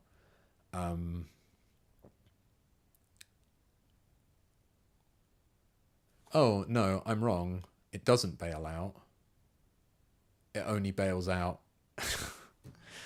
It only bails out if it... Maybe I could make it bail out. Oh, why am I getting sucked into this? No, I can't make it bail out. Well, I guess I could, because then I'm just popping stuff off. Like, essentially, it only ever... No, it just makes a mockery of the whole premise of having a list here. But then why did I make this a list? What exactly is it that I think I'm doing? I don't know. I'm gonna just leave it for now. I've simply created the opportunity for more than one test to be pending at a time, if and when that becomes useful. However, at this time, I choose the number 1 to be the number of tests that are pending. I'm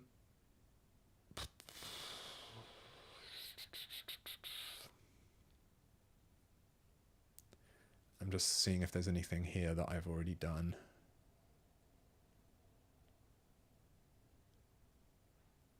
There is certainly not. Oh, yes. We did the refinement. Okay. Here is everyone's reward. It's my reward. Seeing a thing go green on GitHub.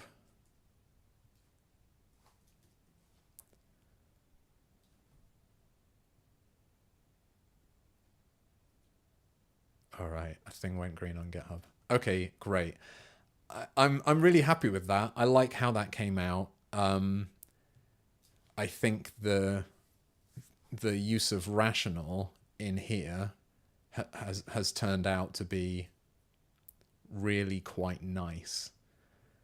And maybe I should have done this much sooner, but it was just there was so much other noise going on in here that I wasn't able to relax enough to like see the fact that that was a thing that I should be doing. But now, having kind of combed all of the other mess out of here, I'm really glad that it's shaken out in this way, particularly this stuff about when you have to scale the rational up and down. I think this is so much nicer than what I had before. And generally it's just less code. I'm relying on Ruby to do that stuff for me. This is very nice. And of course I just want to experience one more time the fact that we've now got this this business, line 112, just brings me a lot of joy. And that now the only pack and unpack in this code base are mine. I've implemented pack and unpack, but I'm not using any of Ruby's pack and unpack. So I feel very happy about that. I don't know why I just grabbed for pack twice. It's because my brain is conking out. All right. So I feel very satisfied by that. So I'm going to say goodbye. Thank you very much to everyone who showed up and hung out in the chat. As always, you were very helpful to the point that you've showed me up by being much more on the ball than I have been throughout this. So I really appreciate the help and feedback and the kind of meet robot GitHub Copilot. Always a real pleasure to hang out with those of you who show up in the chat, and presumably this is some kind of ASMR experience where you're using it to fall asleep or something, but I'm nonetheless grateful for your patronage, figuratively speaking. I don't have a Patreon. Anyway, have a lovely weekend. I'm probably going to carry on with this next week. That's the plan. So I'll see you then for more of this. Thank you very much. Goodbye.